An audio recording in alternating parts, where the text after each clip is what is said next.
Good afternoon, everyone. Good morning, everyone. My name is Takahiro Tsuge from Sophia University.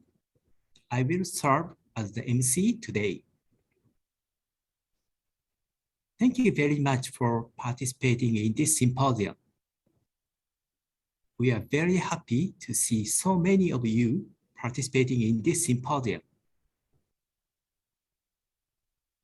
A variety of cultural forest ecosystem services related to human health, education, recreation, and tourism are increasingly required in countries around the world. During the lockdown period of the corona crisis, we saw that some peri-urban forests provided important health supporting function for humans. And we again recognized the importance of cultural forest ecosystem services. Today, 16 experts and practitioners from Europe and Japan will share their research findings and insights on cultural forest ecosystem services and its importance in forest policy and management. We hope that this symposium will provide an opportunity to exchange knowledge and experiences on the sustainable provision of cultural forest ecosystem services in Europe and Japan, and to explore new business opportunities related to forest.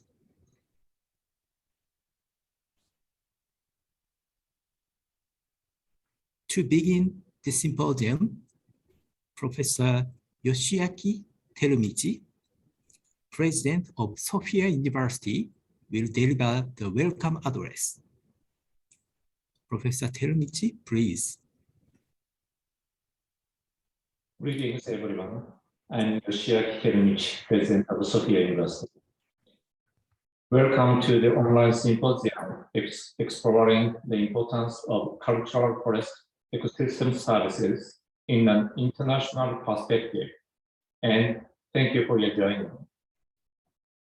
On behalf of Sophia University, I'd like to express my deepest gratitude to the European Forest Institute and Exploring Innovation for Forest Ecosystem Services in Europe for giving us the opportunity to co-host this symposium. We have been quite successful in inviting leaders of this field from around the world, and thus in constructing a program that is very much in line with one of the keywords in the title, an international perspective. I would also like to thank our speakers for being a part of today's program. The title of the symposium also contains two other key concepts. The first is cultural forest ecosystem services, and the second is business opportunities, which is included in the subtitle. We cannot overlook the fact that our long-standing failure to acknowledge the role that business has played in fostering culture in human society. I believe that the UN Sustainable Development Goals, which the world has been engaged in with a new perspective, is significant in the sense that emphasis is laid upon how we can develop our society, both as a cultural society and as an economy. As our forests continue to be degraded, human society has developed a sense of crisis and an awareness that it is in urgent need for solutions to address this issue. The timing is perfect for the message that we will hear in today's symposium. In session 1, cultural forest ecosystem services will be addressed from both supply side and demand side standpoints, ranging from their spiritual value to ownership. Then in session 2, case studies will be introduced with a business opportunity perspective. When these two things connect and create new ideas and visions among you, the significance of this symposium will be heightened. I hope that the discussions today will ignite your curiosity and create innovative engagements and opportunities for awareness raising. Thank you very much for your kind attention. Thank you very much, Professor Terumichi. Next, Professor Shingo Shibata of Sophia University and Professor Georg Winkel, Head of Bonn Office and Governance Program of European Forest Institute, will give the opening address as the organizers of this symposium, and then introduce speakers of this symposium. Professor Shibata, Professor Winkel, please. Thank you, Professor Tsuge. Good afternoon. 皆様、こんにちは. And good morning to the invited speakers, distinguished researchers, students, and all the attendees. Thank you very much for your participation today. My name is Shingo Shibata with Sophia University. Representing Sophia University InnoFest project and other hosting institutions in Japan, I would like to express my warm welcome to everyone. First of all, I would like to say thank you to our President Terumichi to enable this project. I hope this event will provide a good opportunity for exchanging new thoughts and building awareness, as mentioned by him. Also, I would like to express my sincere appreciation to Professor Georg Winkel, Head of the Governance Research Program at the European Forest Institute, to enable today's event linking European and Japanese experts. Before explaining today's agenda and speakers, may I invite Professor Georg Winkel, our co-host in Europe, for the opening address. Georg, please.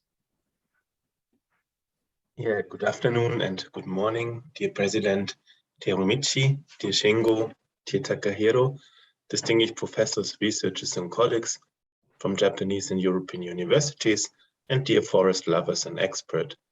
It's a great pleasure to be here this early morning in Europe for this symposium and to welcome all of you on behalf of the European Forest Institute, its associated members and university and research institute partners, and the European Project Sincere as a co-organizer of this event.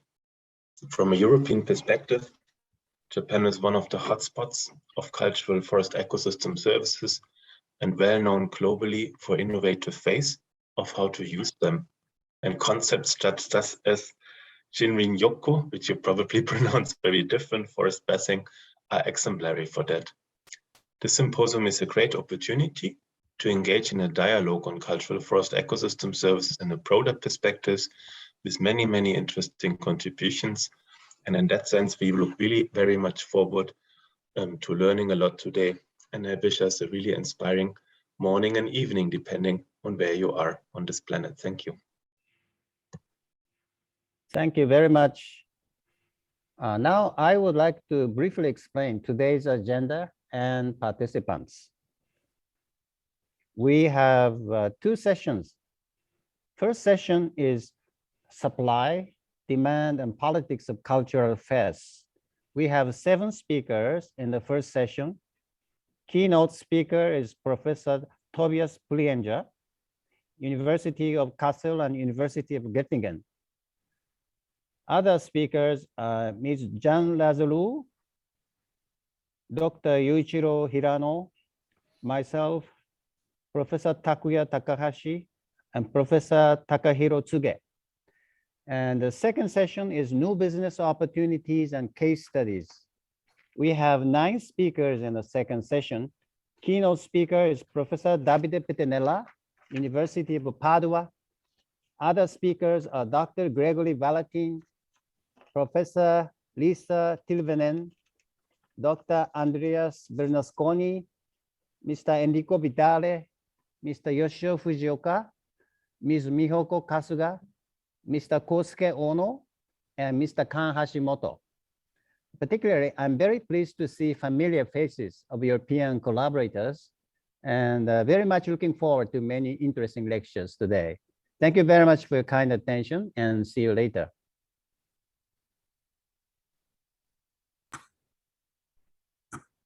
Professor Shibata, Professor Winkel, thank you very much. Now, let's begin session 1, Supply, Demand, and Politics of Cultural Faith. First, Professor Tobias Prienger of the University of Kassel and University of Göttingen will give a keynote speech. I'd like to briefly introduce Professor Prienger. Professor Prienger's research is focused on the complex linkage between agriculture and other sectors, such as forestry, nature conservation, or urban planning. His research builds on systems approaches such as social ecological systems, ecosystem services, and biocultural diversity. He has published widely on land use conflict, landscape multifunctionality, and operationalization of the UN Sustainable Development Goals. Professor Prienger has successfully introduced and consolidated new concepts in social ecological research, such as cultural ecosystem services, landscape resilience, and landscape stewardship. Professor Prienger has been an editorial board member of various academic journals, a member of scientific boards, and a coordinator and leader of several internationally renowned projects. Professor Prienger, please. Good morning, everybody, and thank you so much for the kind introduction, Professor Takahiro. I'm very honored that I can introduce us into this important concept of cultural ecosystem services, into which I stumbled somehow, I think, around the year 2006. In Germany, the word Kulturlandschaft, cultural landscape, has always been quite prominent, and my research interest at that time was to assess changes and values of cultural landscapes. 2006 was the time when the term ecosystem services became famous, and I was looking for new research fields and somehow discovered the cultural ecosystem services and thought this may be a promising avenue for combining my landscape interests with this new field of ecosystem services. And by that, I'm now looking back to something like 15 years, over which I followed a little bit the development of cultural ecosystem services research. So in the following 30 minutes, I want to go to explore some reasons why cultural ecosystem services actually do matter, then also go a little bit into the challenges of assessing cultural ecosystem services. I want to show you 2 empirical case studies of how I, together with other researchers, tried to assess cultural ecosystem services, and will end, of course, with a few conclusions. So I mentioned it already, 2005, 2006 was the time when the concept of ecosystem services and of cultural services became famous through the Millennium Ecosystem Assessment. You see here the relatively generic definition from the Millennium Assessment about what cultural ecosystem services are. There has always been a little bit unprecision about the different types of the cultural ecosystem services class. Here are just a few of those types of cultural services from the initial Millennium Ecosystem Services report. You see that cultural ecosystem services actually covers a very wide field of the human-nature relationship. Cultural diversity as it has developed as an adaptation to the natural environment is something that has been highlighted by the Millennium Assessment. Cultural heritage, values, the memories in a landscape from past cultural ties are also important. The spiritual services, we will hear another presentation later, specifically about religious and spiritual services of ecosystems. The inspiration that humans derive from nature and from ecosystems, for example, in arts and in folklore. Another category, the aesthetic value of ecosystems has been something that also forestry has dedicated to, at least in Germany for quite a while already. And finally, maybe the most understandable and most intuitive of the cultural services is this large field of outdoor recreation and tourism. The basic assumption or the basic point that has been made in the Millennium Assessment was that human well-being is critically dependent on cultural ecosystem services, and that in turn an assessment and a better acknowledgement of cultural services would also lead to a more sustainable management of ecosystems. Ecosystem services, I assume you are all more or less familiar with this concept, is actually a relatively simple concept. You see on the left side a super simple systems graph that explains what ecosystems are. You have ecosystems on the one side, you have human systems or society on the other side, and these ecosystems, there are some arrows, they provide services to people, and in turn we humans are influencing, managing ecosystems through certain interventions such as forestry, for example. Pretty simple, perhaps too simplistic in some regards. I won't go into the graph from Fish et al. On cultural ecosystem services on the right side. I just want to emphasize that cultural ecosystem services is one of the more complex types of ecosystem services. And one reason is that the simple supply-demand function does not work for cultural ecosystem services, as virtually all cultural services are co-created by nature, but also by people. Nature cannot deliver religious values, religious services by itself. It always needs people also. And that creates complexities into which I will go in the course of this presentation. So I mentioned already the Millennium Assessment emphasized the link between cultural ecosystem services and human well-being, but how does this link actually look like in detail?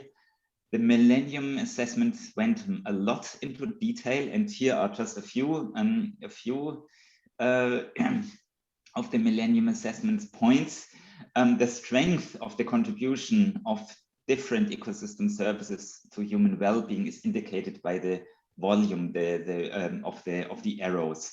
And what you see here is that from the provisioning ecosystem services, you see many large or thick arrows going to human well-being. Also from the regulating ecosystem services, you see many thick arrows going to security, good life, health, and so on.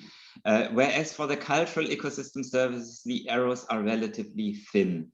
And everybody who knows, for example, the Maslow pyramid of human needs, will think this is quite self-evident, because getting something to eat, finding shelter, protection from landslides, from diseases, and so on, obviously may be a little bit more priority for human well-being than the cultural contributions that come to that.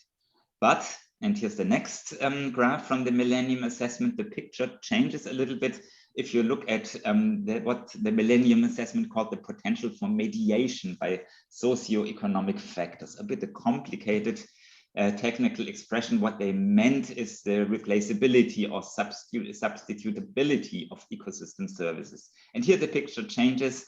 You see that for the provisioning services, you see green and yellow arrows. That means if a provisioning service, for example, supply of drinking water is degraded in one area, well, you can replace it. You can buy, if you have the financial resources, bottled water and replace your need by that.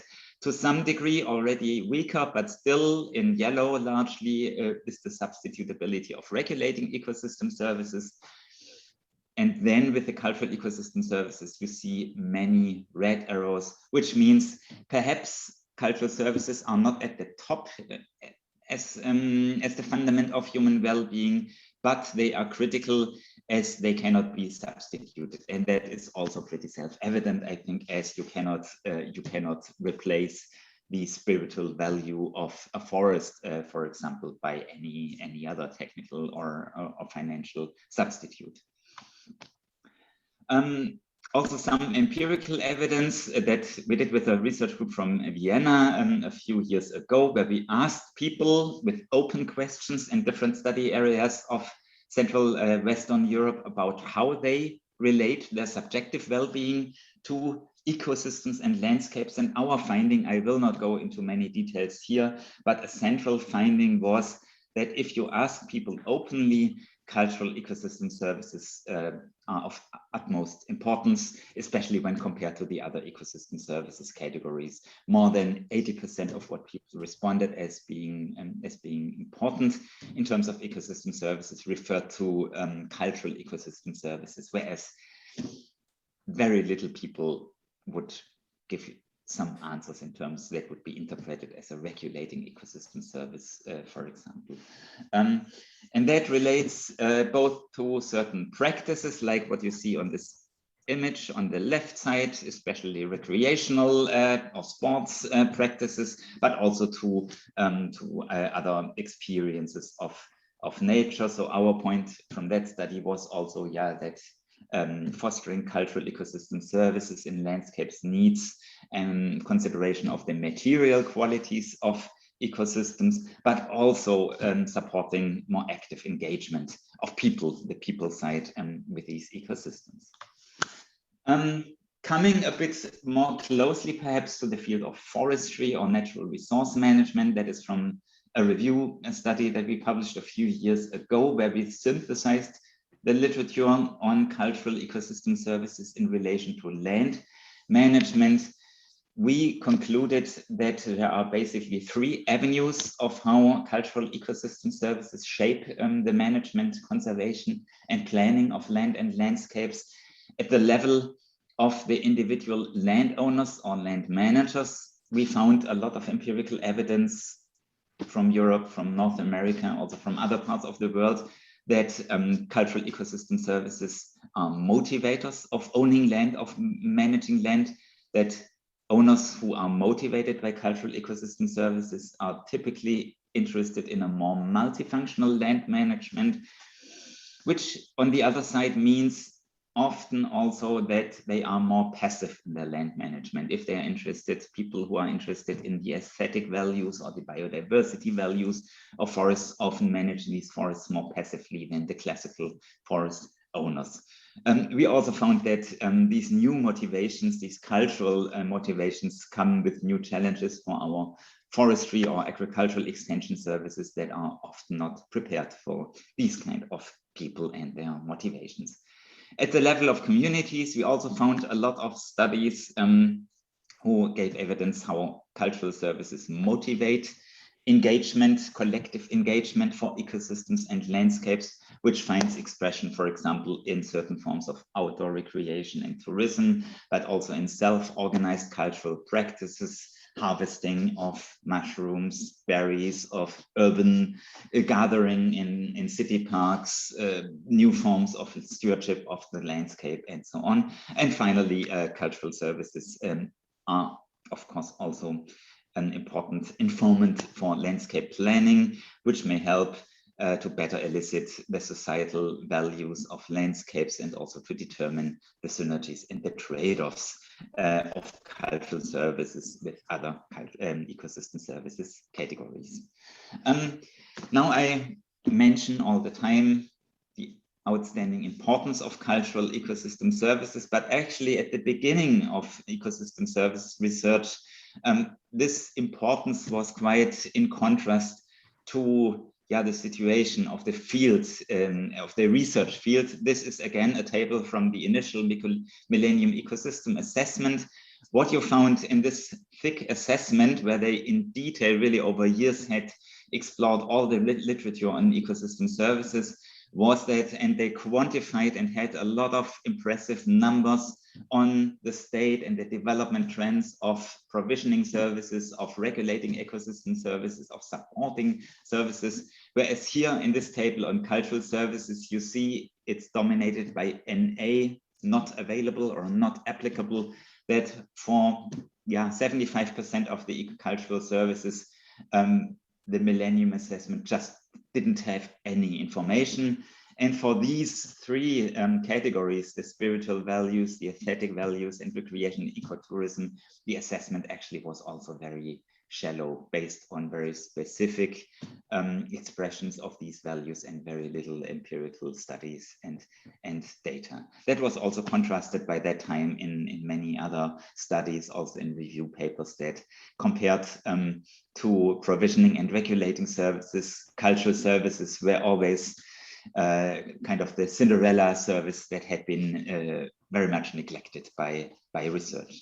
That has fortunately changed quite a little bit, as I want to indicate just quickly with this graph. You see that especially since around 2010, research on cultural services has really taken off, so that I don't have comparative numbers available, but would argue that this original argument that cultural services are the neglected services do not hold true anymore. And there is nowadays a very lively research community dedicated to cultural ecosystem services that uses and has developed, that's what I want to indicate with this graph, a broad range of methods, typically valuation methods from the socio-cultural side. So this whole community has developed a little bit in parallel to the community, focusing on economic assessments of ecosystem services.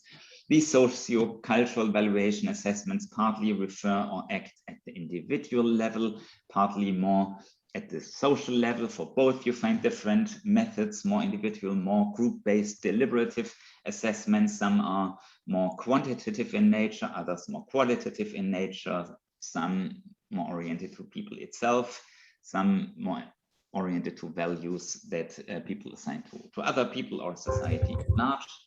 And I want now to fill that a little bit with life, give you a few own examples or two examples how in past European projects we tried to assess the cultural ecosystem services of European landscapes. The first that comes out of the European Ag Forward project, a project mainly dedicated to the societal values of agroforestry in Europe. That was a spatially explicit valuation of cultural services in European rural landscapes.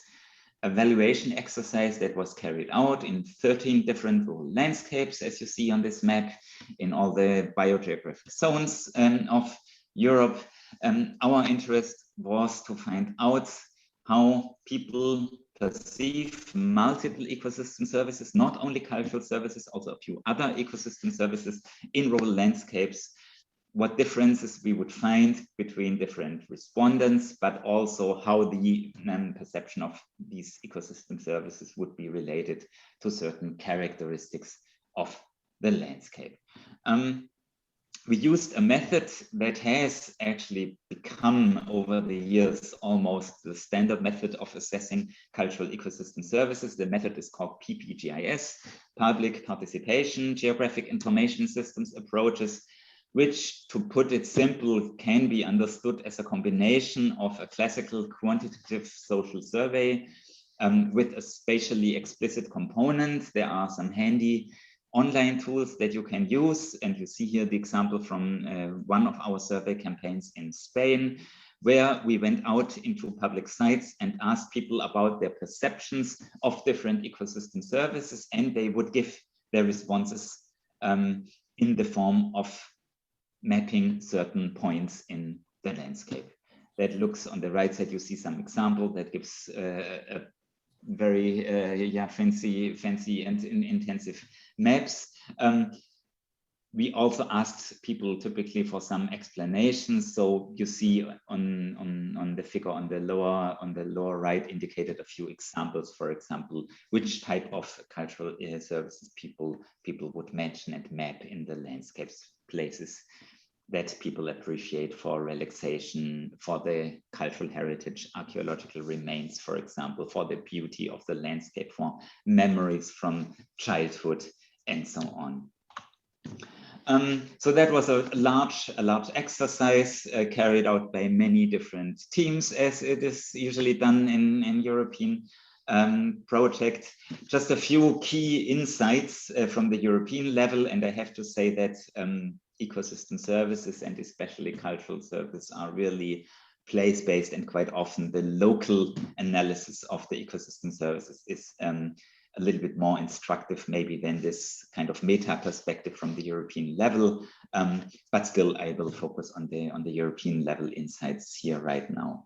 What came out of this exercise in this interview campaign with more than 2,000 rural people in Europe was that outdoor recreation, aesthetic values, and social interactions are the key ecosystem services that people perceive and appreciate in rural landscapes. An interesting finding, perhaps, or pattern across Europe was that while people in the countries that have a relatively low gross domestic product and a relatively low population density stronger appreciated the provisioning services using land and landscapes for agricultural production, for example. That was the case in our study areas in the Mediterranean and Eastern European areas, whereas cultural ecosystem services were most highly appreciated in the high GDP and high population density parts of Europe, which means the central and northern parts. That is actually very close to the global picture, where there are also studies published that find actually the same, that cultural ecosystem services are increasing in importance with the economic development of a country. We also scrutinized the spatial patterns, the hotspots of ecosystem services in these rural landscapes of Europe. We found, for example, some distinct differences in the distance of where ecosystem services were mapped from home. There are some ecosystem services that are appreciated very close to where people live, for example, appreciation for farm products, for harvested wild resources, also for outdoor activities. Then there were other ecosystem services, for example, the habitat and biodiversity values and the aesthetic values that are appreciated relatively far away from settlements, from villages and towns. So we concluded that maybe these more unusual landscapes with less built structures may be more attractive for these kinds of ecosystem services. We also assessed the kind of spatial pattern of services, and we found some services that were highly clustered, that occurred in concentration in very specific sites. That is the case, for example, for cultural heritage values, whereas there are other ecosystem services like outdoor recreation that are dispersed quite widely in the landscape. These clustered ecosystem services have, from a landscape planning perspective, the advantage that they can be targeted relatively easily with protection measures, for example, whereas this may be more challenging for those services that are really dispersed in the landscape. We also worked hard to find some, or to relate ecosystem services perceptions to respondents' socio-economic and socio-cultural characteristics.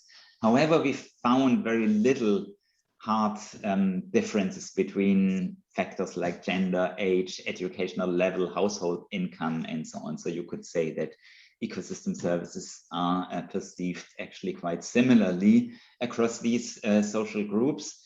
However, what we found was a relationship around to a number of parameters that are all relatively similar There were generally ecosystem services, all ecosystem services were appreciated much more highly by people who had a certain relationship to the study area, either by being a landowner or a land user, or by self-assessing to know the local landscape relatively well, or by having lived for a relatively long time in the area.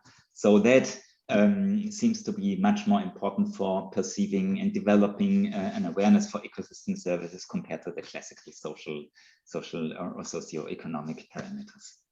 It was similarly hard to relate our findings of ecosystem services to certain characteristics of the landscape. And that may be interesting also for the foresters among us. We also try to see if people appreciate ecosystem services more highly in forests compared to open landscapes, for example, and so on. But although we had this really large data set, that was very challenging. We also did not really find a clear relationship to protected areas, and for example. But what we found were basically two relationships. One was accessibility as expressed through a range of indicators like distance to home, or the length of the road and paths network in the study area, and other factors. We found that access to the landscape is a really strong predictor to the perception of ecosystem services. The second insight, a bit less strong, was that mosaic landscapes, a diversity of land cover, generally seems to lead to higher perceptions of ecosystem services in the landscapes, which means I had with Shingo in the preparation of this conference a discussion, and had asked to take the word forest out of the title of my presentation. So now it's on cultural ecosystem services in a larger sense, as I would argue that people typically perceive ecosystem services, cultural services, at the level of a landscape and not necessarily at the level of a forest plot, which means that requires awareness for how the landscape as a whole develops also outside the boundaries of the closed forest. Now let me see how I'm doing in time. Okay, coming to a second, a more recent empirical study that we carried out with some who are also in the audience, like Georg Winkel, Jeanne, and others. That was a social survey on the current and potential use of cultural ecosystem services by forest owners and forest managers. Here in this social services, we were interested in how this group of owners and managers would use cultural ecosystem services currently in their forests, and how willing they are to develop these uses of cultural services further in future. We were also interested in assessing potential synergies and trade-offs between different uses of cultural ecosystem services, and then wanted to identify and cluster different groups of owners and managers, and also uncover barriers and limitations to the use of cultural services. The basis of this study was a survey that had been carried out by our project partner, European Landowners Organization, ELO, who obviously has a very direct contact to forest owners and managers in Europe. It was a quantitative survey that was carried out in 20 different languages, partly by mail, partly responding, partly invited also through social media. The survey included or had a total of 16 questions about how forest owners and managers manage their land in relation to forest ecosystem services at large, but with a specific focus on cultural ecosystem services. And then we used a range of statistical methods to analyze the data. So which cultural services do forest owners and managers use in Europe? You see here, the picture is a little bit different from the other study that I presented you. That is partly due to the more specific respondent group. It's only forest owners and forest users, and also a different type of question we asked. We did not ask about what cultural services people would appreciate, but we asked what forest managers use, which services they use. So those services that have a stronger use value obviously are more in the foreground, like using forests for hunting, for harvesting of wild products, or for farming. Actually, maybe more important than the ranking is that there was a large variety of cultural services that people actually had mentioned in this survey. As for the trade-offs and synergies are a big field of research in ecosystem services, and often the trade-offs are at the foreground, especially in the field of agriculture, where intensive forms of farming quite often produce hard trade-offs with other ecosystem services. What we found in our survey, according to the responses of the owners and managers, is that most of the cultural ecosystem services included were synergistic, so there was a relatively high complementarity perceived between the different cultural services. There were, however, also trade-offs typically related to those ecosystem services that also have an extractive nature, like hunting uses, farming uses, tourism that is related with provision of accommodation, with tourist facilities, and so on. This is supported by a few quotes that you can see here, that hunting obviously is creating trade-offs with free access to land that is needed for other activities in the landscape, mushroom picking, jogging, orienteering, biking, and so on. That is in conflict with, frequently in conflict with hunting activities. With a third quote, I just want to highlight that cultural ecosystem services can also be in conflict with more traditional forestry activities, right? And especially touristic activities obviously lead to disturbances through high visitor numbers, illegal parking, pollution, littering, and so on and so forth. So it's not that cultural ecosystem services would always be beneficial for forest ecosystems or for forest owners and managers. We then clustered our respondents into 3 groups. I will not go into the detail of the statistic here. That was basically gradients in the amount that people think their forests currently supply cultural services, and in the future, in the openness to further support cultural services supply in the future. There was a group that has forests that currently supply very few cultural services. There was another group that supplies a very high number of cultural ecosystem services, and 2 groups in between. In our study, based on the responses, we also then try to develop specific ideas for how each of these different owner and manager groups could be approached by public policies, how a major strategy to foster cultural services could look like, from trying more or less to maintain the high level of cultural service supply in the red group, to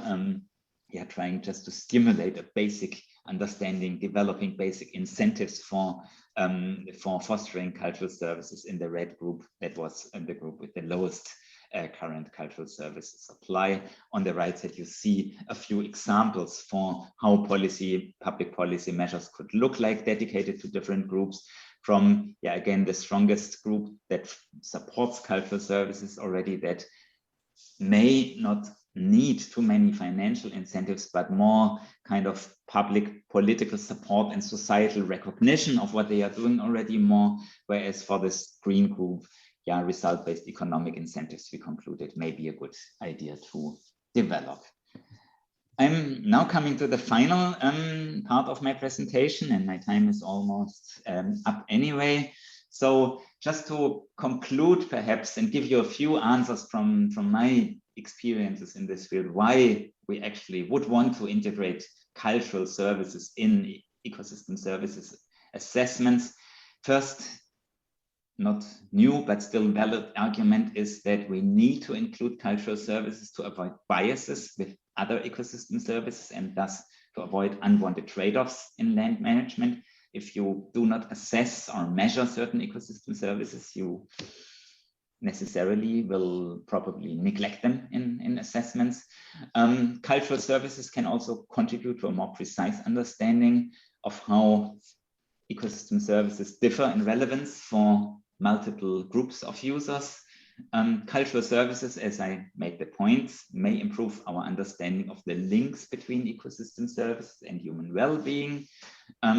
They have also added a perception-based perspective into the discussion of multifunctionality in agriculture and forestry, as well, the supply of certain products and services is one thing, but how people perceive the different functions of forestry, for example, may matter just as well. Finally, cultural services may promote contextualized, socially acceptable public policies, and thus could help reinforce the link from ecosystem services assessment to political decision-making that even 15, 16 years after the release of the Millennium Ecosystem Assessment is still a little bit weak. But on the other side, and I will not go deeply into that, I just want to emphasize that cultural ecosystem services is also a contested concept. And indeed, I also do not embrace it fully. You can question many things, just starting from the words, if services, ecosystem services, cultural ecosystem services is the right term. There was one paper that got relatively prominent, also in the meantime, a book that further deepens the arguments against cultural ecosystem services around. And some of the challenges from my side are assembled here. There are the challenges that the definitions of cultural services are probably more vague than those of other ecosystem services categories. It is, as I highlighted, difficult to establish clear relationships between cultural services and specific structures of an ecosystem like a forest or different functions of these ecosystems. Cultural ecosystem services are co-produced by nature and people. They are not purely ecological phenomena, and this relationship is very complex. They are difficult to quantify. They do not lend themselves to economic valuation. They are normative in nature. If you ask this different people, they perceive cultural ecosystem services differently, and by that you have a great heterogeneity in the valuation. So many challenges, but I would argue that many, if not most of these challenges are actually inherent to assessing ecosystem services at large, not only to cultural values or cultural services. The difference may be just that in cultural ecosystem services, people are a bit more self-critical and highlighting these challenges more than those people who assess, carbon sequestration or the harder regulating ecosystem services, for example. So that is my last slide. My take-home message would be that cultural ecosystem services is not a jack of all trades. It should not be embraced without being critical. But the past 15 years, in my view, have shown that cultural ecosystem services are a vibrant field of research and high policy interest that offer a range of opportunities in many different regards as a new framing for developing theories and methods, or in a more practical sense for planning and management strategies, for communication as boundary object concepts, for scaling up conservation management, and so on and so forth. So an exciting concept in my view, and I guess we will hear many applications of this concept in the rest of this symposium. Thank you so much for your attention. That was my talk. Thank you very much, Professor Prienger. We learned a lot about cultural ecosystem services. Thank you very much. From now, each speaker will give a report. In session 1, 6 speakers will give their reports. After that, we will have a question and answer session. The first speaker is Professor Georg Winkel. Professor Winkel, please. Yeah. Good afternoon, good morning once again. I hope you can see my presentation. I'm just trying to put this in presentation mode and then I will start. So, okay, can you see my presentation and hear me also? Perfect, then let's start. These are the two most important conditions for giving this speech. Forest ecosystem services in Europe, supply, demand, and politics. This is a joint presentation I did together with Marco Lovric and Dennis Reut, two colleagues of mine at the European Institute. But also there have been many contributors in some of the things I'm presenting that are in the symposium today. So it's great to be with all of you today. To begin, a short overview on forest and the ecosystem services in Europe. Just for those that are not so familiar with the European context, forests cover about 43% of the territory of the EU, and many of them are privately owned, so the majority, which has some implications for forest governance. They're highly important in terms of the ecological dimension. For climate change mitigation, there are estimations that they contribute or that they absorb about 10% of the overall greenhouse gas emissions in the EU, but also for biodiversity, about 23% of them are Natura 2000 protected areas. They have also an important economic dimension. They provide about 4 million jobs. It's always an interesting question how to assess that. And the gross added value of the forest sector, depending on how you define it, is about 140 billion euros. And finally, there are huge regional differences across Europe. I did not mention here the cultural ecosystem services because we will hear so much about this in this presentation and also in the following presentations. One challenge with ecosystem services supply and demand, and I think this has already been mentioned by the previous speaker, is how to measure it. In this presentation, I would like to present key findings of two large-scale surveys with different groups. So basically measuring perceptions of ecosystem services supply and demand. The first survey was a survey we have done in the Sincere project with several of the partners of this consortium, but also together with another EU project called InnoForest.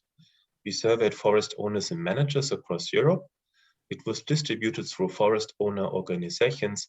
About 1,700 responses were finally considered, and we had questions about quite many issues, but at the core were questions about the perceived demand and supply of ecosystem services, but also the profitability of related business innovations and the innovations these forest enterprises have been done in the field.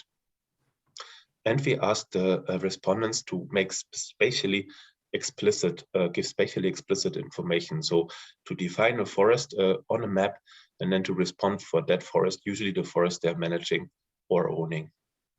And the second database is a European Chinese household survey we did within the EU-China project Clearinghouse.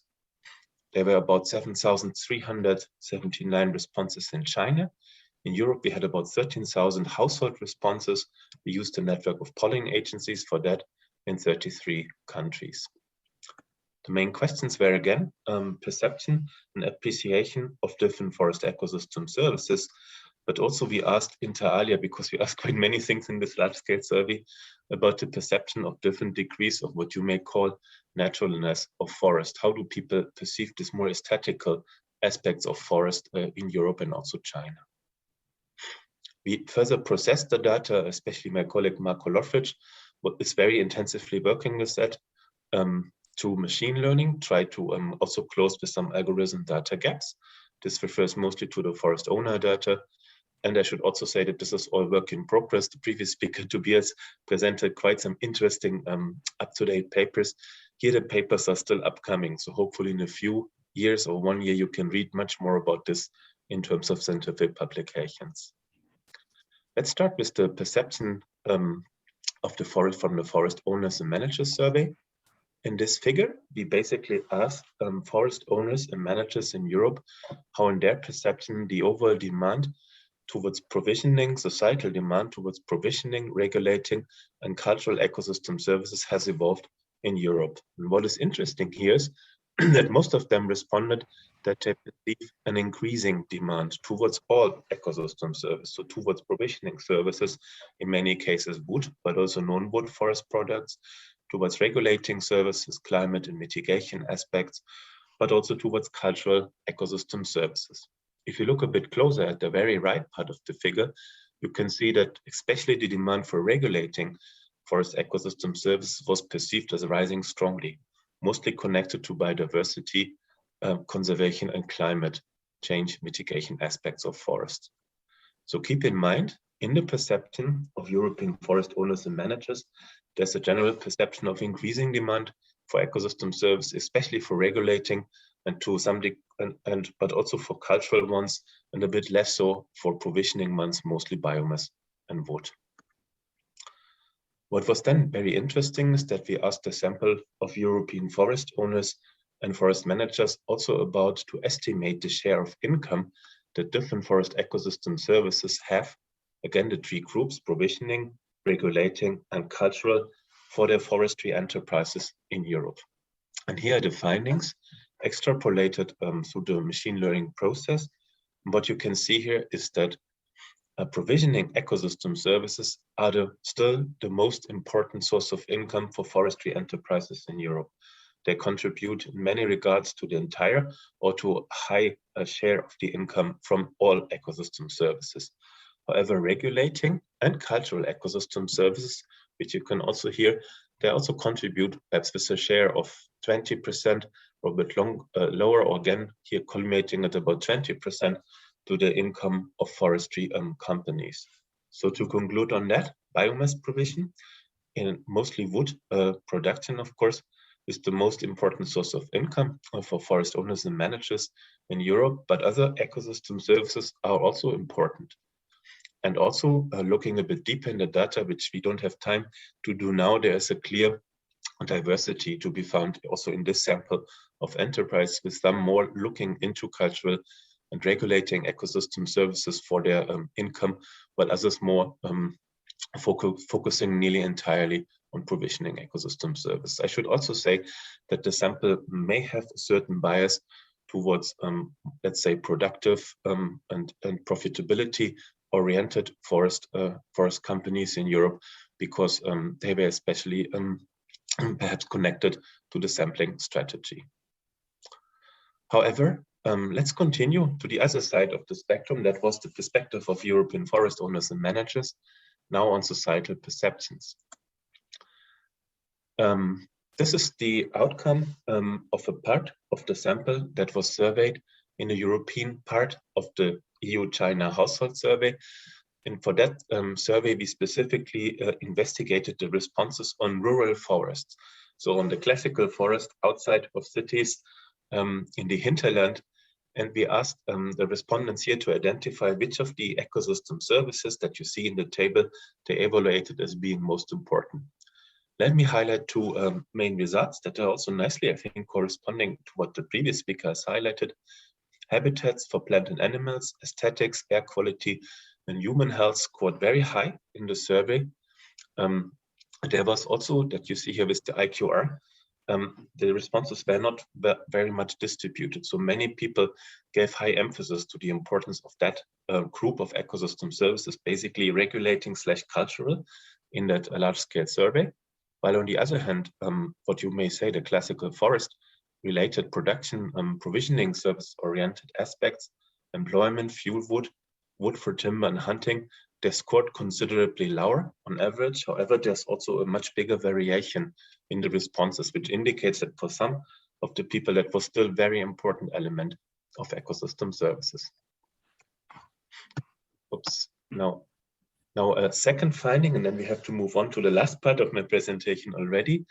We asked also the respondents to identify what for them is the most attractive landscape in their view. And this is an example from that set of the survey where you can see that, interestingly, picture number 1, which shows a bit of a more wild landscape, forest landscape with trees and a bit more natural dynamic, scored quite high. It scored the highest in that exercise, while picture 5, which is a bit the opposite, let's say a very well-regulated park-like managed landscape, scored also high. And in between these two groups, let's say picture 1, but also picture 2 and picture 5, there's quite a big difference in the aesthetic attributes of the landscape. And it is quite obvious that different societal groups, perhaps even people from different countries within Europe, had a preference for either the more ordered, regulated landscape vis-a-vis the more wild and natural landscape. This is something where we will further investigate what respondents had a preference for which landscape. Finally, a short view in European forest policy. Here we have currently a situation at the EU level that there are two quite distinct perspectives on forests that are dominating the European forest policy debate. One you can summarize as being a forestry and timber perspective, and the other one as being a nature conservation perspective. And these two perspectives, they differ greatly with regard to the view of forests, so how is a forest generally seen, with regard to the major policy paradigm. So what is seen as most important, policy goals, main policy focus. I have to remove a bit the Zoom menu, otherwise I can't read my own table, as well as the actors that support the respective perspective. First, on the forestry and timber side, the perspective is that forests are a natural resource to be used sustainably. Competitiveness of the innovative forest sector is emphasized. Sustainable forest management is the main paradigm. Support forest owners and producers are central here, market governance, but also incentives for forest enterprises to provide ecosystem services are highlighted. This perspective in Europe is very much advocated for by the Commission part that focuses on agriculture and agricultural production in Europe, but also by forest-rich EU member states like Finland, Austria, and Sweden. On the other hand, there's a conservation perspective that is quite strong. For them, forests are ecosystems with irreplaceable biodiversity to be conserved, increasing biodiversity in naturalist, conservation and close to nature. Forestry are the resource management paradigm. Their main focus is to conserve forest, also to regulate them for biodiversity and climate purposes, but also provide incentives. This is advocated mostly by the environmental part of the European Commission and by rather forest poor or highly urbanized countries such as the Netherlands, Denmark, and Belgium, but also environmental departments in the other member states. This has some consequences for forest ecosystem services related policies. There is in the European debate a disagreement about the policy goals and the emphasis to be given, and also who has the right who has the main right to provide ecosystem services and to be funded for it between forest owners, state, and society. There's also debate on payment for environmental services, but there are mutual reservations on both sides regarding what should be the main objectives of that, and also what should be funded and what could be expected also from private forest owners to provide on their own. There's a long debate about the durability of funding and what funding for instance, cultural ecosystem services would mean in changing forest enterprises from production purposes towards cultural ecosystem services provision. And of course, there's a debate about where the resources should come from the environmental or from the agricultural budget. To conclude and summarize my talk, what I have tried to shown in 15 minutes, hopefully, is that forest owners and managers perceive an increasing demand in Europe for forest ecosystem service, especially regulating services. Sorry, it's not moving on. Provisioning ecosystem services and mostly wood production are, however, the most important source of income for forestry enterprises. So there's a certain tension between these two elements. Society scores forest and nature and beauty, so forest nature, habitat function, beauty, but also air quality and health aspect as the most important ecosystem services of forests. More provisioning services such as hunting and biomass provision are considerably less important in the eyes of society.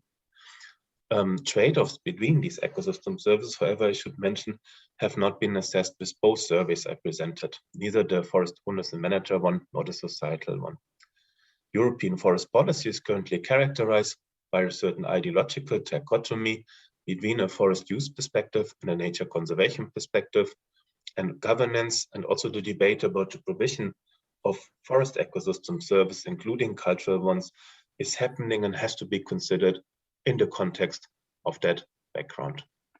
With that, I would like to thank you. I hope that this is Japanese and is saying what I was hoping it would say. Thanks for the presentation. And I hope I'm still okay with the time. I tried to stop sharing now. Thank you very much. Thank you very much, Professor Winkel.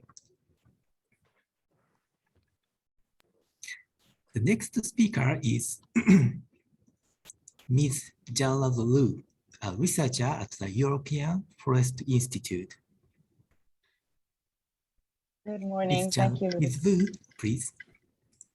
Thank you.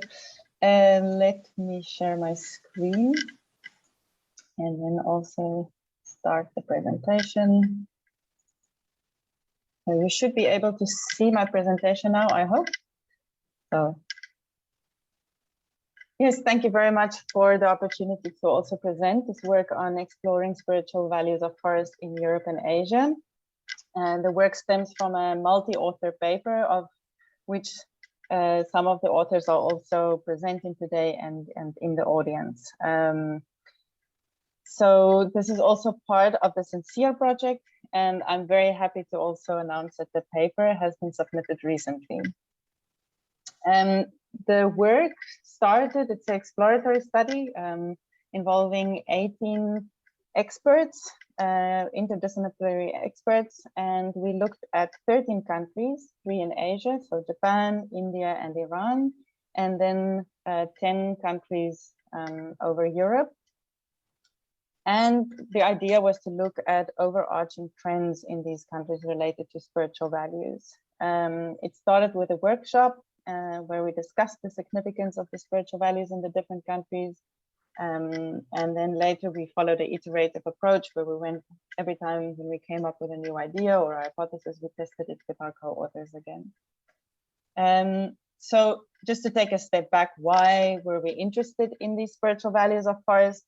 So we in Europe, at least, we notice a certain boom in the material values, non-material values of forest ecosystem services, such as funeral forests, of which you will also hear later today, forest therapy, forest bathing, which is currently quite a big trend in Europe, of course, originating from Japan. But this interest in this spiritual values of forests is also not new. Humans have had a close relationship with forests and have been intrigued by its almost magical nature forever, actually. And societies also depend on forests also for their spiritual development.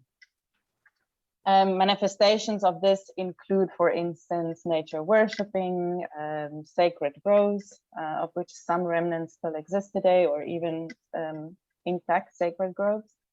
But we also know that forests and trees are often central in myths and folklores and stories, even today in some movies. So you can maybe recognize this guy or the guy next to him. But despite the spiritual significance of trees and forests, there's a research gap. And even one researcher called spiritual values of forests the neglected stepchildren of forest-based ecosystem services. And so with our research, we tried to address this gap, and we wanted to explore then the spiritual connection between human and nature and what this could also then mean for forest management. So to understand what do we mean with spiritual values of forests, so we came up with this diagram where we put spiritual values into different spheres. The spheres are non-exclusive, so a single site could mean many, could simultaneously have different meanings to one person, but it can also have distinctive meanings to different people. And so in the center, we think at least that spiritual values can be described as an overlap between this religion and sacred. And this would, for instance, then be if you have a sacred tree dedicated to a god or a deity, and this tree is then worshipped. But you can also have spiritual values in a purely religious sense, which is then not necessarily sacred. And this could be if you base your forest management practices on your religious convictions. And then you can also have spiritual values purely sacred, not necessarily or not religious at all. And this could, for instance, be the case of this funeral forest where a loved one, the ashes of a loved one is deposited in the forest. And then in a broader sense, we have spiritual values, which is not religious and not sacred. And this could be if you are walking in the forest and you have this feeling of wow and spiritual enriched feeling. which is they're not connected to sacredness, they're not connected to religion. And these spiritual values, we think, is then triggered by different activities or manifested through these activities. As I said, walking in the forest could trigger this. It could also be connected to hunting. In some cultures, there's a strong connection with hunting rituals, there's a connection with also spiritual values. It could also be writing poems or stories about the forest, which then comes to this, which I refer to as myths and folklore. And now we see the movies also connected with spiritual values. Or it can be that you pray in the forest, you worship in the forest, or you pray to the forest. So this can be the different activities. And so what we can say then is that from this is that spiritual values are subjective, intangible. This makes it very difficult to measure. It's not limited to religion, although religion does play a role in certain instances. And we can also see that there's not a very clear division between spiritual values of forest and other forest ecosystem services, such as recreational activities. So for instance, this example I mentioned, to walk in the forest, which is then of course a recreational activity, but it could trigger then spiritual values. What we can also see from this is that forest spiritual values result from an exchange between the place, so nature, the forest, a human with his cultural background and perceptions, and an activity, an engagement with nature. So for instance, how you use the nature or your management practices.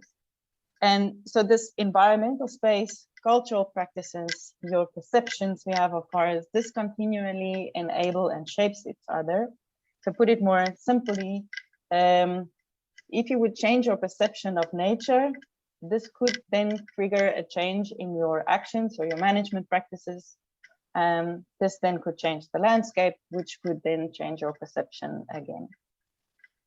And so this continuous changing in perception, this brings me then to our forest spirituality hypothesis, where this continuous shaping and changing of the landscape linked to perceptions, we propose to then divide it into 4 stages.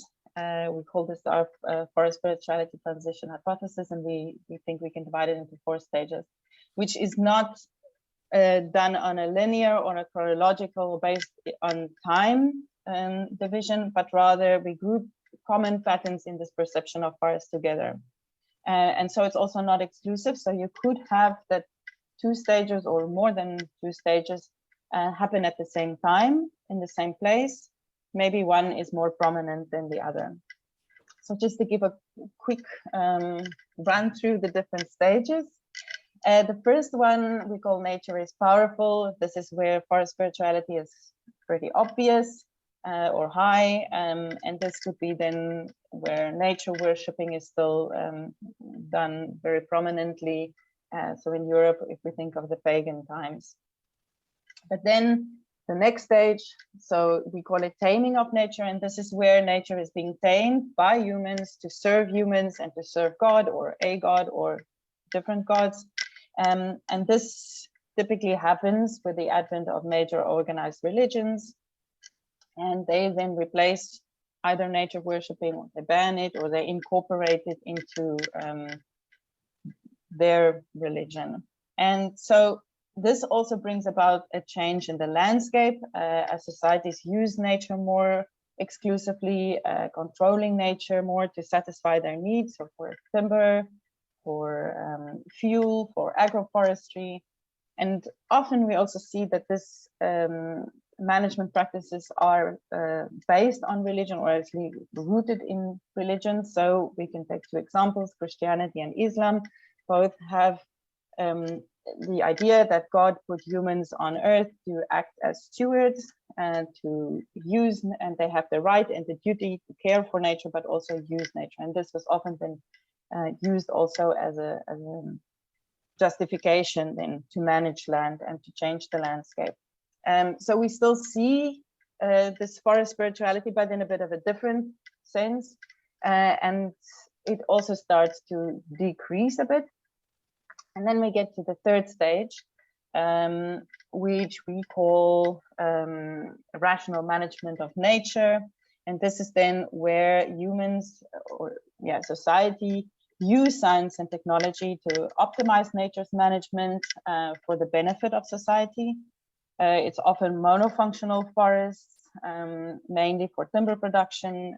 Legislation is put into place to regulate this. Forest management plans, forest schools are established to make this even more efficient. And often we also see plantation forestry in this stage to reforest the land that was depleted in the beginning of the third stage or even in the second stage.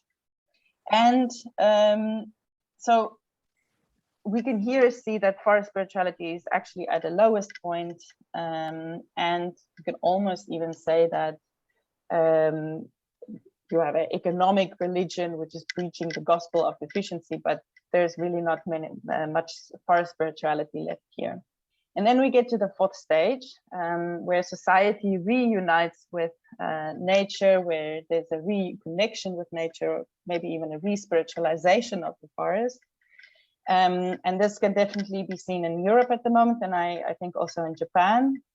We think this happens as a reaction or almost as a protest against the third stage. So where forests were places of production in the third, and to a certain extent also in the second stage, now in the fourth stage, forests are places of consumption, of spiritual values, aesthetic values, recreation. So we move from this monofunctional forest, stage 3, to multifunctional forest here in stage 4. This often goes hand in hand with a rise in the environmental movement. People become more aware of the risks that nature faces, even a realization maybe that nature is fragile, and that humans are, after all, not in control of nature. Maybe even nature is in control of humans. So societies also become more vocal about forest management topics, and they become quite emotional about forests.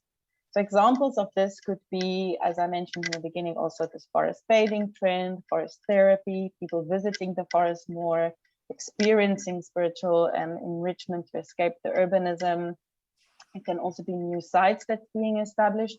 So for instance, in Spain, there's sacred groves that are being established where society plant trees with significant meaning. So for instance, oak trees to represent strength, or the cypress tree to represent immortality.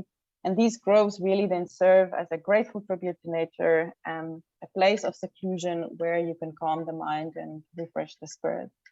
It can also be this funeral forest, which I've mentioned, and it can also be policy mechanisms. So in the third stage, we saw that there were policy mechanisms focusing on sustainable forest management based on economics and environment and societal aspects, but never really addressing this spiritual values. And now in the fourth stage, even these principles and criteria are explicitly mentioning spiritual values as well. So then to conclude, we could think about what drives this re-spiritualization, and in our paper we also try to address this. It could be climate change risks that are more evident, that this realization that nature is fragile and that we should maybe take care of it. It could also be urbanization, that people want to escape the urbanism and move back to the forest. It could be religion, or maybe even a lack of religion, so secularization, that people no longer feel spiritually enriched through religious institutions, but they prefer to move to find their spiritual enrichment in nature. It could also be economic reasons, that there's business opportunities, that you can earn a living from your forest through different services other than timber. So we are also interested what this means for in different continents, and our work only focused on Europe and Asia, but we would be very interested to see if this also holds for instance, Africa or South America and even Australia. And then, yes, what we are also interested is then what does this mean for forest management? And we think we need an improved understanding of how the significance society attaches to forests. So in our case, the spiritual values, how this could assist in landscape conservation and management practices, and how it could improve our decision making and policy making, and also addressing trade-offs. And so we hope with our work that we highlight this issue and that we can raise interest in spiritual values of forests. And with that, I would then conclude, and I hope I am in time. Thank you. Thank you very much, Ms. Wu.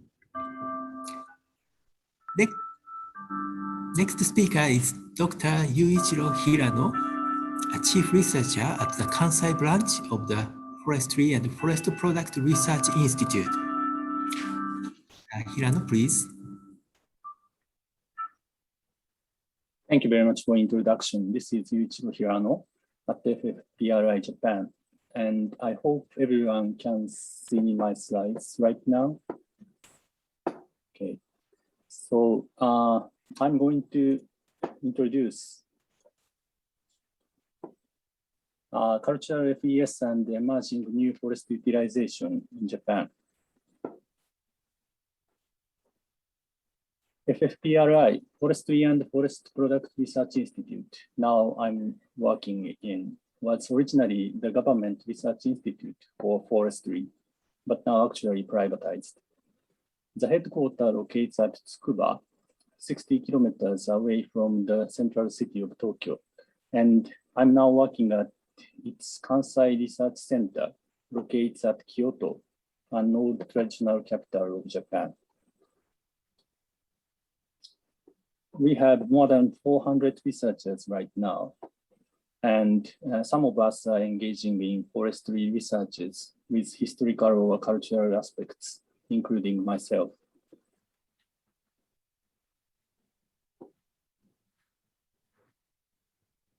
Then let me start to introduce the new trends related to cultural forest ecosystem service in Japan.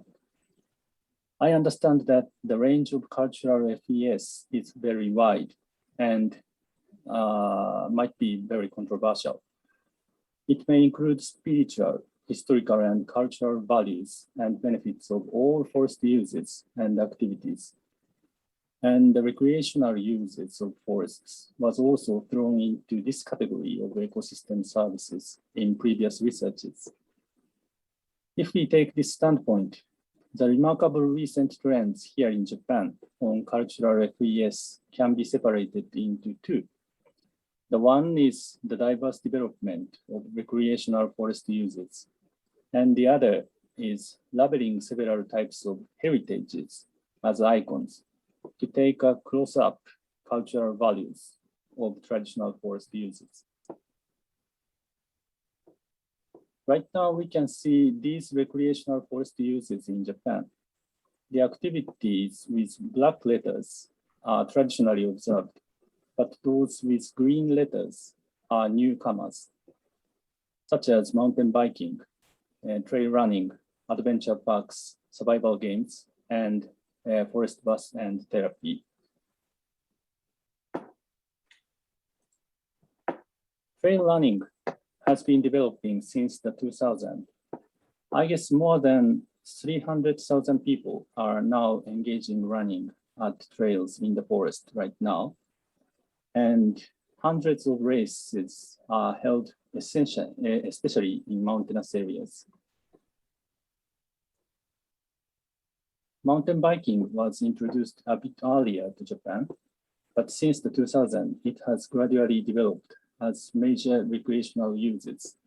And the mountain bikers who love to ride on forest trails are increasing in recent years. Adventure parks in forests were originally developed in Europe and the United States with many styles. The parks managed by Forest Adventure Limited Corporation is the most developed style here in Japan, which introduced the model from Europe by using standing trees to support zip lines ropes, or ladders to let visitors walk for fun. They have been developing since the 2000s, and now they have more than 30 parks and many visitors in mountainous areas. Survival games, sometimes everyone called war game, are founded in Japan in the 1980s. It uses model guns with air pressure to shoot plastic small balls. We call them air guns. And usually users are developed in two teams. Users are divided into two teams and shoot each other to get the flag in the position of other teams. And this has been also developed through the 2000 to 2010s in Japan.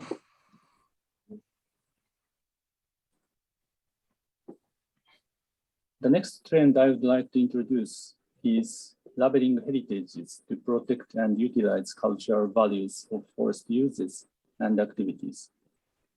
Since the 1990s, at least 6 types of heritages have designated cultural or historical forest sites, landscapes, tools, or documents in Japan. I put the logo marks of these style of heritages here. And these are World Heritage by UNESCO and the World Agricultural Heritage by FAO, as everybody knows. And the heritages of industrial modernization and the Japan heritage, both issued by Japanese government, and the forestry heritages and civil engineering heritages issued by academic societies. And actually, I took charge of planning and fixing the system of the forestry heritage as a member of the Japanese Forest Society in 2013. 45 candidates have been designated as heritages to 2020. But here is a problem of these new recreational or cultural forest uses in Japan, which is the conflicts with other forest users and their values. For example, the new recreational users, such as mountain bikers and trail runners, has been facing severe objections from walkers, conservationists, forest owners, and trail managers, according to their development. As a result, they have been prohibited to access forest lands and trails by owners and managers sometimes. Cultural values of forest heritages tend to be ignored and negated by local people and governments, and sometimes they are abandoned or face destruction.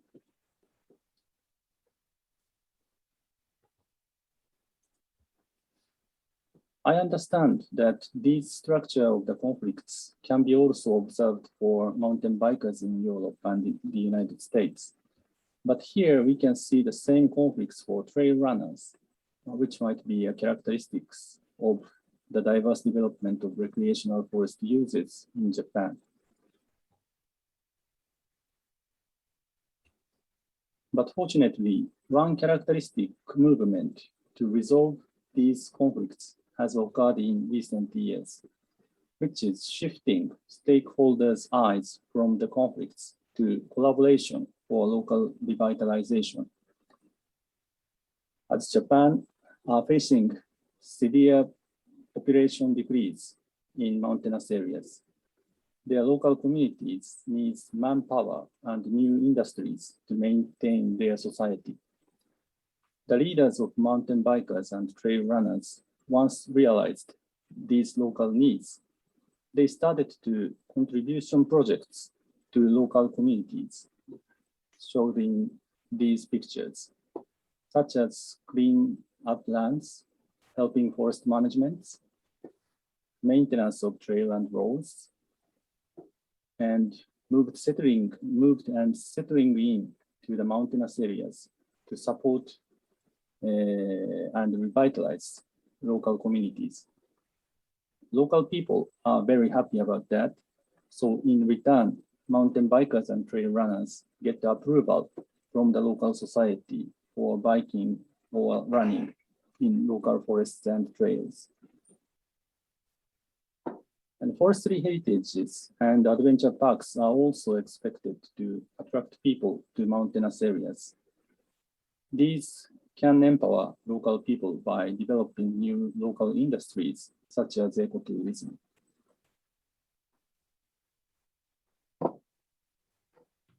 So even though right now in Japan there is no movement to fix, the bells for closing business is now ringing in my institute, but I must continue because of time restriction. So even though right now in Japan there is no movement to fix some laws or legal rights to make these collaboration projects stable, or to decrease the risks described here in local societies.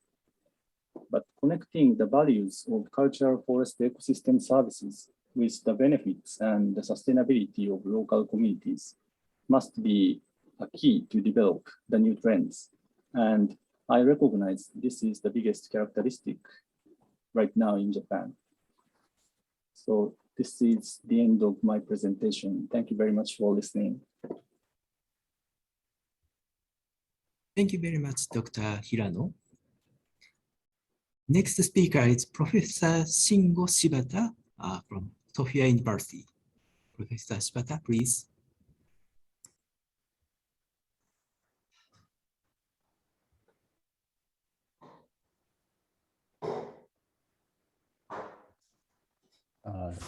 Thank you, Professor Tsuge. Can you see the slide? Okay, thank you. So good morning and good afternoon again. This is my presentation title today.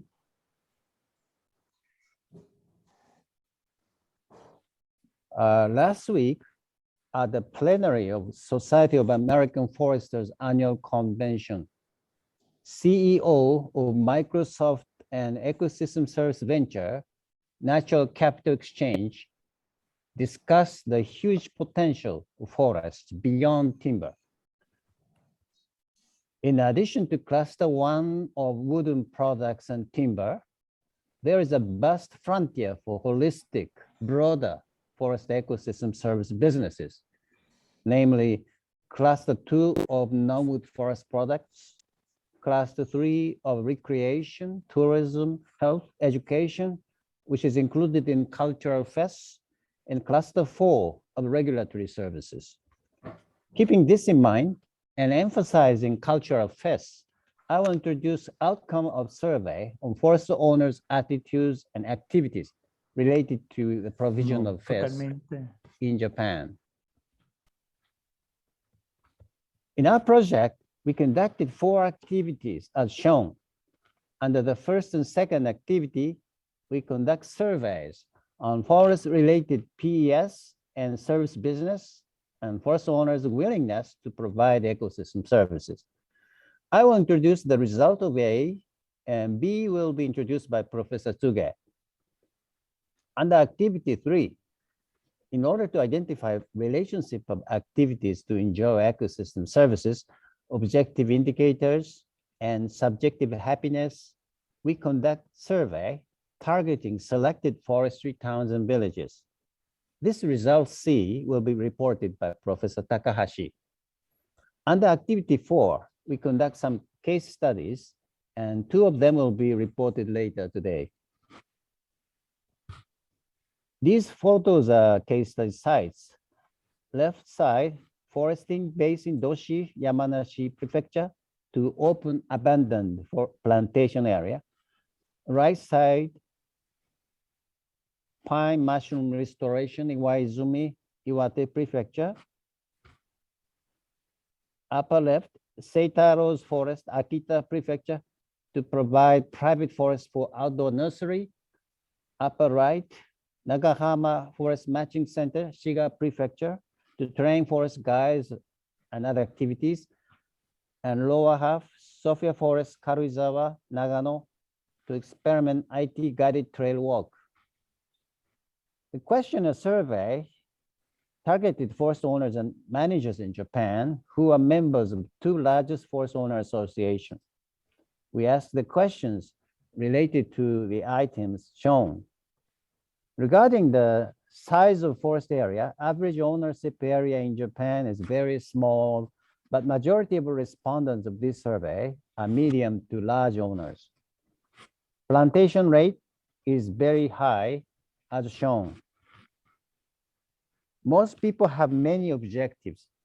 However, compared similar surveys in US and Europe, timber production is dominant.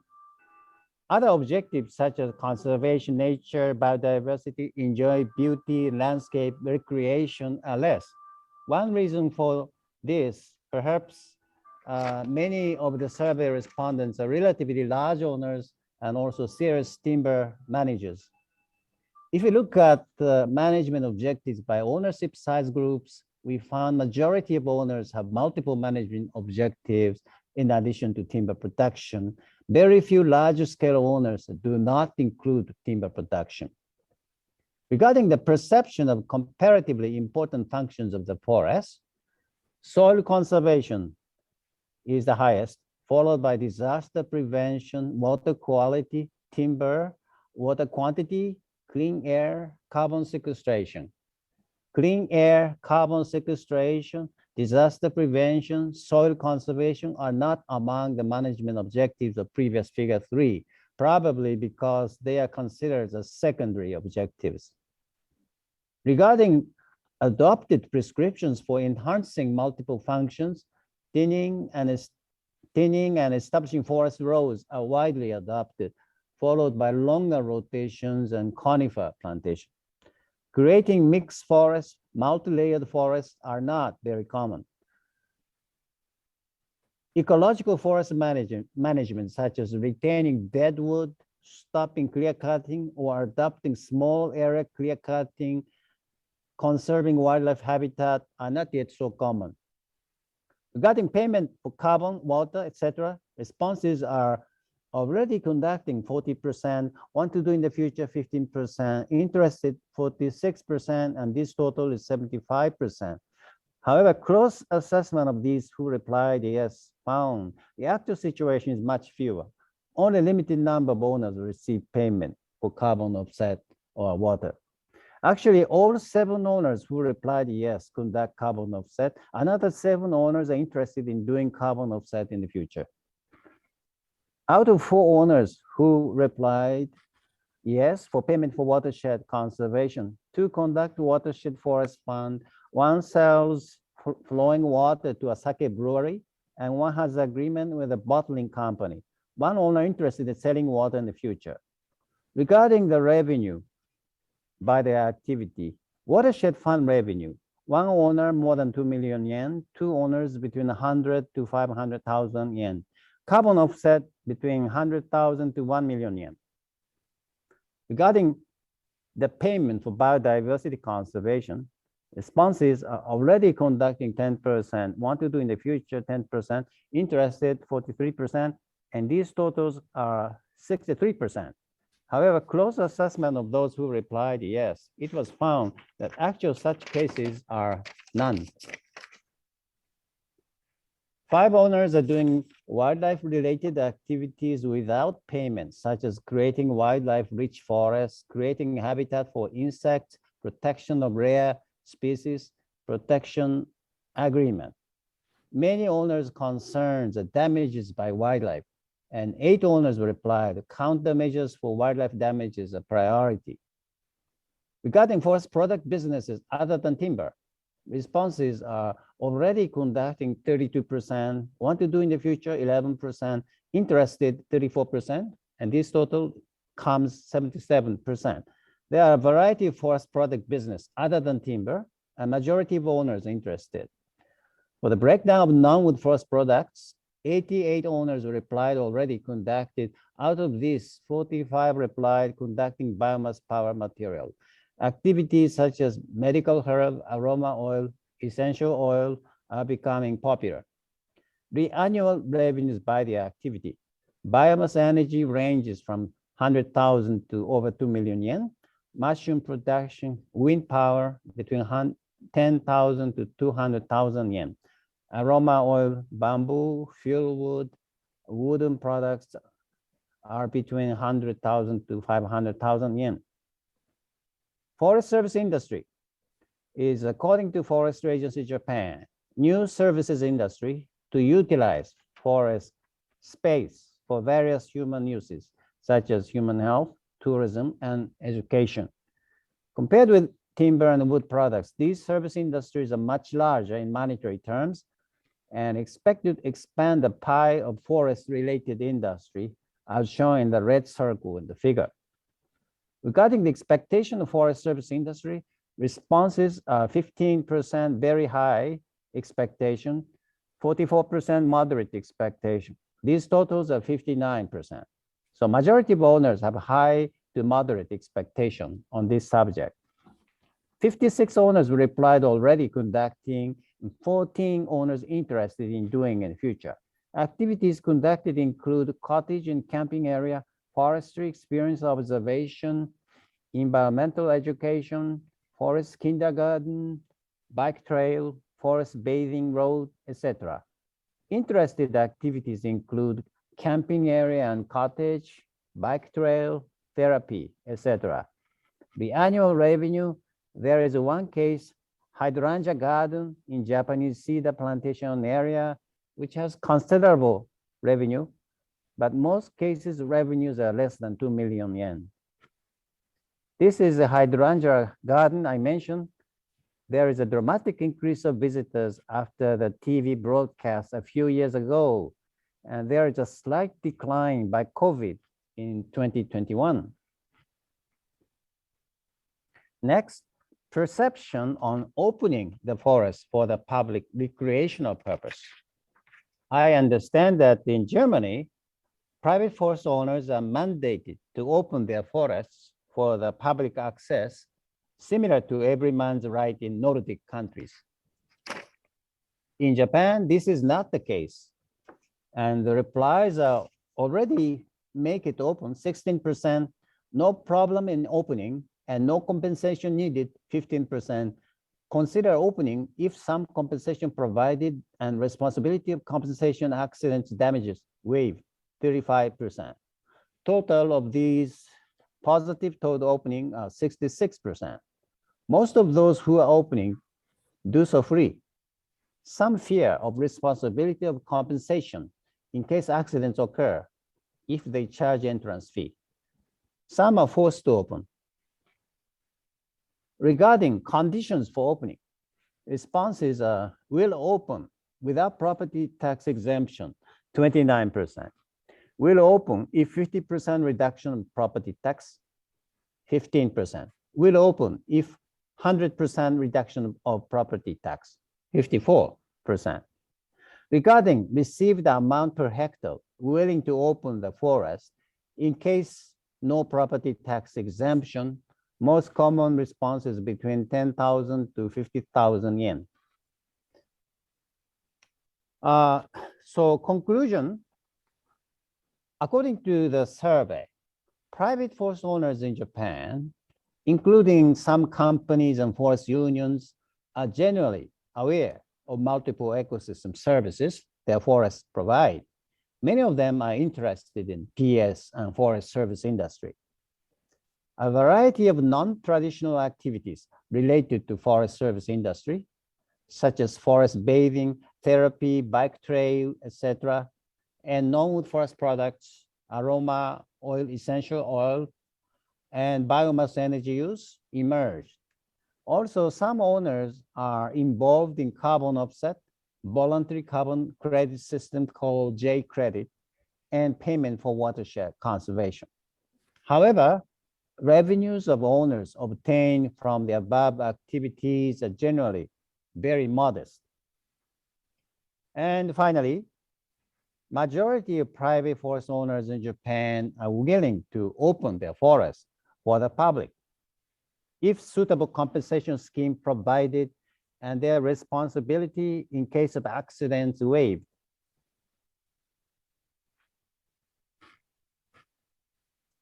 That's all for my presentation. Thank you very much for your kind attention. Thank you very much, Professor Shibata. Next speaker is me.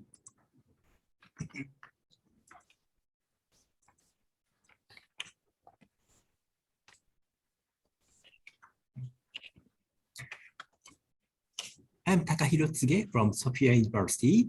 I'd like to report on the results of an economic analysis conducted by our project. In this study, we estimate the cost and benefit of providing cultural forest ecosystem services. The cost of providing cultural forest ecosystem services is measured by forest owners' willingness to accept compensation to open their forest to the public so that citizens can enjoy cultural faith. This will be measured by contingent valuation method. The benefit of providing cultural faith is measured by citizens' willingness to pay for enjoying cultural faith. This will be measured by choice experiment. First, I'd like to report on the survey on WTA of forest owners. We conducted a mail survey of forest owners with the cooperation of two representative organizations to which forest owners in Japan belong. The details of this survey were introduced in Professor Shibata's presentation.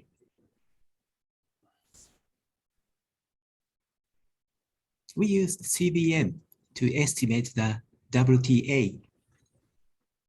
We assumed a situation in which the prefecture where the respondent lives is considering the creation of a forest with the main purposes of tourism and recreation, health promotion, and education.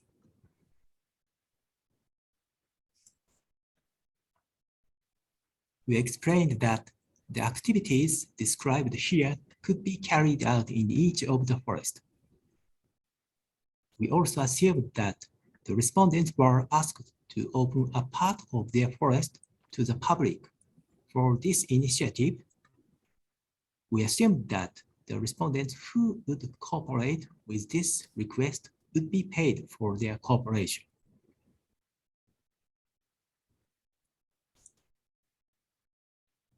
We also explained the obligation and burdens that would be incurred if they cooperated. After these explanations, the WTA was asked through a payment card format. This is an example of a question about tourism and recreation, but we also asked the same question about health promotion and education.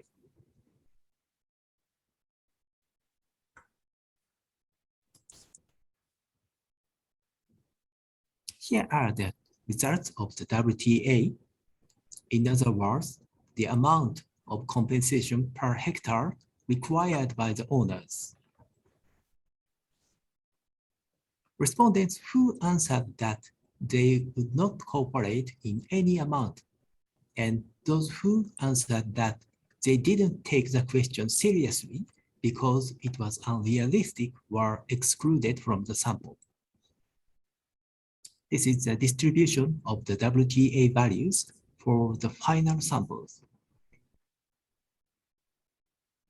About 1/3 of the respondents were willing to open their forest for free. And about 65% to 70% of the respondents chose less than 100,000 yen per hectare.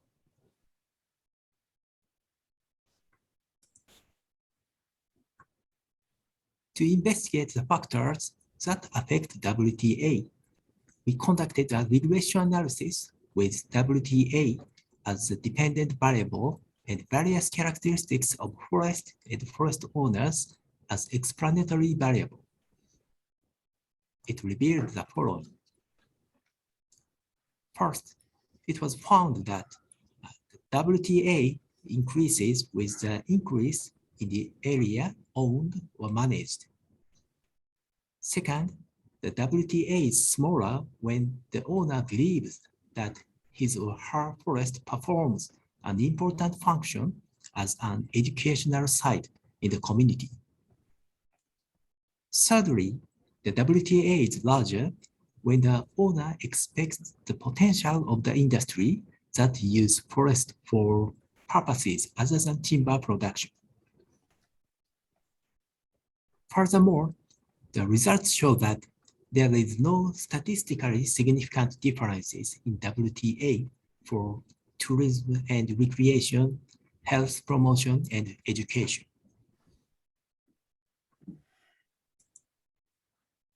This is the summary of this survey.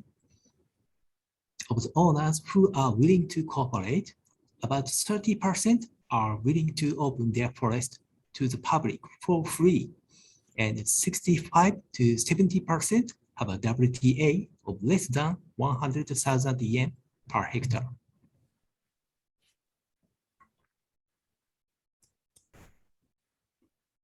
Next, I'd like to report the results of a survey that examined citizens' WTP for forest activities.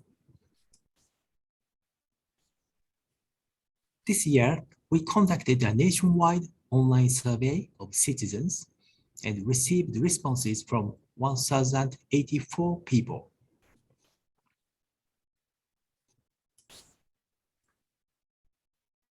In choice experiment, as in CVM, a hypothetical situation is assumed. We assumed that the forest in the prefecture where the respondent lives will be developed for purposes other than timber production. We also assumed that activities that can be carried out in the forest and the fees for using the forest will differ depending on the forest. Respondents are shown 2 forests that would be developed through this initiative and asked to choose the one they would like to use. If they didn't want to use either of the forests, they choose neither.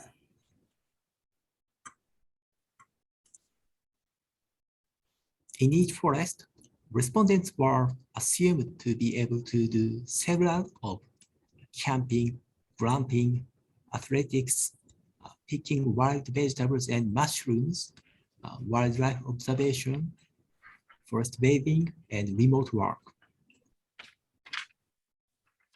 Glamping is a luxurious and comfortable camping where people stay in a pre-arranged tent or cottage and eat prepared meals. It has become popular in Japan in recent years because even beginners can easily enjoy high-quality outdoor recreation. This is the choice experiment question. Alternative 1 in this example is a forest where users can enjoy camping, athletics in the forest, and remote work in the forest. And the fee per person per use is 2,000 yen. Alternative 2 is a forest where users can pick wild vegetables and mushrooms, observe wildlife, and bathe in the forest for a fee of 1,000 yen per person. Alternative 3 is an option that indicates that neither of the forest will be used. Respondents choose the most desirable of the 3 alternatives. 6 different questions were asked to a single respondent.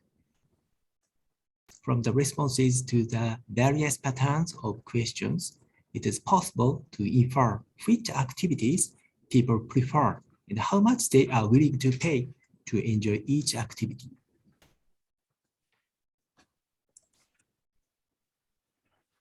This is the result.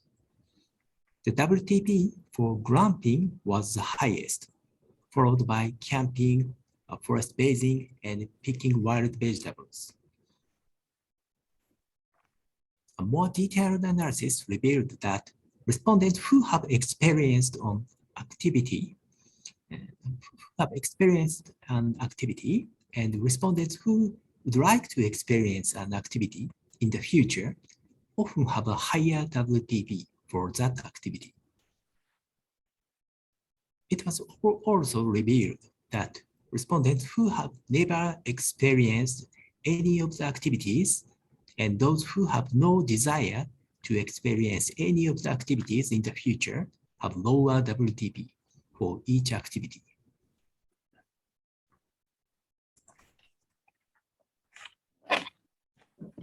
The analysis using the latent class model revealed that there are two groups of respondents with different preferences.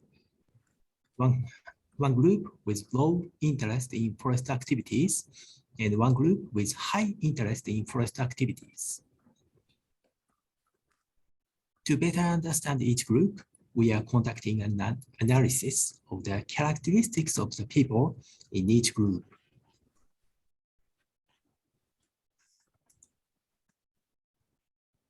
This is a summary of the survey.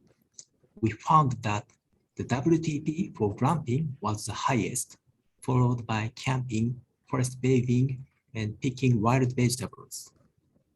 And that there were groups that were less interested in forest activities and groups that were more interested in forest activities.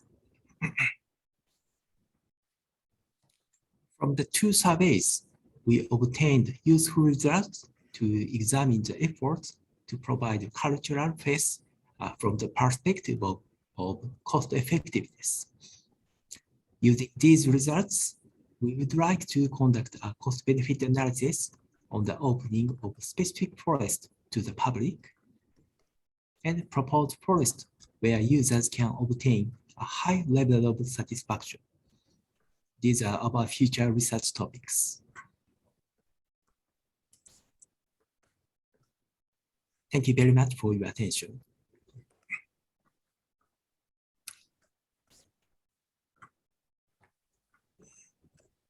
Next speaker is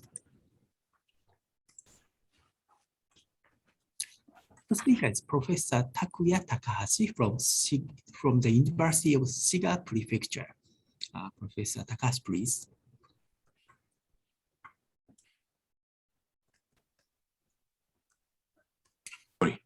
So thank you very much, Professor Tsuge. Can you see my slide? No? 見えております。見えております。Thank you very much. Wait a moment. Okay, so let me start my presentation. My name is Takuya Takahashi. My topic, well-being, is broader than the theme of the current session, supply, demand, and politics of cultural forest ecosystem services. But I hope my presentation will cast a new light on our discussion. First, ranking is a controversial practice. Therefore, I would not like to put too much emphasis on this data. This data is taken from the Gallup World Poll in 2020, which asked people in the world how much they were happy along the scale of 0 to 10 points. The highest average points can be found among our colleagues, Nordic and European countries. Japan ranked 40th in this survey. Many people have discussed why Japan ranked at such a low place. Whatever the reason, this kind of data gives us new opportunities to examine our lives. Recently, by the way, this is a picture of Japanese cedar in Kyoto Prefecture. Recently, well-being, including subjective well-being, SWB, which was measured in the Gallup World Poll, is attracting attention as a policy indicator. For example, New Zealand has implemented a governmental budget targeted to well-being. Other government statistical offices are collecting information on well-being of their citizens. Considering this trend, we may suppose natural resource policy could employ SWB, subjective well-being, as policy indicators. If you may suppose if you may get interested in reasons why well-being is important also in natural resource management, especially forest policy domain, please refer to my paper, Takahashi and others, to 2021. In a nutshell, I would like to claim in that paper, SWB may be able to capture holistic relationships between human and forests. I measured first related to subjective well-being in the past. In policymaking, also in the field of cultural forest ecosystem services, it would be very important to know about the differences of well-being between individuals as well as regions or areas. This study conducted with Professor Shibata and Professor Tsuge investigates factors contributing to differences in forest subjective well-being among mountain villages.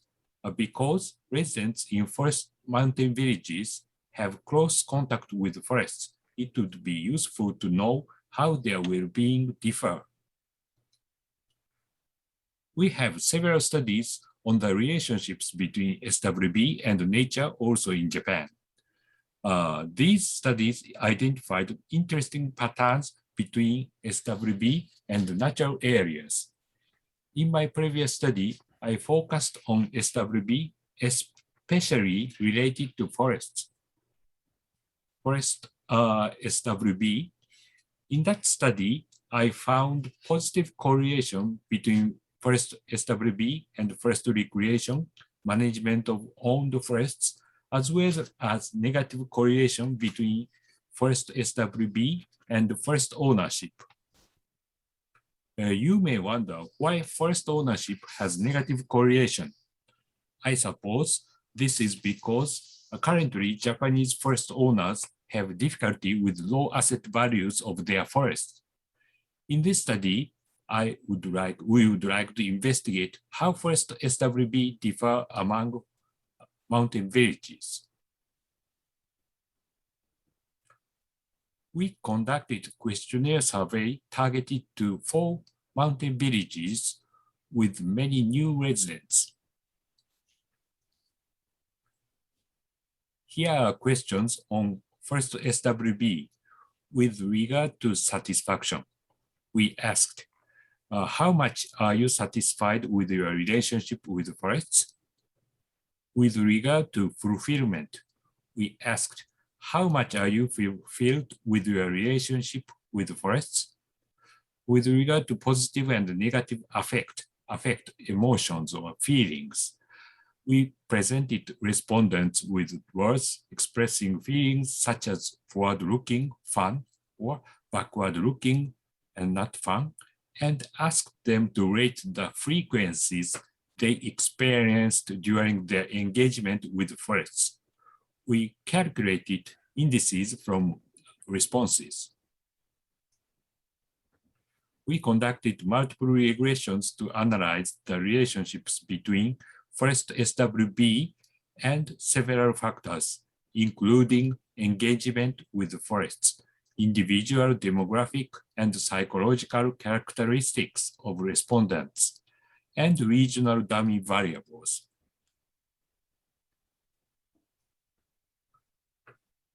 Before talking about the obtained results, let me talk about the profiles of respondents. In total, we obtained 952 responses. Male consisted of 63% and female 37%. The average age of respondents was 64 years old. Forest owners represented about 30% of them. The average yearly income was about 4 million Japanese yen, approximately 40,000 US dollars. The largest group of respondents' occupations was pension and not employed. Business followed. The average points of first SWB were, as for satisfaction, 6.32 points out of 10 points. As for fulfillment, 5.80 points out of 10 points. As for positive affect, positive emotions, 15.59 points out of 25 points. As for negative affect, 1.62 points out of 10 points. In general, not so negative, rather positive. We compared the average points of first SWB, subjective well-being, among 4 mountain villages. We identified statistically significant differences. Especially, village D is higher than other 3 villages in the terms of satisfaction, fulfillment, and positive affect. As you can see in these charts, the scores for village D were higher than the ones for others. We tried to explain the found first SWB differences among 4 villages in a step-by-step manner. We first conducted regressions taking first engagement, ownership, and respondent demographic characteristics as explanatory variables and first SWB as dependent variables. We identified several interesting correlations. For example, we found positive correlations between the enjoyment of forest scenery and forest SWB, but negative correlations, surprisingly, between sports-related forest visits or wildlife observation and forest SWB. And we found other correlations. Some of them are surprising and some of them are commonly found in the studies of subjective well-being, general subjective well-being.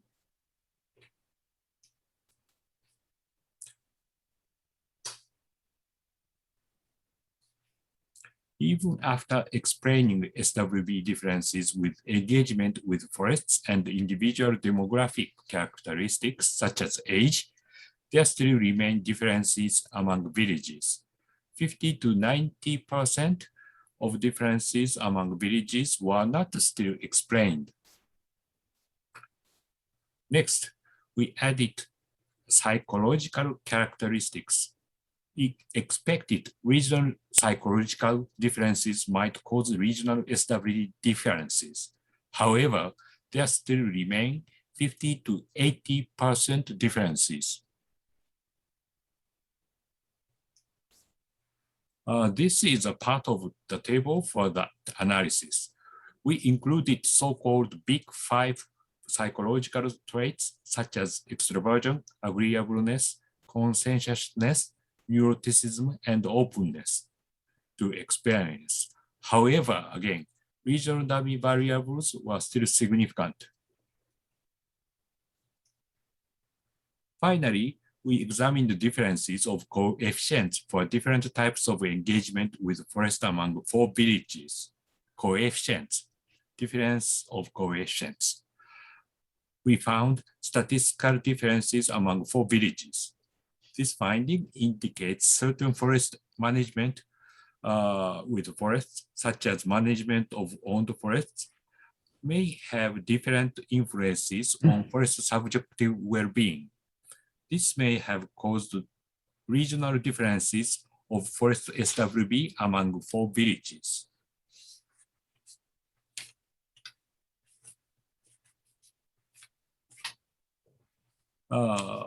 Let me conclude my presentation.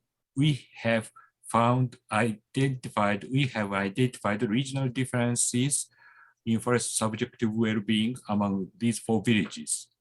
Specific causes of the differences were not identified. Forest engagement, individual demographic characteristics, and psychological traits could not explain all the differences. Relationships between explanatory variables and forest SWB were different among regions. Another possibility is that natural geographical characteristics or different forest types may influence the degrees of relationships between factors and the forest SWB. For example, differences such as warm temperate forests or temperate forests, or plantation or natural forests may influence forest SWB differently. Or beliefs on forests, such as how proud residents are with the local forests, could be different among forest villages. Based on these findings, we would like to suggest future courses of research and policy implications. We would like to improve first this model so that we could explain regional differences better. As for policy implications, we may be able to make policy recommendations based on forest SWB. For example, by examining forest SWB, we will be able to improve forest SWB through forest service industries, such as forest recreation, being discussed during this symposium. Further, we will make forest management plans so that we could enhance forest SWB. We have already measured other types of nature-related SWB, such as river SWB and lake SWB. We will compare and combine these nature-related SWB measures and come up with more comprehensive understanding of nature SWB relationships in the future. Here are the references for this research.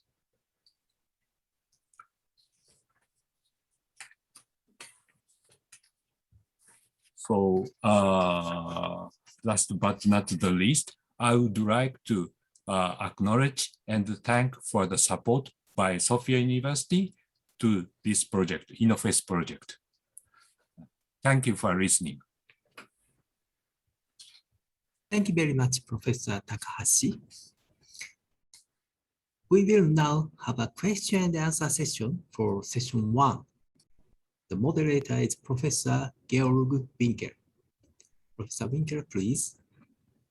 Thank you very much, Professor Suge. We have received some questions, and I asked my Japanese colleagues to add in case there are Japanese questions that I don't identify as questions. The first question that I think has been asked to Tobias' presentation, but could be also interesting for others to answer is, if I understand it correctly, in how far we can say there is a general connection between, I would think, the demand for cultural ecosystem services and factors such as wealth, income, education. I hope I understand the question correctly, but that's how I understood it. And I wanted Tobias, if you want to ask or respond to that first, and then perhaps further speakers. Thank you, Georg. I can tell quickly, well, I presented the results from our European study and mentioned that there has been another already 10 years old or 15 years old global study at country level that found indeed that the importance of cultural ecosystem services increases with growing levels of economic wealth. But I would say it's difficult to answer that or establish such relationship at the broad category of cultural ecosystem services, as they are so different. I would say when it comes to the importance of eco-tourism or outdoor recreation and so on, that certainly may be the case. But on the other hand, I would argue there are also, let's say, the cultural ecosystem services of the poor. And as we know, that spiritual values, sacred groves, have a lot of importance also in the less wealthy parts of this world. And well, traditional ecological knowledge as a cultural ecosystem services is particularly important in the less affluent part of the world. So that probably, it really needs to be looked at the level of individual cultural services. Thank you very much, Tobias. Do further speakers want to comment on that based on their research? No? Then the next question that was put in the chat here is actually addressed to me, I believe. It's by Professor Shingo about the importance of the, let me read it, of the, I get so many messages in between, of the two distinct perspectives. I believe we introduced on European forest policy, the polarization view, polarized views, conservation vis-a-vis forest use. And he's asking that he was thinking that this gap is getting narrower. And then there's a second question, if in the European policy arena, now payment for ecosystem services are really established as a general tool in the strategy. I would like to respond to the first question. For the second question, I see Davide Pettinella is also there, who's an expert specifically on this one. So I would also ask my colleagues to contribute to that, but also to the first question. So on the first question of the ideological polarization, I would not think that this has become less intense in the last years. There has been a certain shift at the EU level, I would think, from production orientation, let's say provisioning service orientation, towards more highlighting, mostly regulating ecosystem services, mostly biodiversity and climate mitigation issues. So that's the main emphasis in the EU forest strategy. But at the same time, the other functions are also mentioned. There's a certain downplay, I think, in this polarized debate of the cultural ecosystem services that, however, score very high in all public perception surveys, as Tobias and others have raised it.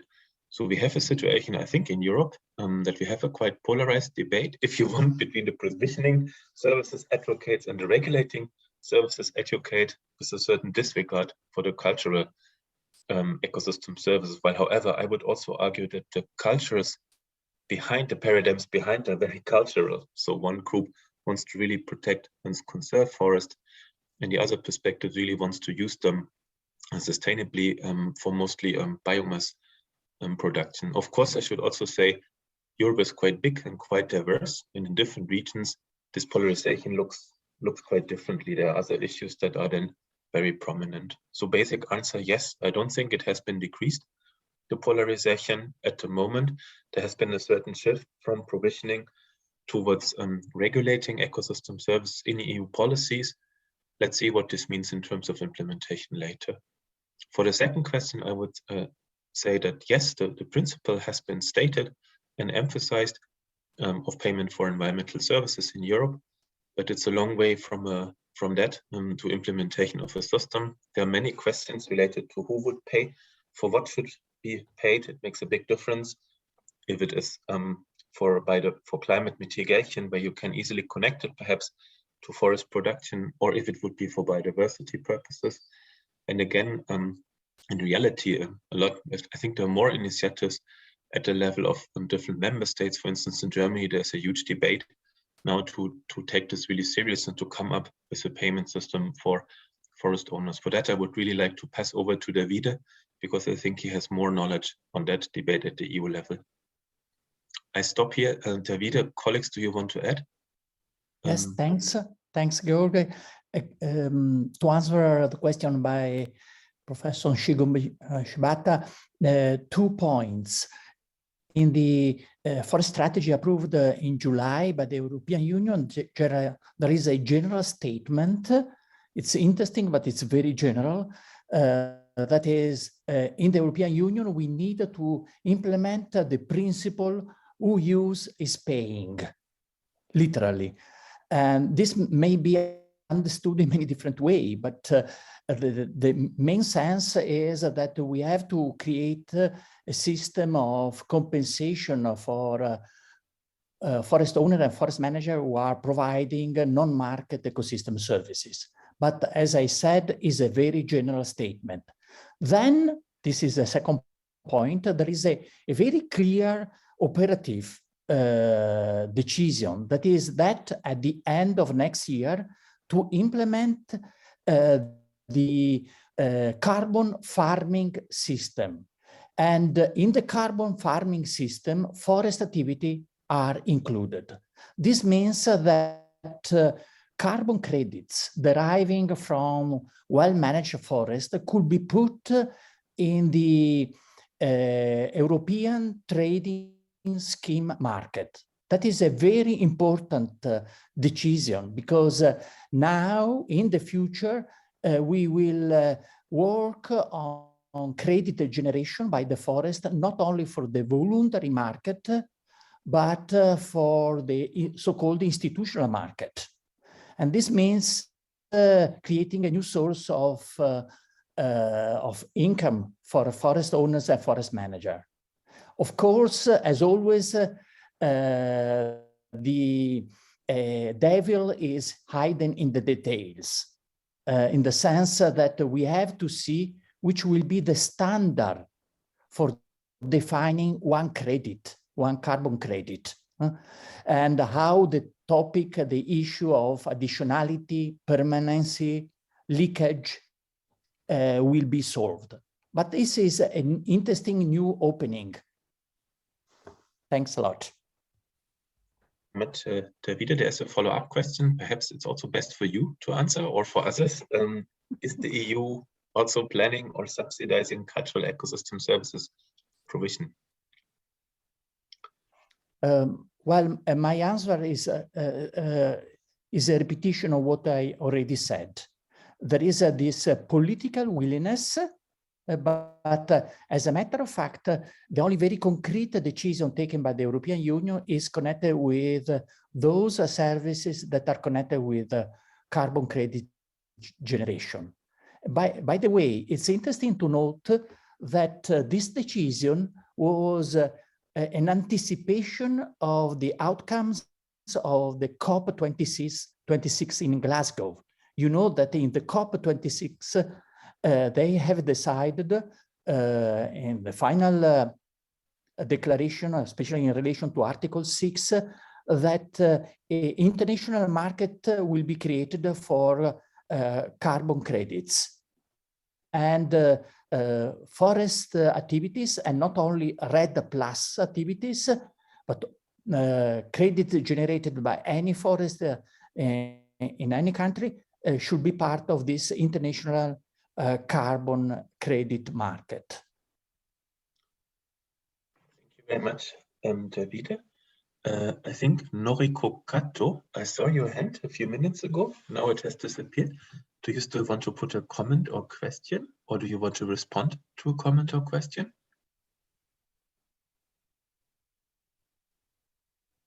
No, it doesn't seem to be the case. Then I would like really to ask my Japanese colleagues if some of the chat messages that are there would be a question. Please interrupt me and let me know, because my Japanese is not well enough advanced. It doesn't exist basically to understand if there's a question. Yeah, so however, a question to Professor Tobias Plininger. How can cultural ecosystem services influence decisions if they not have common units such as euros? Basically, it's about if they're not monetarized, I would think is the question. Tobias, this is addressing you. Do you want to respond? Yeah, good question. Difficult indeed. I would say our political systems are requiring somehow a quantification, whether in monetary terms, as you say, Georg, or maybe also just in biophysical terms, right? And I would, or many people highlight that one reason why carbon is such an important or outstanding ecosystem service is also that there's this one single catchy unit that we can quantify the ecosystem services of carbon sequestration of forests, for example, in tons of carbon or greenhouse gas equivalents sequestered and so on. We don't have that for many other ecosystem services. I know in the world of biodiversity, there are discussions and many works going on trying to quantify biodiversity in this one single unit, and even that is already endlessly difficult. And for cultural services, I'm afraid it may simply not be possible. Culture is too diverse, is too intangible to find the one formula, and even less in economic terms, at least for, well, maybe you can quantify economically the value of ecotourism, let's say, But if you look through the different cultural services, you will see the limits quite soon. If you think about the category of spiritual and religious values, where probably even the most hardcore economists probably would come to and see their limits, that you cannot quantify the spiritual value of a forest in economic terms. So let's say what David says, for instance. But I don't know, I would argue maybe we need to get used, our decision makers, that also things that cannot be quantified easily do matter and have value, just along other dimensions. Thank you, Tobias. And actually, I would like to ask our Japanese colleagues back how they would assess this in the Japanese forest policy discussion. Do you need to quantify cultural ecosystem services to make it policy relevant, or do you see other ways? I would be quite curious to learn from you what your experience is in the Japanese policy system. I don't know whom to address. Perhaps one wants to take this up.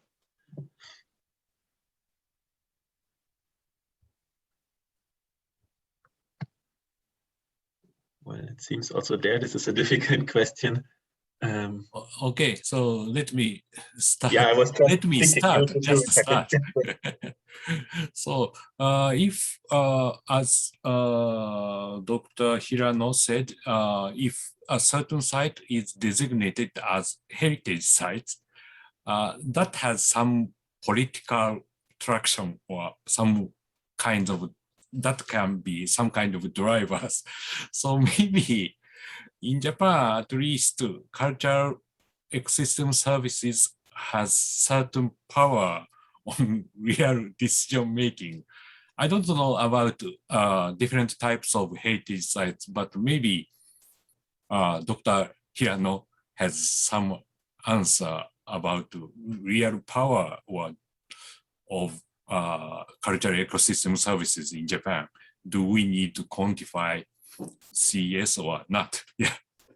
Okay, I tried to answer. Well, I'm actually having the background of sociology and political sciences. So this answer would be based on this background. And many of my colleagues as sociologists here in Japan tried to reflect the cultural forest ecosystem service into the policy mix before, maybe since 1980s. And especially as Professor Takahashi mentioned, that there are a lot of heritage projects, including World Heritages and the others, and try to reflect the local community's value using forestry, using forest culture, culturally and historically. But many of them are now seemed to be give up to reflect these cultural values on forest to the policy stage, because as the other professors also mentioned, that the power of economic evaluation of economic ecosystem services in other sectors are very strong, and it's very difficult to evaluate cultural ecosystem service here in Japan. So that's why if we are going to get into the community and find a lot of values on cultural forest ecosystem services, but if we are going to send it to the policy making, many policy officers said, oh, there is no quantity of that values and no evaluation about that, so they are going to ignore about that. That situation was very often happened here in Japan. So I must say, it's not optimistic here in Japan to reflect cultural values on policy field, and we need certain methods to reflect that. Thank you very much for really interesting answers. I believe, if I may ask you, sometimes my impression is that in the EU debate, issues such as biodiversity and climate change are used as a more rational substitute for cultural ecosystem services. So basically you want to protect forest landscapes, but then you argue with natural science how to do it. Do you think, I'm not sure if my colleagues agree with this perception from Europe, but is it valid also in Japan that you better argue with, let's say, biodiversity if you actually want to have a nice tree protected? Or is it, am I wrong? Yeah, we can see that type of tendency because the voice of natural scientists and economists is really strong, and to reflect the other types of ecosystem services. So that's why the policy making tends to be focusing on that voices. So actually, I'm really interested in how the cultural values of forest uses or why these values has been recognized and being legitimized, which means how to reflect in policy making. Actually, personally, as a social scientist, I'm really interested in the process of legitimation of cultural ecosystem services, reflecting the situation of Japan. So, well, actually, Professor Jean Lazaraux indicated that the historical stages of recognizing cultural services of cultural ecosystem services in her presentation. And that was general story, and I was very interested in, but maybe we need to make similar analysis to each values of cultural forest service to understand why and how these values are recognized and how these would be legitimized. Thank you very much, Professor Pirano. Very interesting, and you provoked a debate. So now I have two people I can see, Lisa Thürwein and Tobias Plininger. And then unfortunately, we have already to move on. Now that we just started a really interesting discussion, I think. Lisa, do you want to go first? Thank you. Thank you very much for your interesting presentations and regards from Switzerland, Zurich.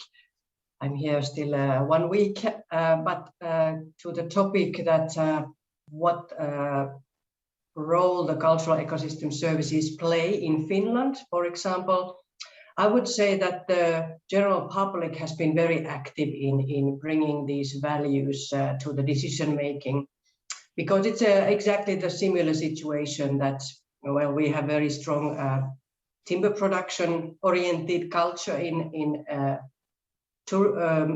forestry, but this outdoor recreation is very important for Finns and all these amenity values. So that's brought these topics more into the decision making and has changed, for example, state forest management quite a lot to multifunctionality. And we also these cultural ecosystem services are quite well recognized, but we need tools in private forests.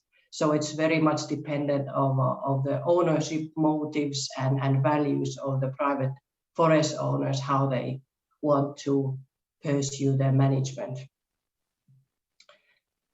One thing what we do at our institute is that we monitor outdoor recreation and nature-based tourism. So we produce figures, how many Finns and how often they use outdoor forests, and it's almost all Finns, more than 90%, 96% of Finns participate in outdoor recreation. That's been quite important in the political debate, this kind of figures of participation and monitoring the forest uses. Thank you. Thanks, Lisa, for sharing some insights from Finland and showing one way of quantifying cultural ecosystem services. And of course, lucky Finns, 96% is quite an impressive number of forest visitors. Tobias, you were the next on my list, I believe. I just quickly wanted to respond to your observation, Georg, and would first agree that my impression is also that a lot of the policy debates around forest ecosystem services are pretty expert driven, and that there is a certain discrepancy between what is debate in the policy arenas and in the public. But I think we also should not, well, dichotomize regulating provisioning services versus cultural ecosystem services, but maybe indeed highlight that cultural ecosystem services can be also used as a communicative tool. Because if you ask people, like we did in the one study that I presented, and ask what they appreciate forests for, almost nobody would say, I appreciate this forest because it stores carbon, or it has net primary production, or regulates ecosystem processes and so on. But if we show that these processes may be needed to maintain a stable forest, that gives sense of place, that is aesthetic, that provides a ground, an arena for people to encounter nature and so on, then that may be more useful. Thank you very much, Tobias, reminding us not too strongly dichotomize perspective, which I think is a nice closing statement. I think we have now a break of about 15 minutes. I hand over to, I think, Professor Zuger, who may announce the further proceeding. Thank you very much, and congratulations for having been so fantastically in time this morning. Thank you very much, Professor Winkel, and all speakers. This concludes session 1. We will take a break until 6:35 in Japan, 10:35 in Europe. During the break, we will show videos about Graduate School of Global Environmental Studies at Sophia University and Sophia Forest. Please watch those videos. Thank you.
want to go into forest?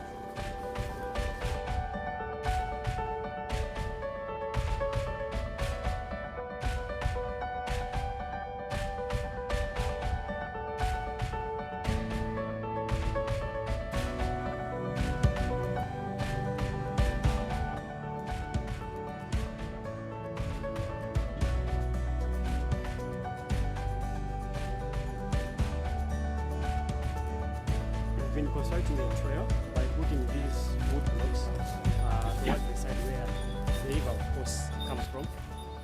The basic idea is to prevent tourists or whoever is going to come here from sinking into the mud this side, so that they can walk on the safer side.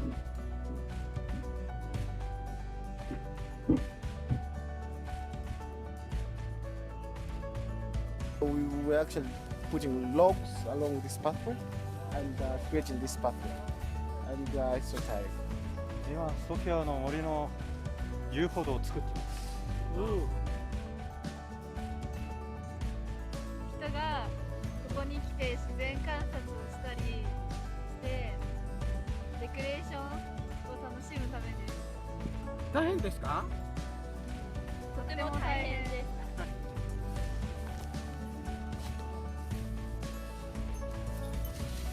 I think it's been a great practice, very tiring, but it's effective because it will come handy for forest management activities like cleaning and any activities that will go on like pruning. So it's good to actually have a path. It has been a good way of bonding between the students, and I believe with this it will be a continuous and very effective forest management activity for Sophia Forest, which is very good.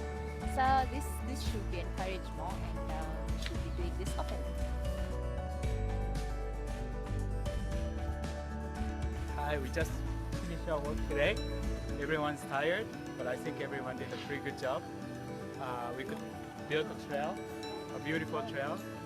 So I hope we can see the trail next time together. 皆さん、今日はソフィアの森でいい仕事をされたと思います。このソフィアの森はいろいろな植物が生い茂ってですね、昆虫もさまざまなものが出てきます。皆さん自然を楽しまれたのではないかと思います。これからこの森を使ってどのように皆さん環境の研究をするか、これから考えていきたいと思います。皆さんと一緒に。今日はどうもありがとう。This place was built for the purpose of a field study of our graduate students, and it was established, I think, 2 years ago. And so far we have conducted 3 or 4 this kind of field visits. And the first time we did research and educational activities, including measuring carbon amount of the forest and also water quality. That was conducted summer last year, I think. And also last autumn, we built a signboard, the big signboard you saw at the entrance, and also small signboards. And so this is the 3rd time, and this is the first experiment we did to build a trail with the students. So I hope this is a good experience.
满天星星，平行时空下。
Thank you for coming back on time.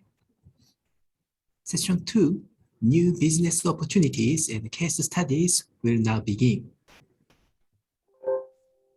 Professor Davide Petenera of the Department of Land, Environment, Agriculture and Forestry, University of Padua, will deliver the keynote speech. I'd like to briefly introduce Professor Petenera. Professor Petenera is full professor at the University of Padua, Italy. He's teaching forest economics and marketing of mountain products and services. His professional focus is on forest product and service economics, with a special interest on the new markets for non-wood forest products and forest services, and the related CSR and SCAR aspect in regulating the forestry sector and in creating new responsible markets. He has published more than 500 papers in the field of forest economics and wood product marketing as a result of his research activities and field works carried out within programs financed by European Commission, FAO, European Forestry Institute, World Bank, and by Italian national and regional institutions.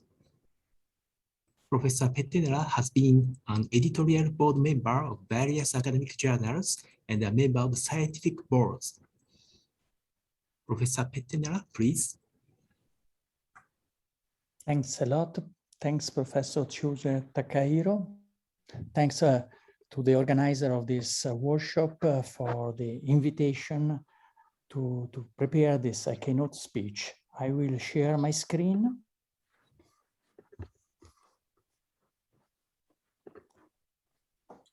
As you heard, the title of my presentation is Challenging for Marketing and Payment for Cultural Fairs in Europe.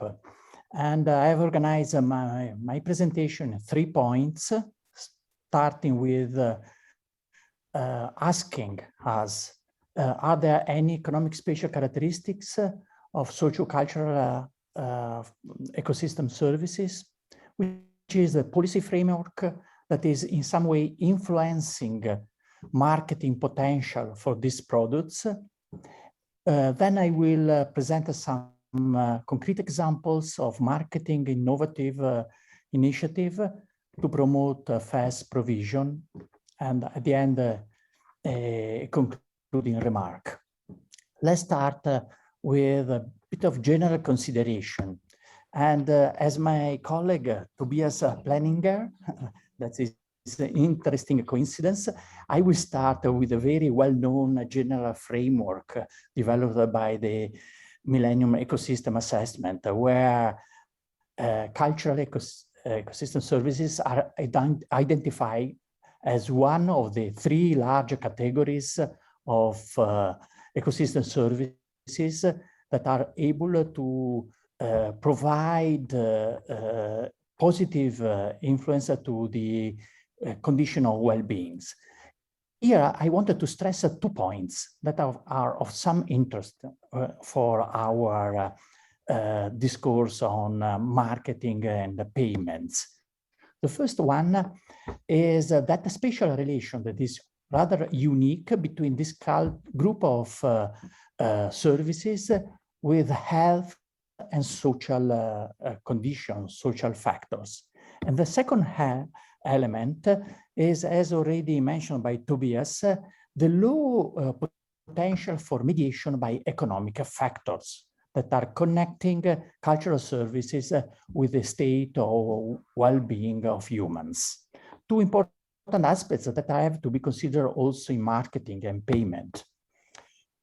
So are there any cultural, any special economic feature connected with the cultural fests?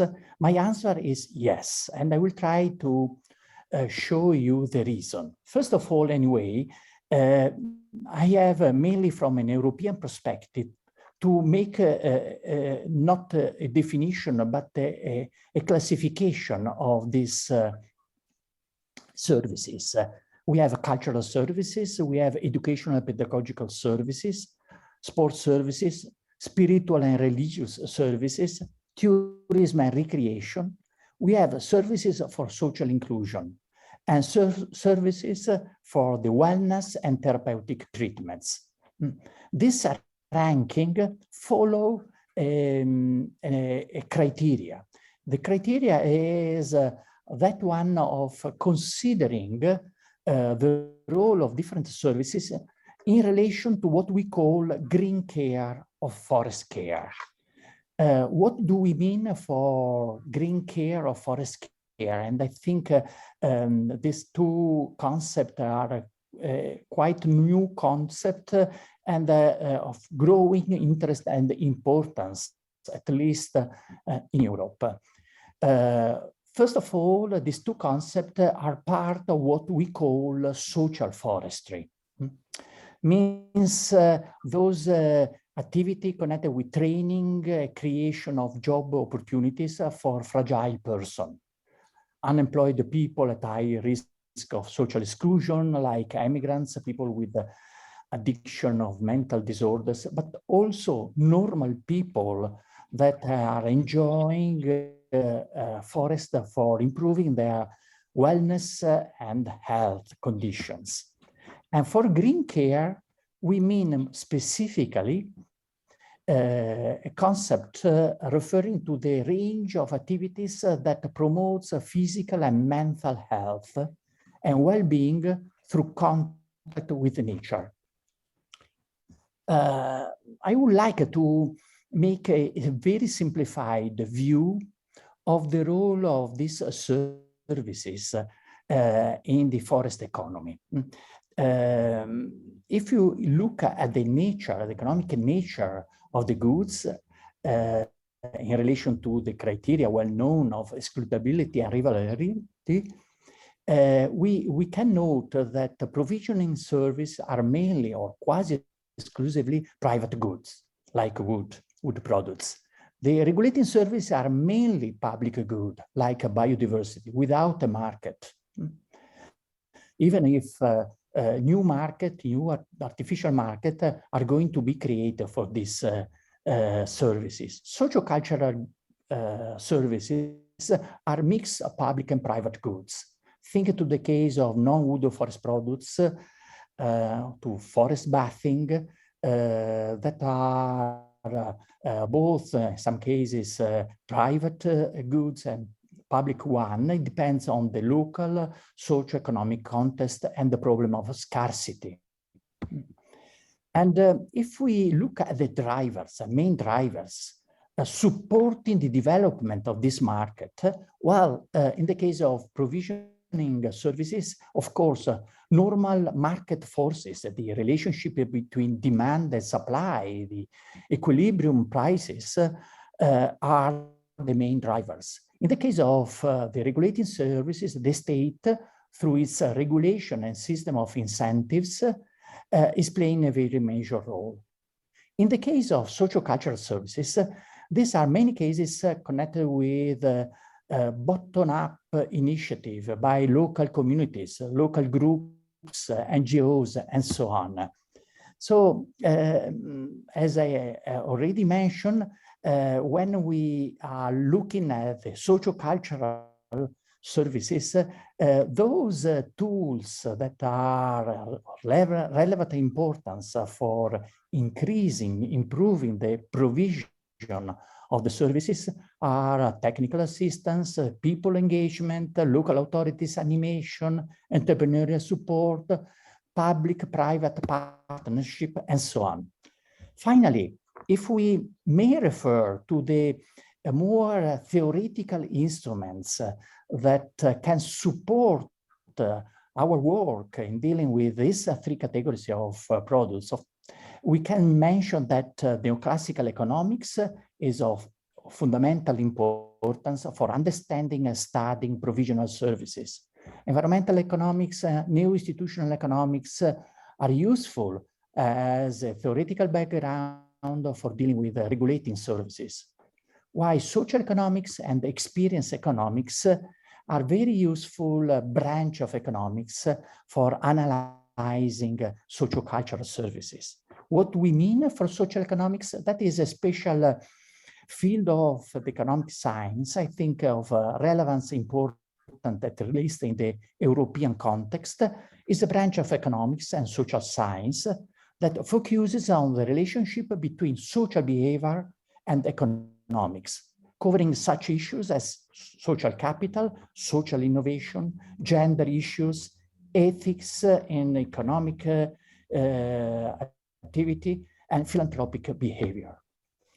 Okay, having said that, again, some consideration on policy framework that may integrate the very relevant points raised by Georg Winkel before. I think that when we are speaking about socio-cultural services, and I like to make the definition of socio-cultural, adding the component social, because when I'm thinking to activities like sport or concert in the forest, I don't think that the concept of culture is enough. So I prefer to speak about sociocultural services. I think that in some way they are influenced by all our work on developing the bioeconomy. So bioeconomy policy or policies are extremely important and relevant. But of course, they are also connected with biodiversity and climate change policy. One third, let's say, set of ideas, instruments, a concept that I think are very relevant when we are dealing with sociocultural forest services is the One Health policy. Of course, there are synergies among these three field of policy activity. Think to green soft tourism as an overlapping aspect and a case of synergies between bioeconomy and policy. Think to the control of forest-based zoonosis. 75% of all our virus that are affecting human health are connected with the degradation of forest environment. But think also to conflicts. First of all, the conflicts that is a hot issue in Europe of the use of biomass for energy in relation to air quality. And going deeper on this element of the One Health policy, I wanted to quote this very important document that has been recently published by the European Commission, Strategic Forestry Report. It's a document that is stressing the area of policy making of relevant strategic importance for the European Union. And one of this area is connected with all the problem of biodiversity loss, environmental degradation, and public health. I don't go through all the quotation, but I think it's relevant to note this aspect. As well, is useful, I think, to give an official definition of what we mean for One Health policy, a concept developed by the World Health Organization, but then endorsed by many other United Nations organizations. Starting from the idea that human health and animal health are interdependent and bound to the health of ecosystem. This brings about the need for a collaborative global approach to understanding and reducing risk for human, animal, and ecosystem health, integrating so world health, food security, environmental, and economic issue. You know, this topic has been analyzed by different organizations, different agencies from different perspectives. Very useful to compare the work done, for example, not only by WHO, but by UNEP and FAO on relationship between environmental protection and human health. And also in the European Union Biodiversity Strategy approved last year, there is a clear reference to this point. Nature is said at the first page of the document is as important for our mental and physical well-being as it is for our society ability to cope with global change, health threats, and disaster. We need the nature in our lives.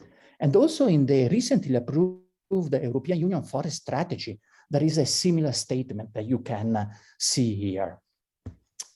So, going now to look at the examples and the field of activity connected with marketing of socio-cultural FAS services. About the payments and instrument for covering the cost of provision. I think that we have three main sources of payment for covering the cost of this services provision. The direct payment by the beneficiaries, by the user of the service, the state through its welfare system, and then philanthropy. So capitals coming from companies, from the local communities, and from volunteer work. I observed this interesting experience in Japan of employing volunteers for activity connected with landscape amelioration work in forest environment. And you have quite a lot of examples of different combination of social cultural services with prevailing source of capital connected with one out of the three typologies, and with a system of partnership. A very important case of partnership is that one, public-private partnership between public authorities, owner of the forest land, and the local community forest NGOs for managing the land, for improving landscape, providing recreational services, health services, and so on. But we have also services that are covered for their cost, and also that are generating profit thanks to direct user payments. Think to do some tourist activities like free house renting or the entrance ticket to an adventure park. So, how to foster the provision of socio-cultural services? I will make a short list with some examples. Let's start with initiative by the private actors, or by the single actors, or by group of actors. And then we will see those actions that are more connected with the public intervention. Well, first of all, of course, service innovation. Innovation, new ideas, at least relatively new ideas for new territories. a short look to some examples. The case in Spain of mycotourism, a set of activities centered on mushroom picking, mushroom eating, but also enjoying staying in a forest environment, walking, making some sport activity, and appreciating the cultural elements of that territory. Or innovative idea is this park in Scotland, a unique case of a park that is visited only in the night for observing stars and enjoying this special feature of the forest in the night. And another case that is very common, becoming very common all around Europe, the renting of 3 houses in different forest ecosystem with different type of organization and different type of style. Boreal forest, we will have a presentation on this topic. So nothing new by sure in Europe like in North America. But here I would like to mention a special case of boreal forest for pets developed in Italy.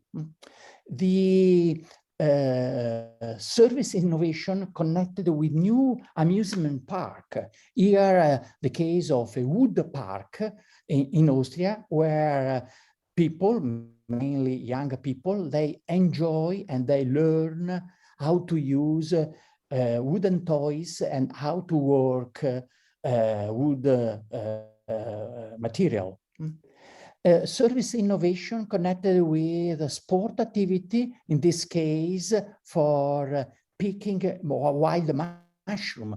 There is a mountain community in Italy, in the Parma province, where they are organized. They are now at the 8th edition, the World Mushroom Championship. In this edition, there were also some Japanese picker participating to the championship. Then we have the large area of quality assurance, standard certification, labeling. Sometimes even we can consider here in general the problem, the issue of branding. You know, when we are referring to the forest sector, there are at least 3 areas of concern, the classical 3 areas, also for developing standards and developing certification or control techniques and labels. So we have labels only connected with environmental performances for wild forest products. We have standards for the certification of well-managed forest, standards of traditional origin of the products, standard for organic products, and so on. As a matter of fact, there is a specific interest in development also in relation to the standards connected with certification of sustainable forest management. PFC in Italy has developed first standards for health forest. Is a draft standard that has been already tested and used in the first case of certification last September. And the FSC is working also on that, even if at the moment they have developed, apart from the main standard that is more connected with wood production, they have developed 5, let's say, additional standards for 5 environmental services. 4 are regulating services, but 1 is tourism, is recreation, is for sociocultural services. And then we have the large amount of standards specific for tourism certification labeling, but not specific for the forest sector. And these are at least in Europe, no less than 50 schemes and initiatives, mainly developed at local and national level, very few of international level. GSTC is one of the few examples of an international standard. mainly for a single sector like certification of destination or national parks. One single issue is normally considered by the standard like environmental impacts, protected areas, services. And normally there are only few third-party certification schemes. So this is, from my point of view, a bit of confused set of quality assurance system still under development. We have a serious problem of overlapping of the messages associated to the standards. Effectiveness in communication is a problem. Visibility is also a problem. There are not much known until now, all the standards, and so still a limited impact. And another interesting instruments, it's networking, a promotion of good practices. Here the examples are numerous. I will mention one that is a networking association in Wales, so in UK, for gathering all the initiative connected with the community forest development. And there is a network, there is some training and communication activities. There is annual fair, an annual exhibition of all communities and frequent meetings. Similar type of networking organization are common also in Scotland and in other European Union countries. A nice network, even if rather limited in terms of number of participants, but very specialized, is that one of the food forest managers, food forest owners in the Netherlands. Again, exchange of ideas, making good communication activities, and sharing good practices. And finally, advocacy. So many of this group are able to organize advocacy and lobbying activities. I will mention a project in which I'm involved. It's called the Green for Sea project. Under this project, we have created a network of people connected and interested in green care activities, 75 members subdivided in 4 categories.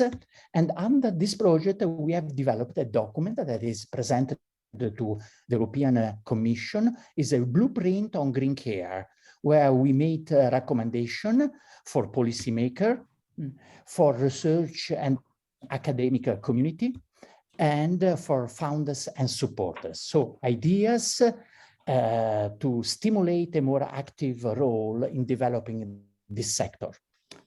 By public agents, what public agencies can do? Of course, first activity should be that of monitoring, collecting in a systematic way data. Unfortunately, I have to tell you that we are quite late in this activity.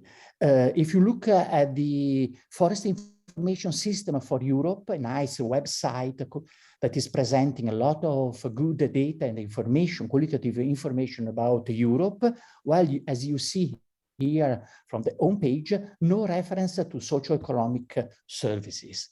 But even if you look at the state of Europe forest and to the 6 criteria, that is that one dealing with a socioeconomic function and condition, you will find few data, not high quality, connected only to recreation. So here there is really a mixed field of activity by policy institution, by public institution in collecting data. Research development. Here my analysis could be long, but I wanted to give only very few reference about research project of creation of partnership for informing on what is going on at the European level on ecosystem services organization and provision, and project, research project, and a project connected with the training. But I get to this aspect of training as my last point, mentioning only some initiative, a very valuable one. For example, this association in Finland, Forest Care is called Finland, that is providing training and promotion investment activities for the local initiatives. And there are very interesting activities that associate training to research and development. In Austria, since a long time, there is a specific project connected with green care, green forest care, that is promoted by the Ministry of Agriculture and Forestry with the Austrian Research Center, and that is supporting a special measure of the Austrian Rural Development Plan, supported by the European Commission. Training and entrepreneurship, another very interesting associated activity. The activity, for example, of the already mentioned Green for Sea project, where we have made a study, a survey on training need assessment, and that has been the basis of a learning course that was started in October. We have 130 international participants. This is an organization of the course that will be repeated as a joint course by different universities in the next years. I make my concluding remark. And I cannot avoid mentioning the COVID experience that we are now experiencing. I think that the COVID is giving us some lesson to be learned. First of all, that we need a state authorities as a regulative authorities for an active welfare policy. The second lesson is that different working conditions are not only feasible, but convenient for the health of the employees. This is at least what we made as an experience all around Europe in the lockdown period. And social relations are the fundamental drivers of the life quality. That is something that people really perceived, especially after this COVID experience.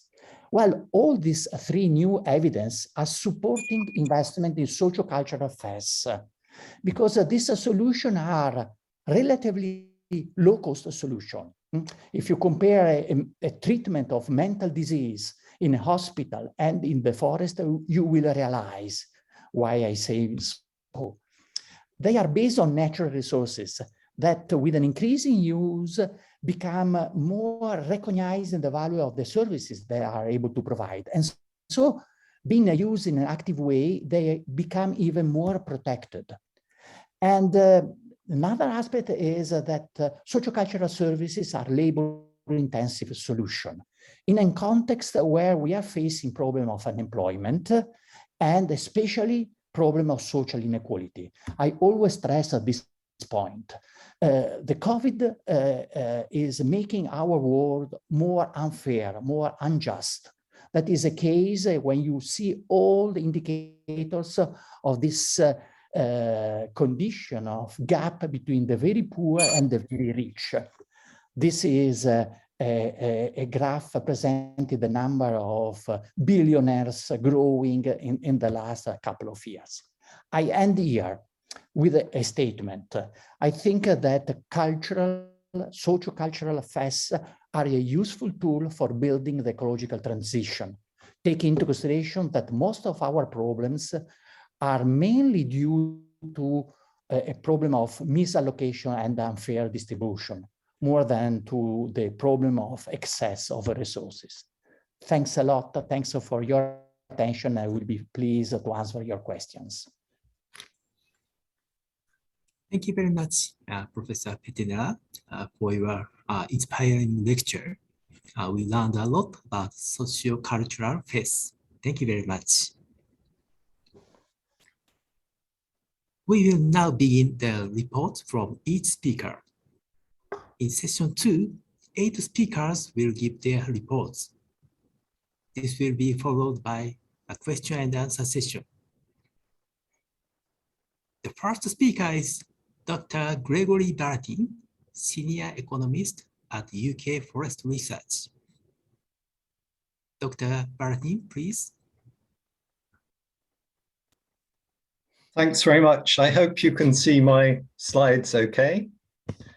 And It's a great pleasure to have this opportunity to give a presentation on cultural forest ecosystem services and payments for ecosystem services in the UK.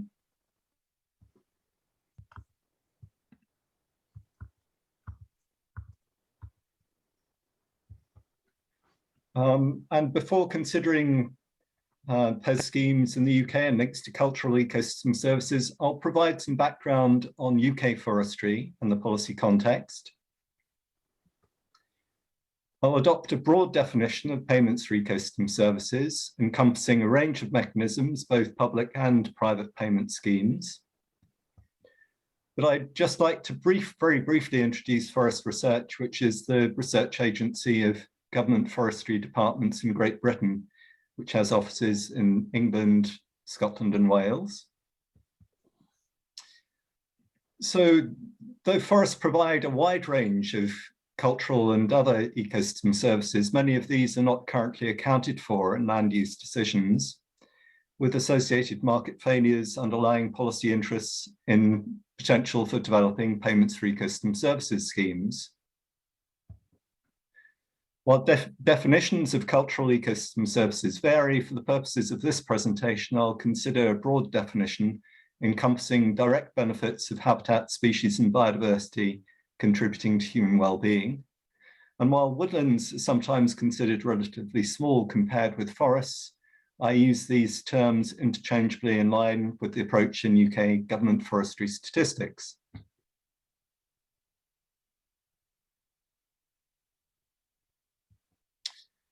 At 13% currently, UK forest cover is low by international standards, especially in comparison with countries such as Japan. Forest cover has more than doubled in the UK since the establishment of the Forestry Commission a century ago. And afforestation was undertaken primarily by the public sector in the early 20th century, while in recent years, the private sector has done most of the woodland creation. And most UK woodlands are privately owned. Planting more woodlands in the UK is socially desirable from diverse perspectives, but in a context of unprecedented human influence on the climate, impacting the global frequency and severity of extreme events, the need to mitigate climate change through deep reductions in global carbon emissions aimed at keeping average global temperature rise to 1.5 degrees centigrade, to reduce environmental impacts of global heating and prevent dangerous climate change.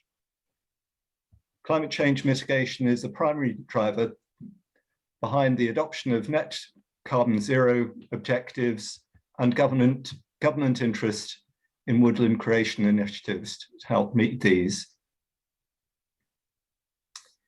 And the UK Committee on Climate Change recommended increasing woodland creation in reaching economy-wide carbon net zero by 2050.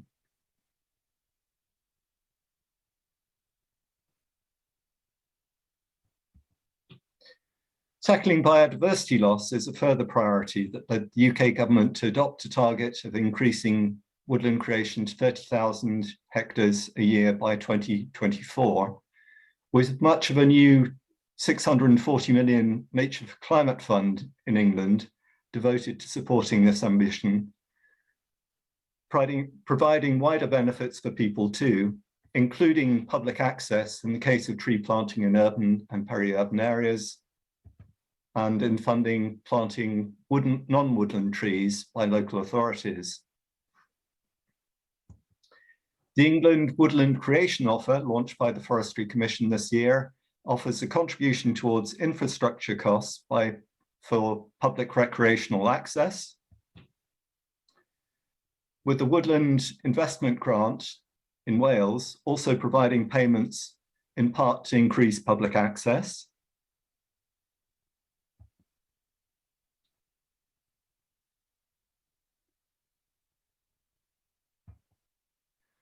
And the 25-year environment plan, launched in 2018 by the then Prime Minister, with its aim to improve the environment within a generation and leave it in a better state than we found it.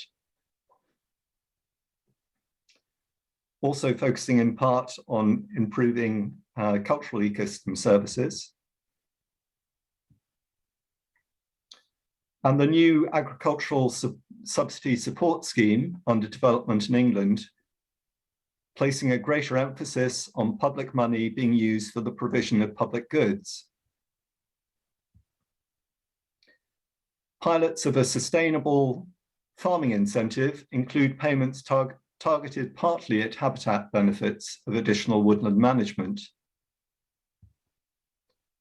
and also hedgerow management,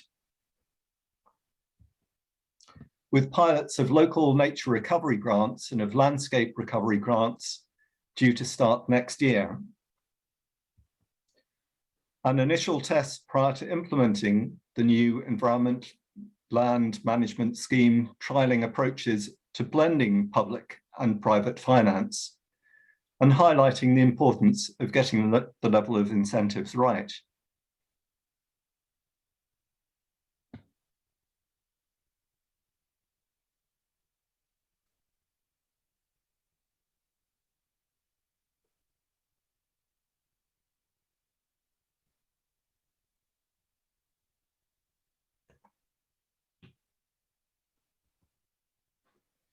To help lever in private sector funding for environmental improvement, the Forestry Commission led development of a woodland carbon code to help underpin an emerging market for carbon benefits of UK woodland creation. The code is widely viewed as successful in encouraging woodland creation, with over 300 projects validated, expected to sequester over 6 million tonnes of CO2 over their lifetime, and associated carbon units purchased by private sector companies, not just for the carbon savings, but also the cultural and other ecosystem services that woodlands provide. To help further underpin and stabilise the emerging UK market for woodland carbon, the government has introduced a woodland carbon guarantee scheme, which provides project developers the option of selling associated carbon units at a fixed price to the government. Nature conservation organisations, such as the Woodland Trust, have become involved in the woodland carbon market as a way to lever in private sector finance for woodland creation, including for cultural ecosystem services they provide. Also raising funding to create and expand their woodlands through appeals not specifically related to carbon benefits. And the National Trust, for example, another voluntary sector organisation which owns many historic properties, similarly launching appeals to the public to fund tree planting on its estate. And other UK voluntary sector organisations appealing for funds to plant trees in poorer countries overseas.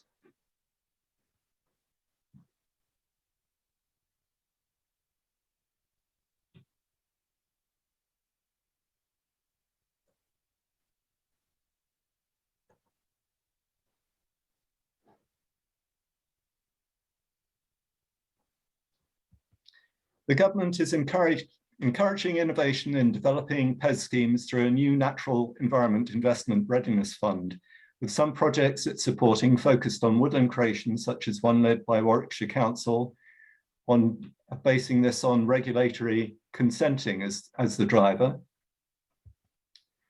and one on using biodiversity net gain credits associated with land development that involves the Cheshire Wildlife Trust, which has also been considering potential to fund land purchase and woodland creation through renting out parcels through a so-called woodshare scheme.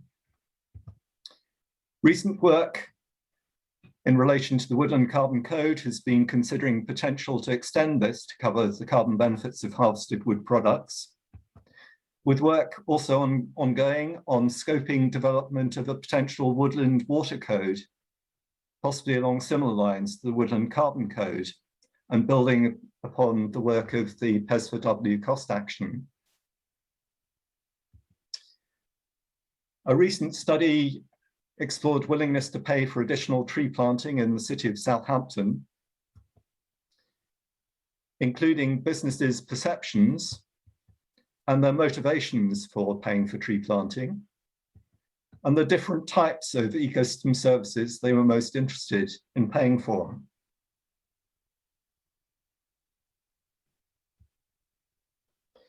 While almost all woodlands in the UK public forest estate can be visited free of charge on foot or by bicycle, there's often a charge for car parking, and permits often need to be purchased for some special activities such as horse riding. There are a few exceptions to free entry, such as the Western Burt Arboretum in Gloucestershire, which also runs a Friends of Western Burt scheme to raise additional funds. Forestry England, which manages the public forest estate in England, has also recently started a membership scheme to raise additional funding. And there are also some UK private businesses offering forest cultural ecosystem services, such as recreation-related ones, woodland burials, as well as much interest in the UK in the health benefits of woodlands, including pioneering approaches from Japan and some marketing of forest bathing sessions.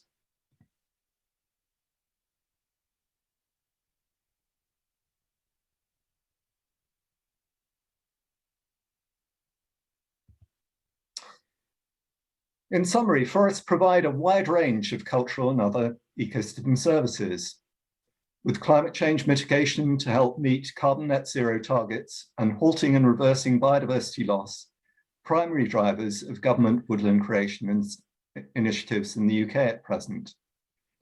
At first sight, perhaps, woodland creation for climate change mitigation may appear to have little to do with the provision of cultural ecosystem services by forests, but this is not the case.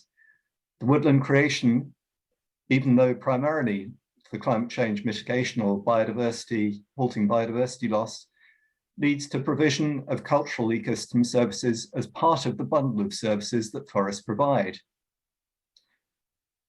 From a longer term perspective, it also helps sustain the long-term provision of cultural ecosystem services through helping limit global heating that could put the sustainability of forest cultural ecosystem services provision increasingly at risk.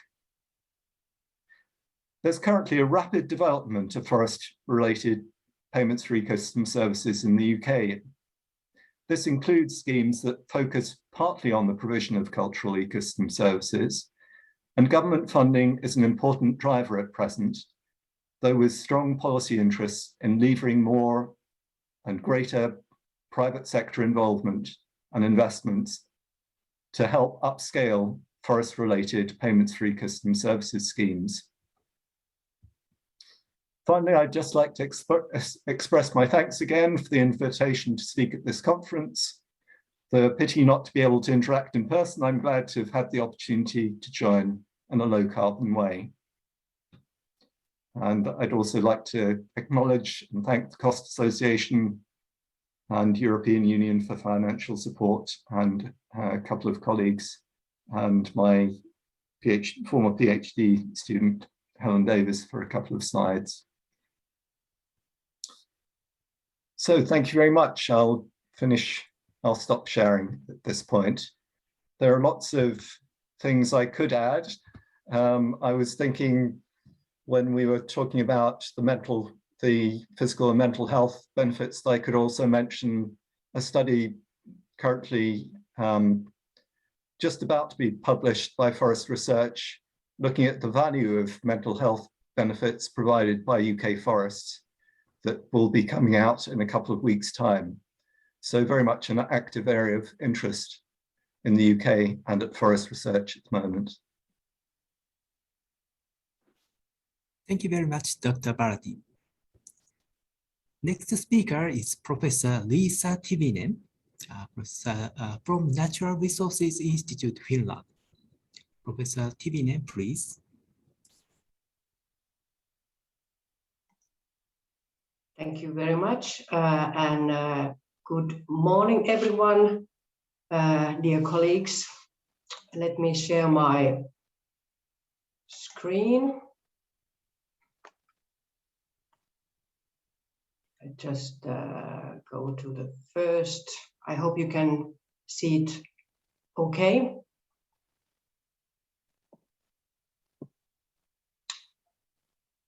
I assume so.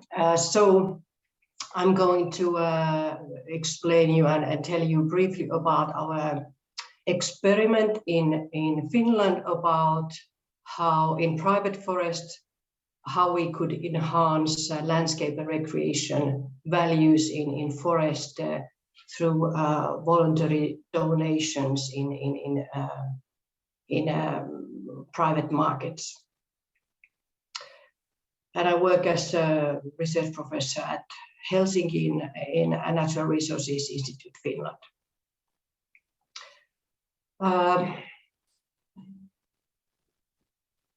Yes, a few words about outdoor recreation and nature-based tourism in Finland. We've seen during the past decade an increase in this sector's economic and social importance and volume. And I would say since 2015, there are significant growth expectations in bioeconomy and tourism strategies directed to nature-based tourism and also outdoor recreation. Well, Finland is a very forested country. 3/4 of the country is forested. We have every man's right that allows access to all undeveloped land. More than half are forests are in private ownership, and the state owns 35, a little bit more than 1/3 of the forest in Finland.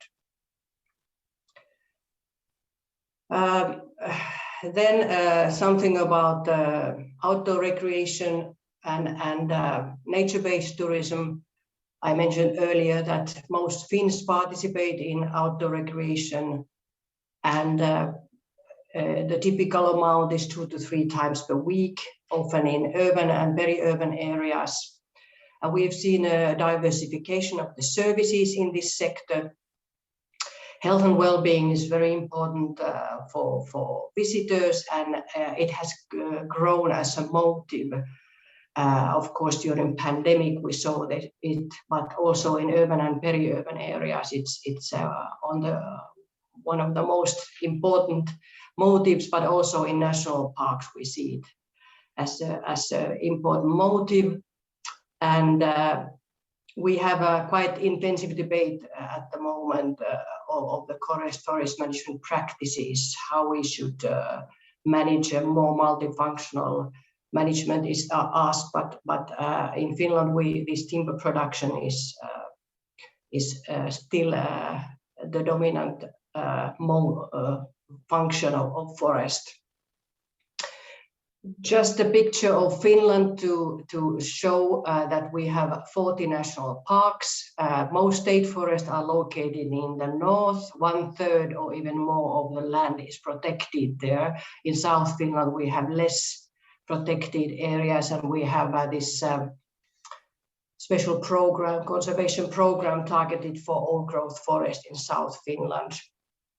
And but we have the tourism is a big business in Lapland and in the northeast Finland, and some of the areas are dependent on private forests. So I wonder if I can get rid of this. Maybe not.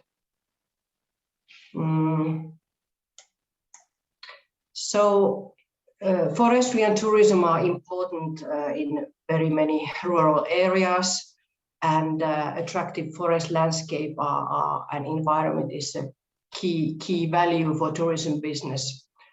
And we don't have incentives for safeguarding landscape recreation values at the moment, not even for biodiversity in the north at the moment. Most policy measures are targeted for timber production, as I mentioned, some for biodiversity in South Finland.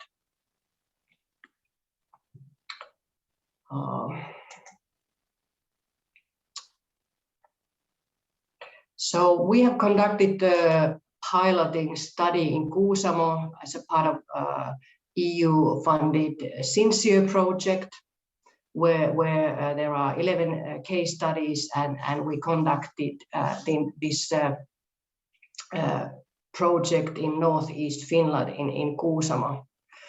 And Kuusamo is located about 800 kilometers to northeast from our capital Helsinki. Most of the forests here are privately owned. main income for forest comes from selling the wood, and intensive forestry practices are used here with clear cuttings and so on. But tourism business is an important industry also there, and it provides already more jobs and investments in the municipality than other forest sector. So the pilot basic idea in Kuusamo was that tourism sector compensates private forest owners for improving landscape or maintaining landscape and biodiversity values. We have studied these preconditions for this kind of mechanisms earlier, conducting choice experiments for tourists, their willingness to pay. Also tourism entrepreneurs' attitudes and willingness to pay have been studied, and also forest owners' willingness to accept and engage in this type of new system have been studied, and the preconditions looked rather promising for this type of pilot. So we went on with implementation in this sincere project together with Finnish Forestry Center, and we got governing the local trading agent, the Ruka-Kuusamo Tourist Association, on board. Here is the basic idea that tourists and tourism companies are the ones who provide the funding because there is the demand, and forest owners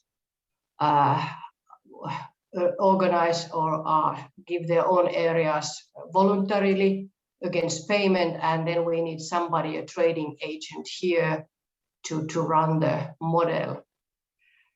And this was the part of the key part of the pilot project to create this kind of model to Kuusamo. First, we found that there are quite strict legislation restrictions who can collect funds, and only last year, spring 2020, we got possibility to collect funds in a small-scale fund collection system that was allowed by Finnish legislation. We worked with a local multi-actor group there to design this model, how do we go forward, but there were quite differing views who actually should pay and how acceptable it is to go with the private funding. Many people were and stakeholders were expecting some public funding from the Finnish government or EU, but then we decided to go, or the only way was to go on voluntary, start with the voluntary payments from visitors and tourism companies. Here is the system how we wanted, how we choose the forests. They are mature old forests located in key areas along the hiking trails, key roads, key views were also chosen to this system. Key values were landscape and biodiversity, but also we started to think about carbon storage, potential, and the management could vary in each site from total protection for 10 years to management, some sort of forest management, small-scale management to maintain the key values. 10-year contracts were targeted because that was the most acceptable time frame for private landowners. And here is our system to collect the funds. Payments were collected from visitors a year ago. A marketing campaign was launched autumn 2020, and there was possibility to give a donation through phone call, text message, mobile pay, and payment to bank account. We had some troubles in putting this into practice. This is the local forest elf, which was the symbol of this monetary collection, and then we see how we get this type of thing going and how people would react. But we had some troubles in putting everything together. And conclusions, the idea of this kind of payments were quite maybe something still new to tourism sector, and our experience is that this type of thing requires much communication, efforts to raise the awareness and also reach the acceptance of this type of system. In Finland, some key elements are missing for creating best systems. One is this fundraising legislation is very strict. It doesn't allow other than non-profit organizations to collect funding. And also, it was difficult to find a trading agent, somebody who could run this kind of system in Kuusamo. Tourism sector also seems to be much less well organized than forestry. There are a lot of small-scale micro entrepreneurs and some big entrepreneurs, and they don't collaborate so actively that the forestry sector has much more established networks and systems. And also, to me, the one important finding was that the forestry administration, they are much more targeted, very much targeted to timber production, extension services, and getting private forest owners to sell timber. But this kind of systems, they are not so well on board in the extension services yet. Anyway, the collection resulted in a small sum. We got one fixed contract with local forest owner, but what we managed to do also was creation of this cost-efficient model to enhance these amenity values, and we boosted attitudinal change among local stakeholders and mediated existing forest-related conflicts what were actually somewhat severe. And at least we got this kind of forum established with a multi-actor group working. We have one spin-off research and development project looking at possibilities to integrate carbon compensation to our model in the future. And we are working with this model now and examining how these forest-based compensation models, what are the best ones in this region, and what is the added value for tourism sector. And this landscape and scenic value trade is on board, and it seems to be quite promising for also to include carbon sequestration into the system. Here are some references of our previous studies, and if you are interested in reading and learning more about how we ended up in building this type of system. And I think I've used my time, so thank you very much for your attention. Thank you very much, Professor Tibinen. Next speaker is Dr. Andreas Bernasconi from Pambellum AG, Swiss. Dr. Bernasconi, please. Okay, thank you very much. I would like to thank the organizers for this invitation. I'm very happy to be with you. If I ask you all what you can see here and what activities that take place here, you might be amazed, because we stand in the middle of a funeral forest in Switzerland. And at the first glance, nothing special can be seen here. So my name is Andreas Bernasconi. I work with Pambellum, a consulting firm located in Bern, Switzerland. And we work at the interface between forests and society. Today, I would like to present you 5 examples of cultural ecosystem services, one of which was part of the Sincere project. So just some words about Switzerland. It's a small country in the middle of Europe, populated by almost 9 million people and crossed by the Alps. We have 26 cantons, 4 languages, and the forest cover is around a third. 30% of the forests belong to private owners, and half of the forest is protection forests, and half of the forest is almost urban forests. Now, what are the major challenges? I would say first, it's climate change and the implications for the forest development and the forest management. Then economic challenges for the forest enterprises. And third, the increasing population and the associated great importance and impact on the forest. In Switzerland, we have the right of free access in the civil code. So every Swiss citizen can freely enter the forest at any time. We know more than 80 activities in the forest. Before I go to the examples, I must shortly explain the concept of green forest jobs.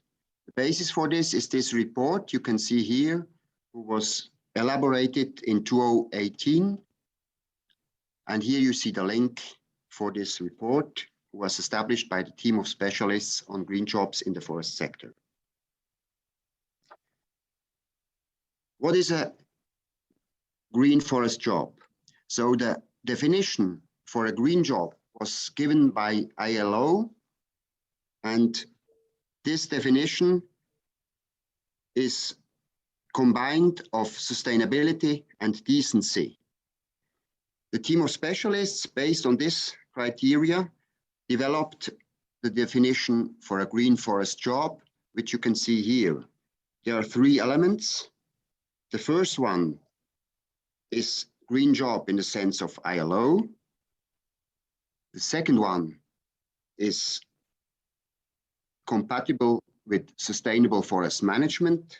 And the third one, it contributes to the production and provision of forest-based products and services. Now, in this report, we tried to elaborate thematic areas and 19 fields of activities based on what we found in a worldwide research.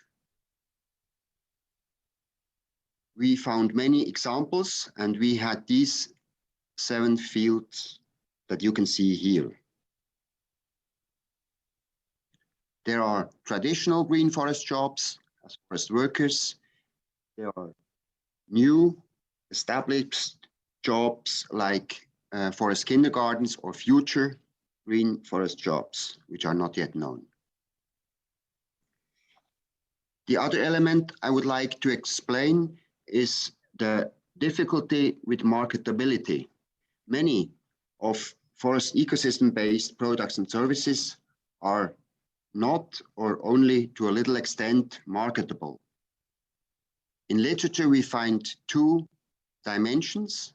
One is the scarcity, the rivalry, and the other one is the excludability. So here you see 4 types of goods.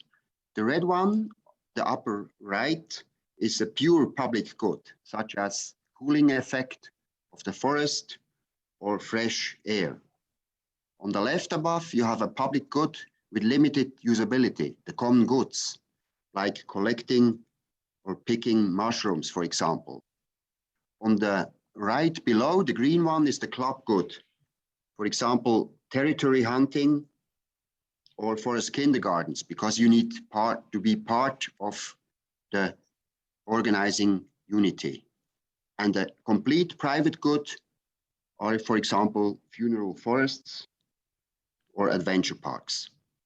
I will give you now these 5 examples from Switzerland. Let's start with forest kindergartens and elements of the activities linked to sustainable development. A typical forest kindergarten takes place in the forest all year round, 5 days a week, the whole day in the forest. In the picture, we see a private association that carries out so-called forest experiments with children, for children. Now, the problem is there are no statistics. We don't know exactly numbers. However, based on research and some expert interviews, here's some figures. We estimate that in Switzerland, we have around 600 to 800 forest kindergartens, 200 to 400 forest schools, and much over 2,000 other offers. So the total, we estimate 3,000 to 5,000 offers, and the trend is rising. Below on the right side, you have an internet link. Here you can even make a reservation for such a place you can see on the picture. The second example is forest and health.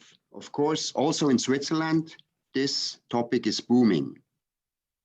There is a multitude of offers. Here we see a pharmaceutical shop a couple of months ago with an action based on perfumes, brochures, and exercises in the forests. Now, what about the offers?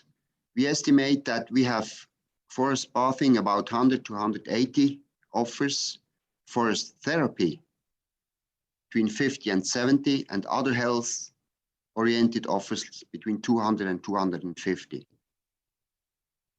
So all in all, almost 500 offers in this area, and we think that the trend is very much going on in this direction.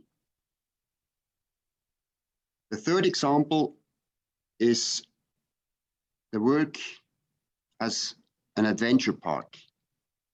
Here we see a forest worker with a further education. He is employed at an adventure park, and he is responsible for silviculture in only about 3 hectares. And at the same time, he is responsible to keep these elements in shape. In Switzerland, we have around 50 adventure parks, road parks in forests, which are in or at least near forests. Above, you see the statistics. The first one was built in 2000, and in 2010, we had more than 40 road parks already. We think that the trend is now over, and there will no more or not much more additional parks in the future. The fourth example is funeral forests. Burial forests are forests where the urns of deceased persons can be buried. This form of burial is permitted in most cantons in Switzerland. The size of burial forests varies greatly between half a hectare up to 3 hectares in size. And there are various forms such as single tree burials or partner or family trees. As a rule, contracts of 30 years duration are agreed. The cost of grave varies greatly depending on the associated arrangements, between 500 up to several thousands of euros. Here we see an opening in the forest floor where the urn will later be buried. Now, how many funeral forests do we have in Switzerland? The first one was built in the beginning of this century. There are 2 large companies that offer burial forests in different areas of Switzerland. They have together around 120 funeral forests. Then there are private owners with such an offer, about 30. So we estimate around 150 funeral forests in Switzerland, and the trend is going up. However, burial forests are not permitted in all cantons. Now I come to the last example, a difficult one. Partnerships and sponsoring offers. This is an interesting construct, especially in the area of common property. Examples are sponsorships for habitat trees or certificate trading, for example, climate protection certificates. This bench in the forest stands here as an example of many possible partnerships and as a possibility for object and project-related sponsoring. Now, this page here, you have the link above. It's called Bench Secrets or Secret Benches. If you think of a bench with an investment costs averaging around €2,500 per bank, and taking into account the annual operating costs, the total costs are around €650 per bank a year. Now here's a platform. And the idea of this platform is that whoever would like to sponsor a bench, a person or an institution, can look for spaces and existing benches, choose one and get sponsorship or propose a sponsorship for it. So the name of this is called Bankgeheimnis. In German, Bank means at the same time a credit institution as well as a bench. So it's a kind of joke, but this platform exists. And the idea is to bring together sponsors and bench owners. Now I come to the conclusion. First here, in my presentation, I showed you 5 examples with different new services. And this poster was published 2 years ago by a forest owner association near a big city in Zurich. What it says, this poster is, "Cool forest air for the city has a future. We stay engaged for you."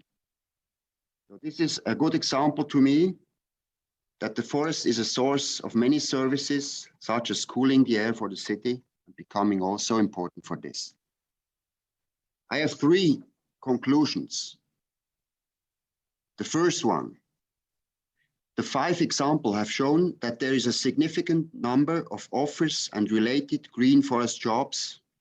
In all examples, a major challenge is the lack of concrete figures and numbers and on the development. So if I calculate roughly the number of full-time jobs over the examples I showed you, I come up to half or 2/3 of the jobs that are officially in the statistics of forestry sector. So there is an urgent need for systematic recording of the supply and employment in these sectors. The second conclusion, the population figures will continue to rise in Switzerland, and settlement development will lead to more and more forests being located very close to people. This will increase the intensity of use and also the amount of forest-based services. So in heavily frequented areas, there is a need for solid visitor management that is interlinked with the surrounding sectors and agencies. And finally, what is already apparent in practice is likely to become more accentuated in the future. More forest enterprises will increasingly turn to activities and offers that are more service-oriented. So one consequence may be that the concept and plans of sustainable forest management will be supplemented and expanded accordingly. Thank you very much for your attention. Thank you very much, Dr. Bernasconi. Next speaker is Mr. Enrico Vidale, a collaborative researcher at the University of Padua. Mr. Vidale, please. Good morning, everyone. Wait a second. Let's see if I think everybody see my presentation. Thanks to Professor Shingo for this interesting symposium. So I will introduce a very niche issue that is quite common in Italy, but not so common outside my country. That is the dualistic attitude of wild food in the forest in Italy. So I will introduce a few concepts about food in the forest or wild food that start with the definition, and simply it goes on with a case study that is located in Borgotaro area, and then I will finalize with some conclusion. So all start with few concepts that are translated into definition. So when we talk about wild food or wild products, there is a complex and a very fragmented way to understand these products. That means everybody has its own definition, and this leads to a general chaotic process to collect data. And the final issue is that this limited communication between or among institutions and companies and policymakers lead to zero contribution in terms of data. So if you think about a wild product that is something like that is collected in the place where it grows naturally, we have different type of wild products, and this typology of wild products lead to a different, let's say, products that are put in the market. So, for instance, if you think about the simple collection of these wild products and sell to a commercial, let's say, company that for as commodity, that's considered an artisanal activity or industrial activity. While when you crop a forest, it's considered a farm activity. And this leads even more chaotic situation when you need to sell these products to a different type of customer. That is, for instance, the recreational customer. So the definition are very important to allow to formalize the transaction. And this definition allow also to describe in detail the social resilience or the economic dimension of a given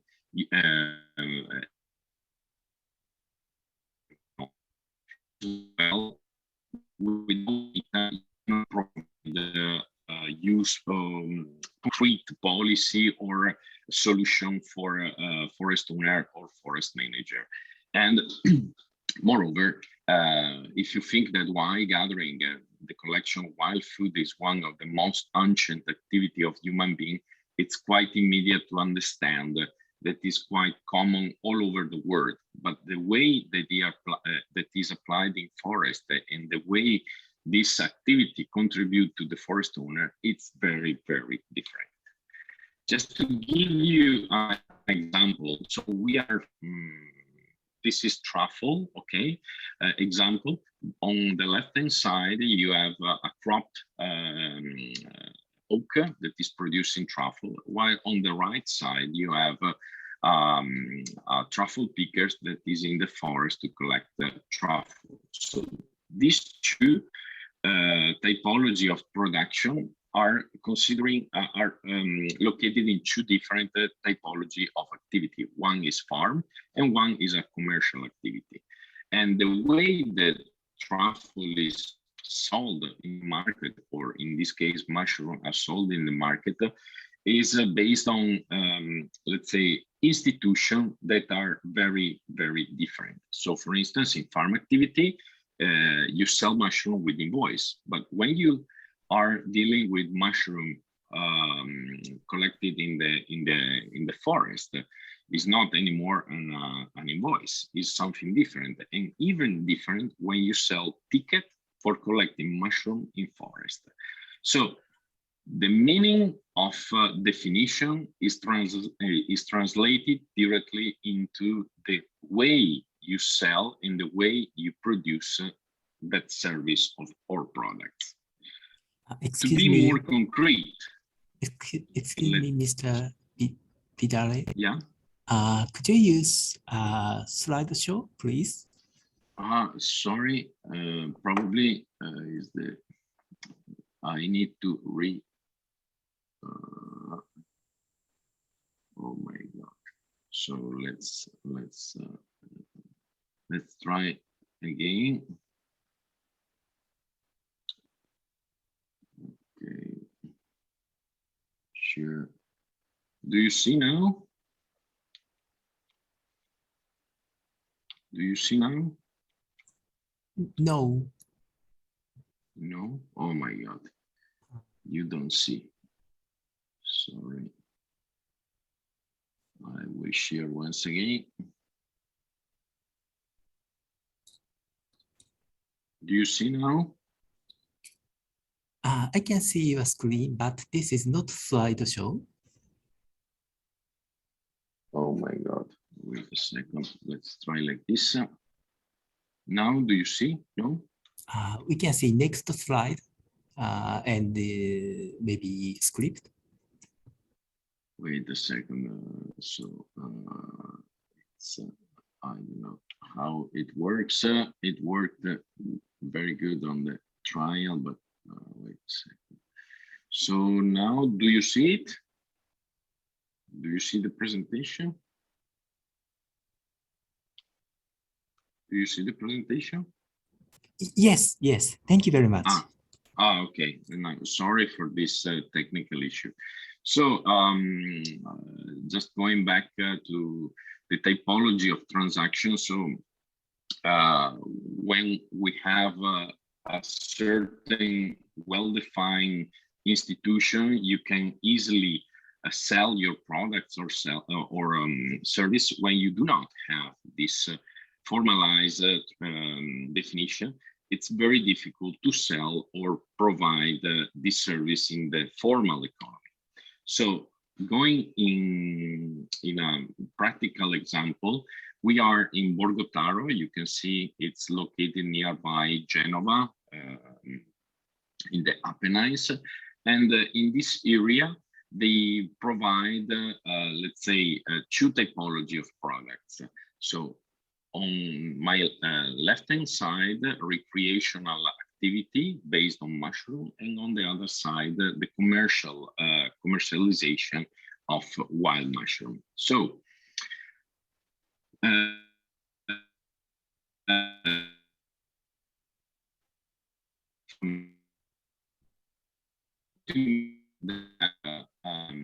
private land and other typology of land. So every type of land has its own institution how to enter and collect wild mushroom. And this very chaotic issue is just to say you that is very complicated to set up rights, and according to the rights, the way you produce or you can commercialize a certain product or service. So for instance, just in common land, it's you can sell recreational wild mushroom picking permits and as well wild mushroom. While in private land, only the forest owner can enter to sell, let's say, to collect and sell mushroom, but he cannot physically sell recreational wild mushroom picking permits because the institution, so the law does not allow him to do it. So in terms of, let's say, economy that is created by this type of implementation, well, we can say that there are a large potential of increment, but basically it generates something like 1,000 from 100,000 people up to 200,000 people that enter in the forest and pay daily between 6 and 20 euros per day. So in total, the turnover that is generated by this mechanism can be something like 1.2 million per year. While on the other side, when we have mushrooms that are sold between 5 and 23 euros per kg, it generates basically half. So here's some data. And you can imagine what does it mean transform the forest economy based on timber on these two typology of products, that is recreational wild mushroom picking permits selling, and of course direct selling of wild mushroom. So in total, if we see the model that was applied on the mechanism, it can generate up to 5 times more economic value compared to the normal traditional wood production. And this was, let's say, an example that was that is commonly reported because it expired the national law of wild mushroom picking permits in Italy. Now, this model is applied all over Italy, except for the silviculture model that is applied only in that area. And everything that I explained here basically is based on this model because it increased by 5 times higher the productivity of wild mushroom in the forest, and is compensated directly by the recreational picking permits that are paid by the user. So, going to the conclusion, if you think about wild food, it's quite, let's say, common to have a huge demand of these products in Europe. For instance, if we see this graph that was produced by Lovrich et al. In 2020, France, Germany, Turkey, Russia basically can generate half of the wild food that is needed on the market, and it can be assessed between around 23 billion euros. That means that there is a huge opportunity to increase this typology of production in forest. But the problem is that the institutions are totally to be set in certain countries. For instance, if we go in Finland, where there is the every man's rights law applied, it's difficult to, let's say, privatize this type of products. So there is a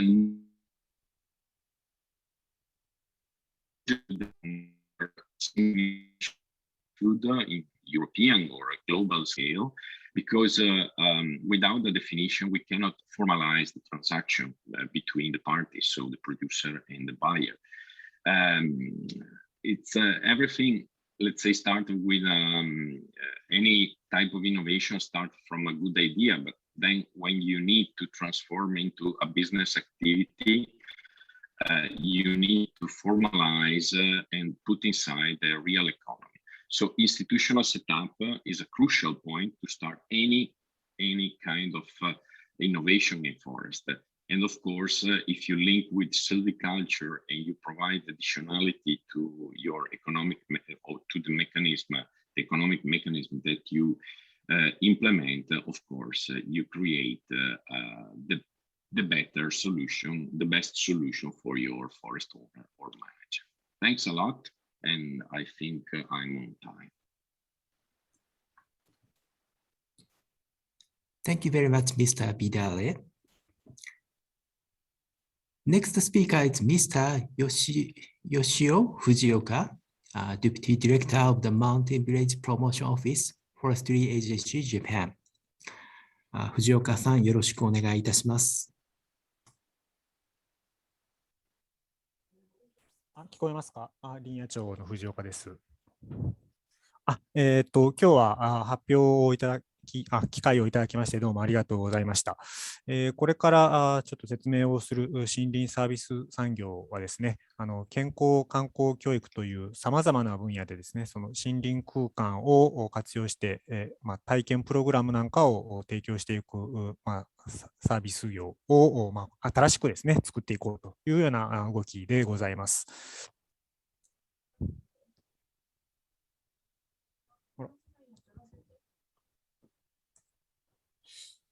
私たちは、森林の中で景色や音、香りや味などを五感すべてで感じ取ることでリラックスしたり気分が良くなったりすることを経験的に知っています。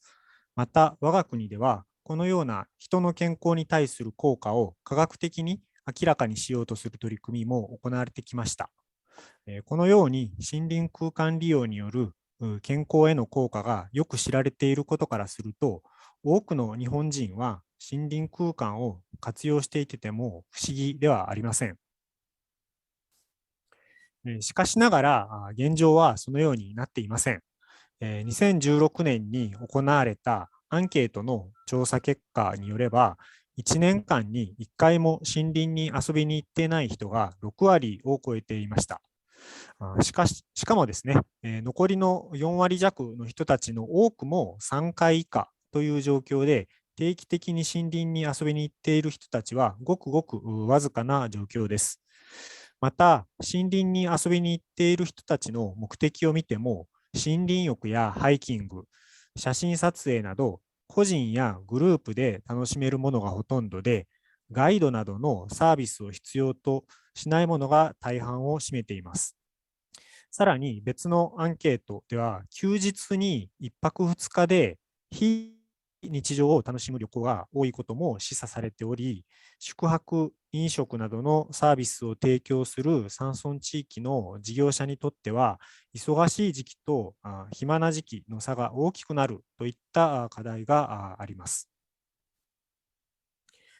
こうしたことから林野庁では、平日を含めた日常生活での森林空間利用を拡大していく必要があるというふうに考えており、まずはそのようなニーズがあるのかを調査してみました。結果としましては、散策やウォーキング、ランニングや自転車での走行、音楽や芸術鑑賞、保育、幼児教育など、健康分野をはじめ、スポーツ、文化、教育など、多様な分野での利用ニーズがあることが分かりました。これまでの森林空間利用は、キャンプや登山、自然探照など、山や森林に関心のある個人やグループなどが休日に非日常を楽しむものが主体で、多くの個人は人や森林に遊びに行っていませんでした。また、遊びに行く人の1回あたりの消費額も少なく、オフシーズンの平日などは観光需要が少ないなどの課題があります。一方で、森林浴をはじめ、森林空間で過ごすことは健康増進などに効果があることを体験的に理解していますが、私たちの社会はこのような効果を日常生活で十分に享受できていない現状にあります。こうしたことから、林野庁ではライフステージに応じて森林と触れ合い、森の恵みを受け取りながら健康で文化的に楽しく暮らすライフスタイルをフォレストスタイルとして提案しています。フォレストスタイルがこれまでの森林空間利用と異なるのは、ガイドが体験プログラムを提供し、森の恵みをより効果的に感じさせてくれること、企業の社員やテレワーク導入企業など、山や森林に関心のない層を含む集団をターゲットとしていること、平日利用や長期滞在利用を目指していることです。このようなライフスタイルが定着すれば、山村地域に新たな雇用と収入機会を作ることができ、山村振興に貢献できることになります。林野庁がフォレストスタイルを提案しているのは、何も山村の振興のためだけではありません。社会的にも意義があるからです。現在、我が国では人口減少社会、人生100年時代、超スマート社会が同時に到来する中、働き方改革の実現、健康寿命の延伸、アクティブラーニングや新しい生活様式の実践などの社会課題の解決が急務となっており、また個別の企業にとっても従業員の健康増進が喫緊の課題となっています。このような社会や企業の課題解決にフォレストスタイルが貢献できるからです。ここからは森林サービス産業の新たな潮流の取り組みを社会や企業の課題との関わりで紹介します。1つ目は社員の定着率の向上に森林サービスが貢献した取り組みです。我が国では生産年齢人口はすでに減少傾向に入っており、人手不足の企業にとっては従業員の確保は重要な経営課題となっています。一方、せっかく採用した新卒の3割程度は3年以内に離職しており、採用コストが無駄になっています。企業の規模にもよりますが、全体では1人当たり70万円を超える採用コストがかかっていると言われています。こうした中、TDK ラムダという会社は2007年の12月に信濃町と協定を締結し、翌年4月より新人社員研修を同庁で実施しています。研修プログラムには、これまで都市部で実施していた通常の座学に加え、信濃町のガイドやトレーナーが協力する形で、森林セラピーや木製のオブジェの作成などをプログラムに組み込み、社員のメンタル作り、連帯感の醸成などを図っています。このような取り組みもあり、新卒採用者の3年以内の離職率は10分の1にまで減少しています。この取り組みで重要なのは、企業と山村地域との協定を通じて、山や森林に関心のない層も含めて、平日に企業活動の一環で山村地域でガイドによる良質な体験プログラムの提供を受けていることです。次は、社員の健康増進に森林サービスが貢献した取り組みです。人生100年時代を迎える中、企業の健康保険組合等にとっては、現役社員や定年退職者の健康増進は、保険財政を健全化する上で重要な課題となっています。一方、国民の死因の約6割は、生活習慣病と言われており、日常生活での運動習慣などが健康維持に重要であることは分かっているものの、なかなか日々の行動を変えることにまではつながっていないのが実情です。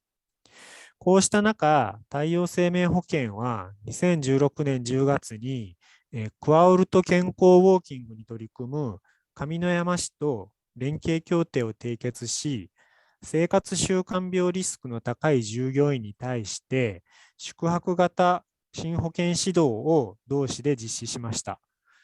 健康プログラムには、これまで都市部で実施していた通常の健康講話などに加え、クワウルトや早朝ウォーキング、地産地消の料理などを組み込み、従業員の健康増進を図っています。このような取り組みもあり、健康リスクの高かった従業員の行動変容につながり、体重、腹囲が低下したというような調査結果もあります。この取り組みで重要なのは、山村地域の自治体が医療や保健関係者をはじめ、さまざまな関係者との連携をコーディネートしていることです。次は、社員のうつ病抑制に森林サービスが貢献できる可能性があるという研究事例です。近年、ストレスやうつ病に対する認知度の広がりなどにより、医療機関を受診する人が増加しており、健康保険組合から支払われる疾病手当金に占める精神及び行動の障害の割合が高くなっています。特に20代、30代の若手社員での割合が高くなっており、うつ病で休職者が出てしまうと、企業にとってもさまざまなコストが発生してしまうことから、従業員のメンタルヘルス対策は重要な経営課題です。こうした中、月1回以上の頻度で森林散策をする集団と、年に数回以下の頻度でしか森林散策をしない集団を比較した研究事例が発表されています。この研究成果によれば、月に1回以上の頻度で森林散策をする集団の方が、5年後のメンタルヘルス不良率の割合が優位に低かったことが明らかにされています。今後、森林空間を活用したマインドフルネスに関するサービスの効果が定量的に示されることが期待されています。以上見てきたように、森林空間を活用した社員研修、心・体の健康増進に関する取り組みは、企業の健康経営につながる新たな潮流といえます。森林サービス産業では、山や森林への無関心層も含め、平日を中心とした日常生活における森林空間利用のリピーターになってもらう仕組みづくりが重要です。近年では、スマートウォッチやスマホアプリなどを活用することで、運動や睡眠に関するさまざまなデータを自動で計測することができるようになりました。こうしたデータを森林サービスの利用前と利用後で比較することで、その効果を定量的に説明できるようになります。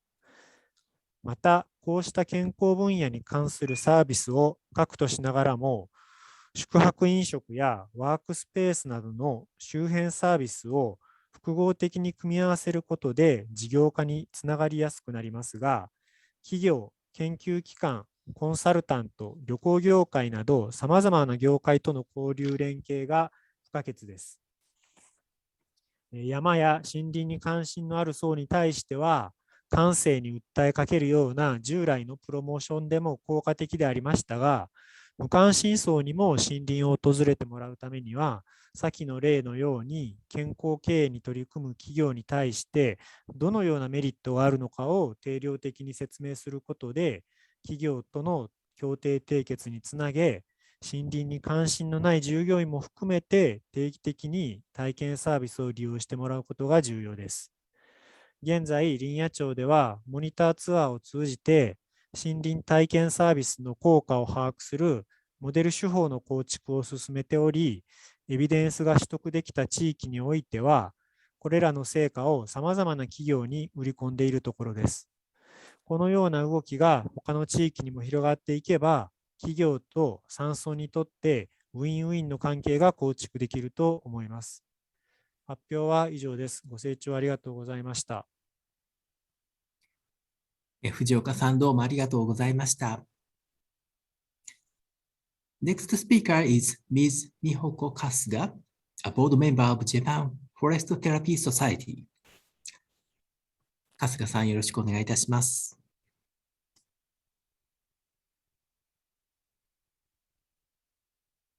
はい、皆さんこんばんは。森林セラピーソサエティの春日と申します。よろしくお願いします。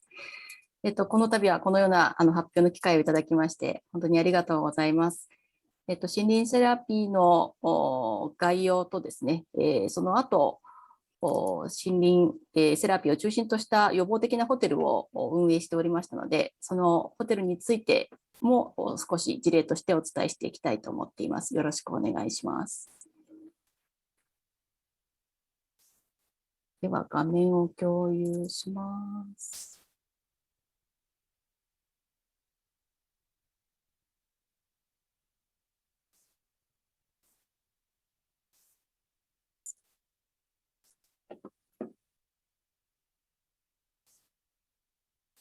見えてますでしょうか。はい。じゃあ、森林セラピーって何なのかっていうところからお伝えしていこうかなと思うんですけれども、森林セラピーはですね、科学的なエビデンスに裏付けされた森林浴効果を言います。で、森林環境を利用して心身の健康維持、増進、疾病の予防を目指していきます。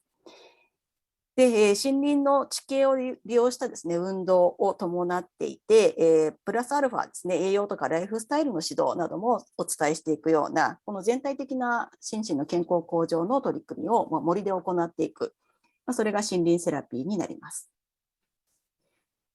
で歴史が結構あってですね、1982年に、その林野庁のその当時の長官で、あられました秋山さんが森林浴っていうのを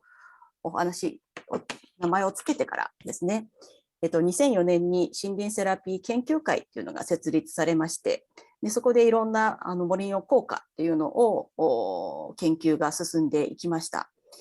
で、2006年には基地とかロードっていうのが自治体によってですね、申請があったところをきちんとエビデンスを取得しながら認定していくというような仕組みを作っていって、2008年に森林セラピーソサエティの NPO が立ち上がったという流れになっています。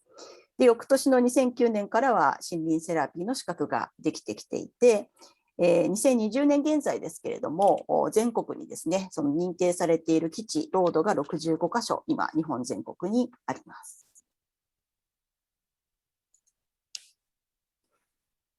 で、ロードの基準なんですけれども、森林セラピーのための、ゆっくり歩ける道がですね、設計されていることということと、場合によっては車椅子で入れるようなバリアフリーのロードもあったりします。で基地の方はそのロードが2本以上あって、さらに関連施設がですね一定水準で設置されている、例えば温泉施設があったり宿泊施設があったり、そういうようなことができていることとプラスアルファの健康増進のプログラムがきちんと提供できているというのを基地と呼んで認定しています。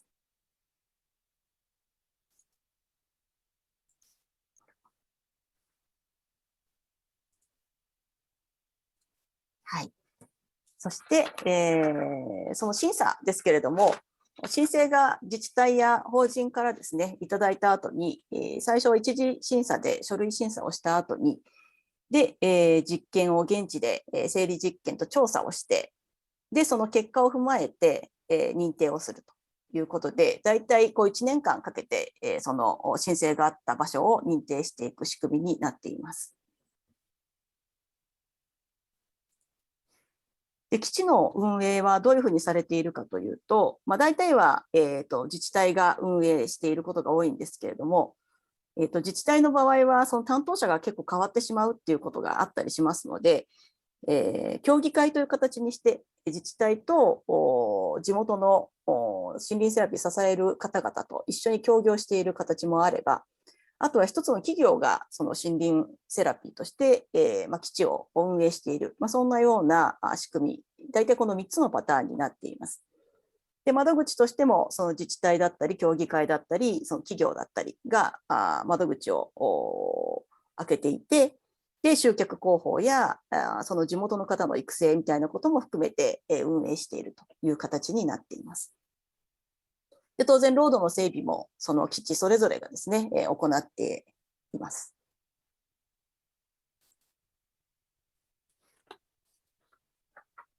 で森林セラピーにはですね、森林セラピーガイドと森林セラピストという森をご案内する資格を持つ方々が今認定されていまして、で森林セラピーガイドの方は安全に森林セラピーをその森をご案内するという資格なんですけれども、森林セラピストの方はさらに生理学と心理学の知識を併せ持っていて、予防効果の高いご本人のニーズに合わせた森林の歩き方、活用の仕方っていうのをお伝えできるような資格になっています。でそれぞれがだいたい500名弱ぐらいの資格を持っている方が今所属しています。そしてそれ以外に、地元の基地で、身近なガイドさんという形で認定されている方もいますので、かなりの方が森で活躍されている今状況になっています。森林浴の効果はここで改めてお伝えすることもないのかなとは思うんですけれども、免疫機能を高めるとかですね、活気を上昇させてうつ状態を改善するとか、ストレスホルモンを減少させるとか、でリラックス効果はもちろんありますし、学習能力を高めることもできますし、血圧とか血糖値を下げてメタボリックシンドロームにも予防効果が高いというふうな研究結果が言われています。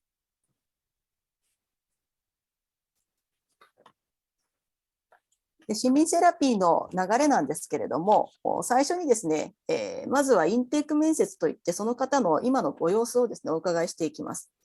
で、それで森をどういうふうに活用していきたいのか、そういうようなですね、どういうふうに歩いたらいいのかも含めてですけれども、目標設定をさせていただいて、で、その方に合ったプログラムをですね、提供できるように組み立てをしていきます。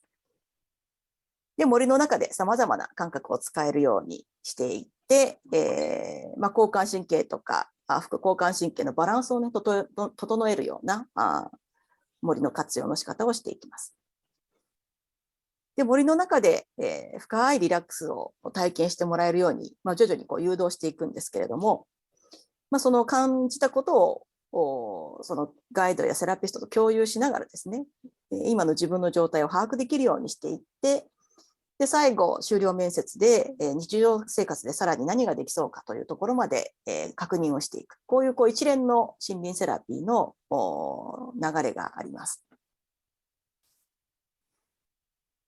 これは、後ほどお伝えする保健農園ホテル夫婦山梨で実際にやっている森林セラピーの様子なんですけれども、まずは集まって、今のご様子をお伺いしてから、感覚を使うような歩き方をしていきます。例えば真ん中の上の写真だと太陽を手で感じるとかですね。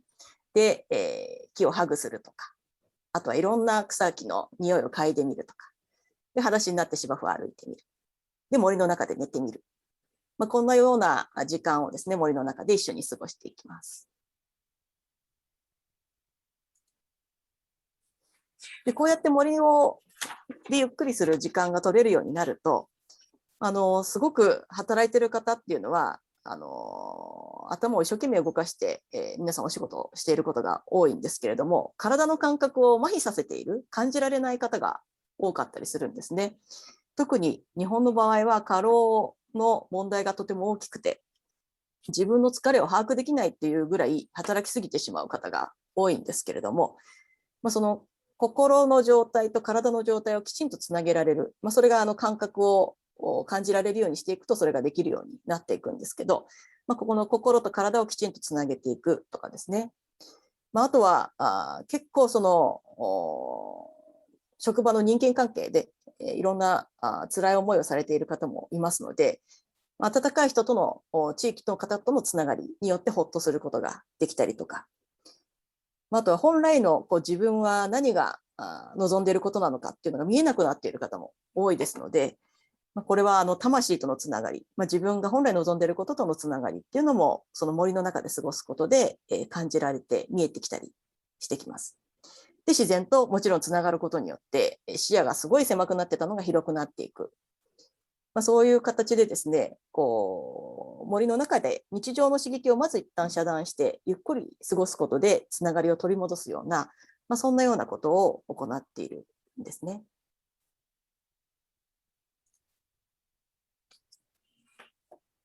で、日本の場合は先ほどの発表にもありましたけれども、かなりうつの方々が増えているっていう現状がありまして、これからのストレス対策として、よりセルフケアによる一時予防がとても大事になっているんですね。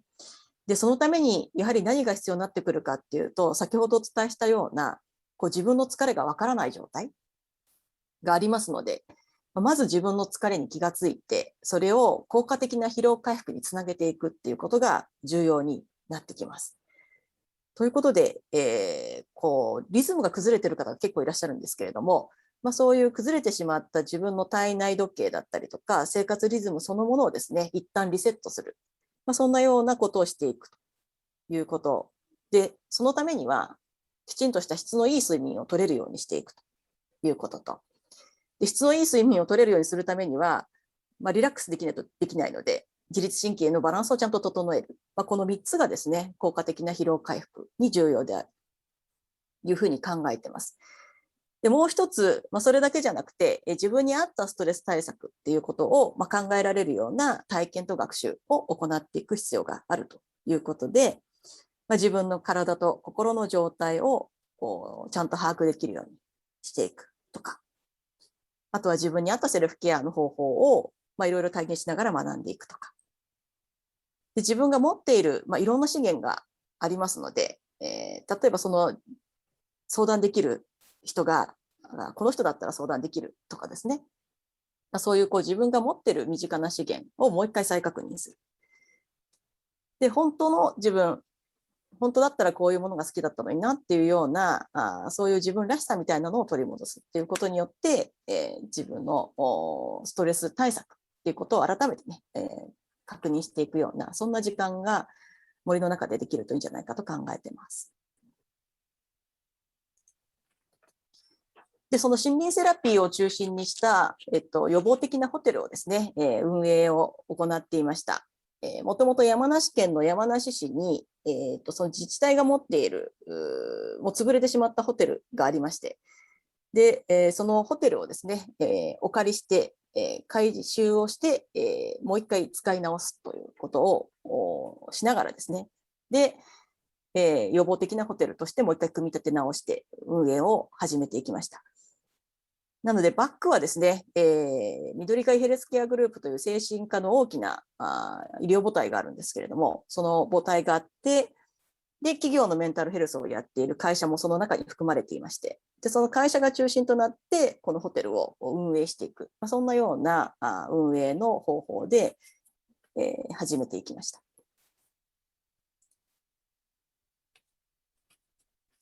で、室内がですね、全部で14部屋っていう広大な敷地には14部屋しかないのが結構素晴らしい環境だったっていうのもあるんですけれども、マックスで人が入っても40人ぐらいしか入れないような、そういう森と畑の中に部屋が点在している、そんな木造のホテルになります。で、ゆっくり時間を過ごすことができるようなさまざまな部屋がですね、用意されていて、で、セミナーができるような大きなホールもありました。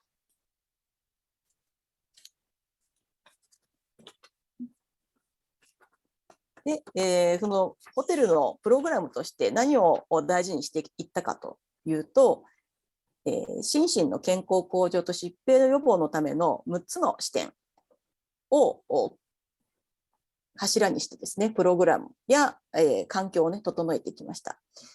最初の3つがですね、体の健康で、まず睡眠のリズムが整えられるように、テレビを置かないとかですね、起床の時間、消灯の時間を設定したりしていきました。で、食事の方は、野菜が中心の、ただ結構疲れてて、メンタルヘルス的にも落ちているような方が多かったので、お肉もですね、ある程度食べていただかないと元気にならないので、野菜中心ですけれども、お肉も出すようなバランスのいい食事を提供してました。そして運動ですね。適度な運動で、体を動かすということによって、さらにね、うつ予防、メンタルヘルスの向上を図っていきました。で、もう3つはですね、心の健康をさらに高めるために、感覚の活用ですね、ができるような様々なプログラム。もちろん森林セラピーもそうですけれども、アートセラピーだったりとか、あとは、いろんなリラクゼーション、農業体験もそうですね、も含まれているような、そういう感覚を活用するプログラムと、あとはゆったりリラックスできるようなマッサージ系のプログラムと。で、そしてコミュニケーションですね。スタッフやプログラムの講師、それからお客さん同士でもコミュニケーションが取れるような温かいコミュニケーションの場作りということで、体の健康と心の健康が満たせるような、そんなようなホテルの形にしていきました。で、様々なプログラムを提供してたんですけれども、ヨガとか座禅とか、マッサージとかですね、もちろん心理セラピーも含めて提供してたんですけれども、これはほとんど地元の方で、そういうスキルのある方が結構周りにたくさんいらっしゃって、その方々に、プログラムを提供していただきながら、毎日朝と夕方にプログラムが提供できるような、そんな形にしていました。大体来ていただく方は2泊3日でお越しいただいて、丸1日、移動のない日を作ってゆっくり過ごしていただくようなプランで行っていきました。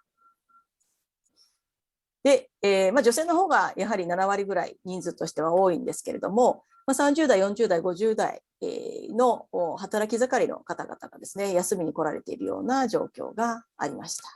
はい、ということで、今回そのコロナでですね、かなり 30% ぐらいの売り上げが減になってしまったので、残念ながら1月末で閉じるということにはなってしまったんですけれども、この行ってきたこのホテルの形がですね、かなり評価、いろんな形でされておりまして、何らかの形でこういうことがまた続けていけたらなと思っているところです。以上になります。ありがとうございました。春日さん、ありがとうございました。Next speaker is Mr. Kosuke Ono, a Chief Secretariat of the Doshi Village Farmstay Operation Association in Yamanashi Prefecture, Japan. 大野さん、よろしくお願いいたします。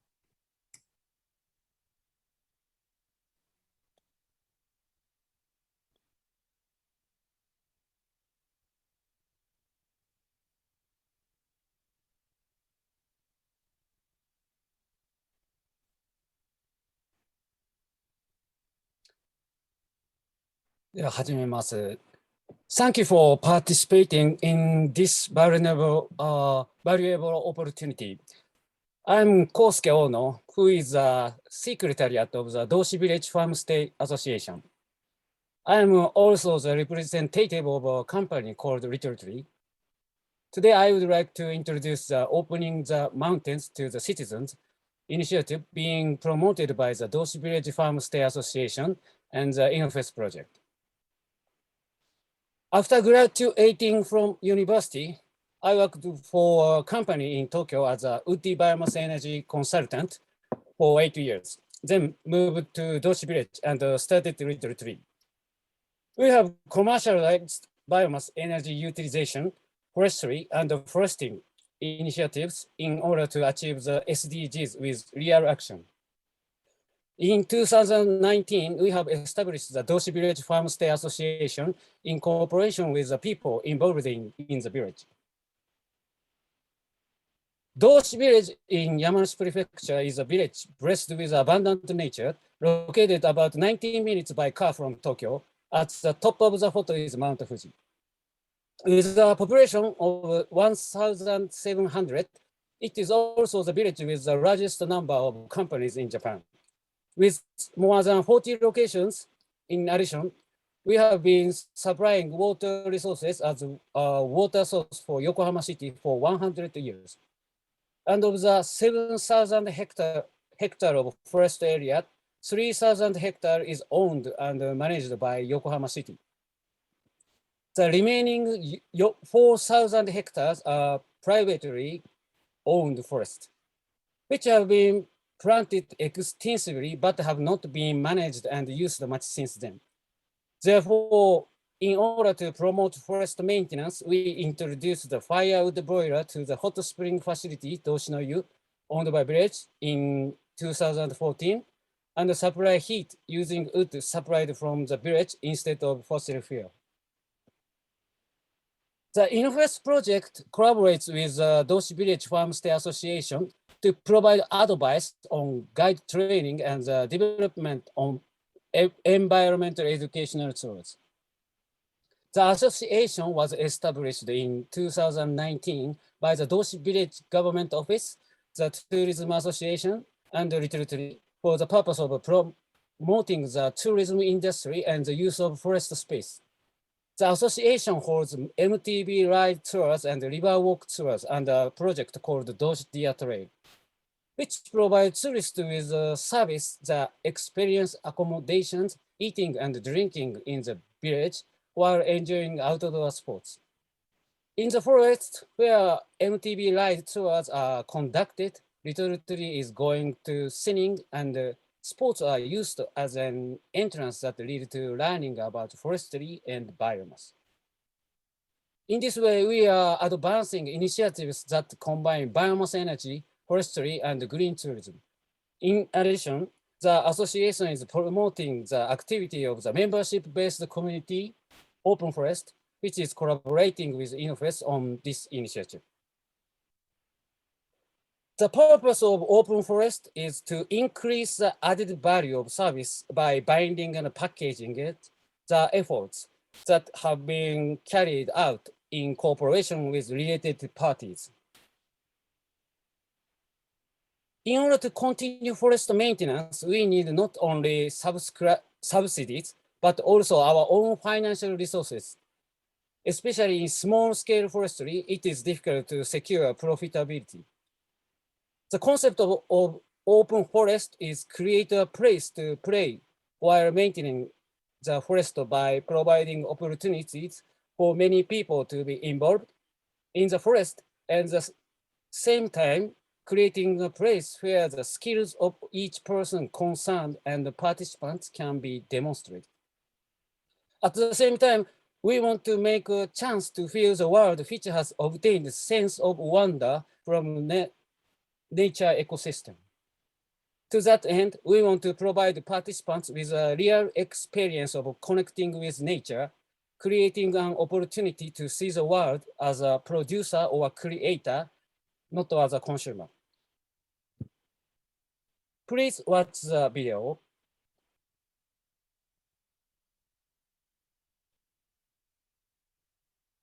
Sorry.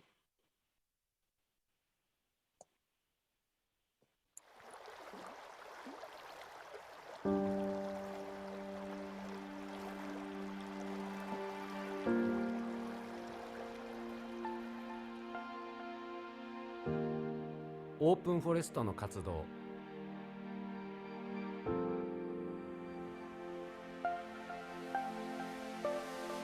林業や森のアクティビティを行っているこの山で、山と山主さんに感謝を込めて沢の整備を行いました。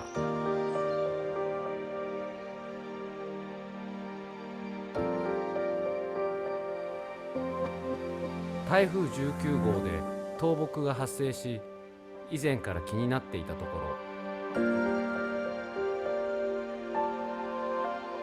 倒木や流木があると次の豪雨で沢がせき止められて危ない。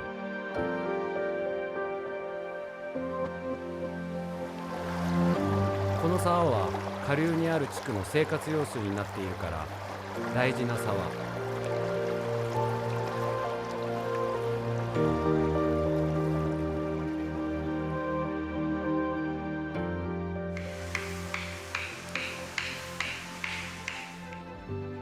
山で遊ばせてもらっているから山の整備も自分たちでしたいと思った。山で遊ぶことが整備につながり、整備することで明るくなり、明るくなることで山が楽しくなる。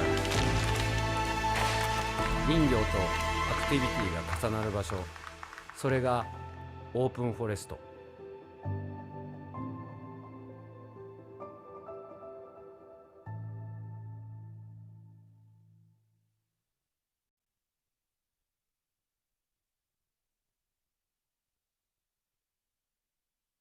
We start my presentation. Okay.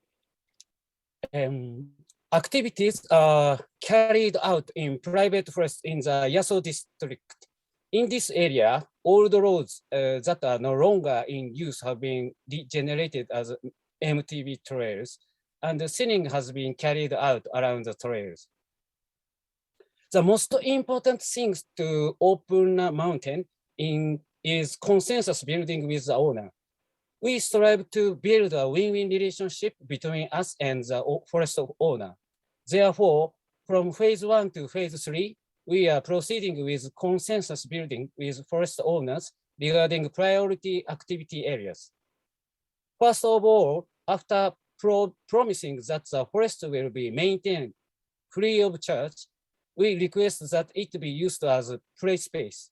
At that time, in order not to bother the forest owners and the local people, we will conclude a 5-year agreement on ground use rights on the premise that access to the mountains is exclusive for members.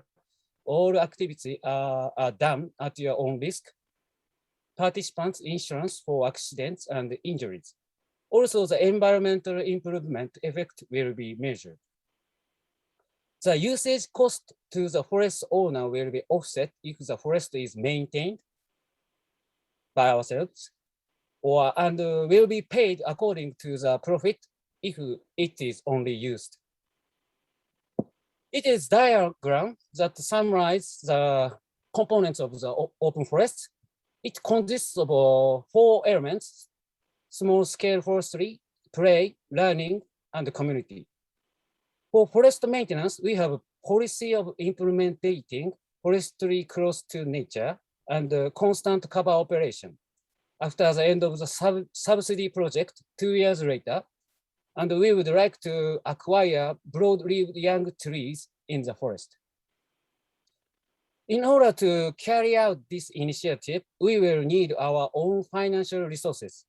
In addition, we would like to monitor the effects obtained by the operation, and we are considering the method. Through the maintenance, we will expand the area by gradually shining light on the forest and making it function as a playing ground. In addition, by conducting learning about forests and biomass energy, the significance and meaning of the activities will be firmly established. By carrying out these activities on a regular basis, our future goal is to respond not only to individual participants, but also to corporate training and ensure the sustainability of the business. Without open forest can have a positive impact on the local economy by maintaining forests, playing in the woods, playing with forest resources, and converting the resulting resources into materials and energy. I want to be like that. If it became the job, young people will have a chance to live in a small village. How to secure young people is a big challenge for small villages.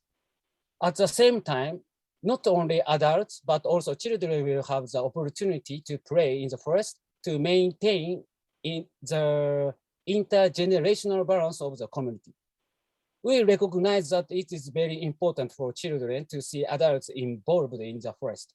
In order to continue these efforts as a business, it is necessary to have a mechanism to collect a certain amount of funds from individuals and companies and provide them as a service. For example, by using subscription method.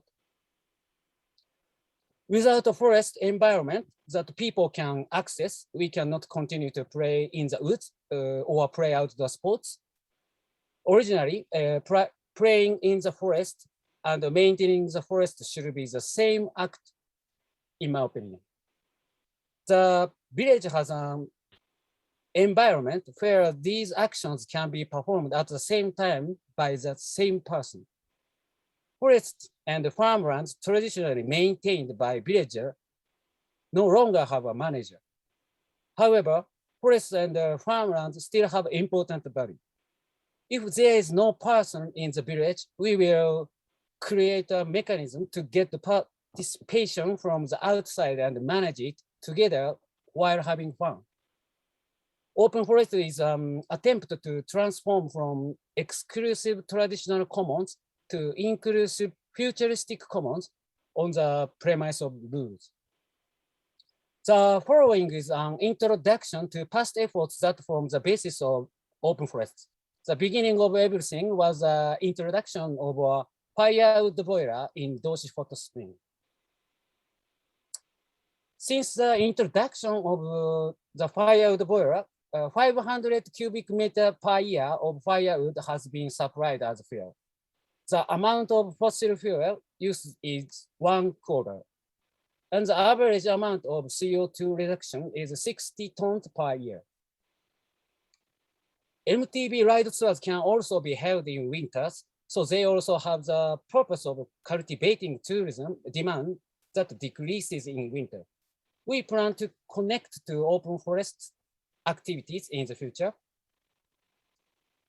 The river walk, where you can experience the water source of Yokohama City with your body, is held only in the summer. But I would would like children to experience it and feel where the water comes from. Here are 10 members that make up the open forest. It is mainly composed of migrants, but we are working with villagers and the people outside the village. Human resources with various skills such as forestry, agriculture, woodworking, designers, programmers, etc. are gathered. The small forestry, which started in 2019, is currently sitting with the assistance of Yamanashi Prefecture. But we are working on non-open forest so that maintenance can be continued in the same place 2 years after the end of the assistance period is. While sitting, make an MTB trail on the Bright End Mountain, we are also working on creating banks that utilize thinned wood. In addition to MTB, we are also promoting activities to maintain the mountains by running on trial bikes in a limited area.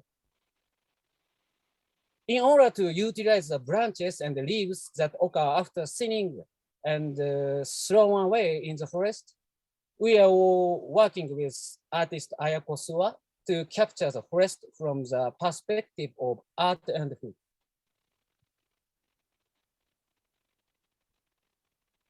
Starting from thinning experience, we also hold a green woodwork workshop where you can make crafts from raw wood from thinning. Watercress is a specialty of Doshi village. We are promoting the cooperation between forestry and agriculture by experiencing the harvesting of naturally cultivated watercress. So far, various projects have been born from the time of the bonfire that surrounds our friends. In order to share that time with more people, we hold it regularly as a meet-up event called Entenka. That is all for my presentation. Thank you for your attention. Thank you very much, Mr. Ono. Next speaker is Mr. Kan Hashimoto, a Forest Environmental Protection Ranger of Nagahama Forest and Mountain Village Resource Center, Shiga Prefecture, Japan. Mr. Hashimoto, please. 橋本さん、お願いします。はい、どうも皆さん、こんばんは。長浜森林マッチングセンターの橋本寛と申します。今回このような機会を与えていただきありがとうございます。日本語で発表をしたいと思いますが、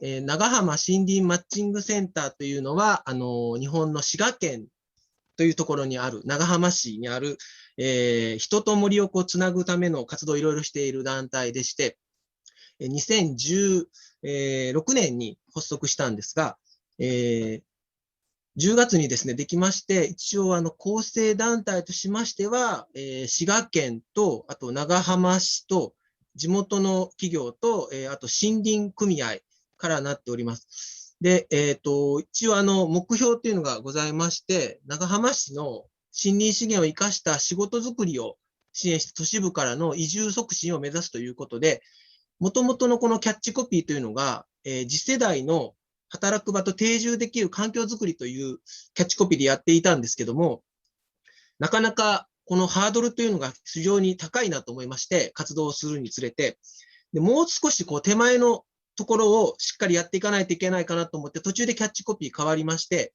今は森と人との真ん中にということで、非常に緩いような感じのキャッチコピーになっております。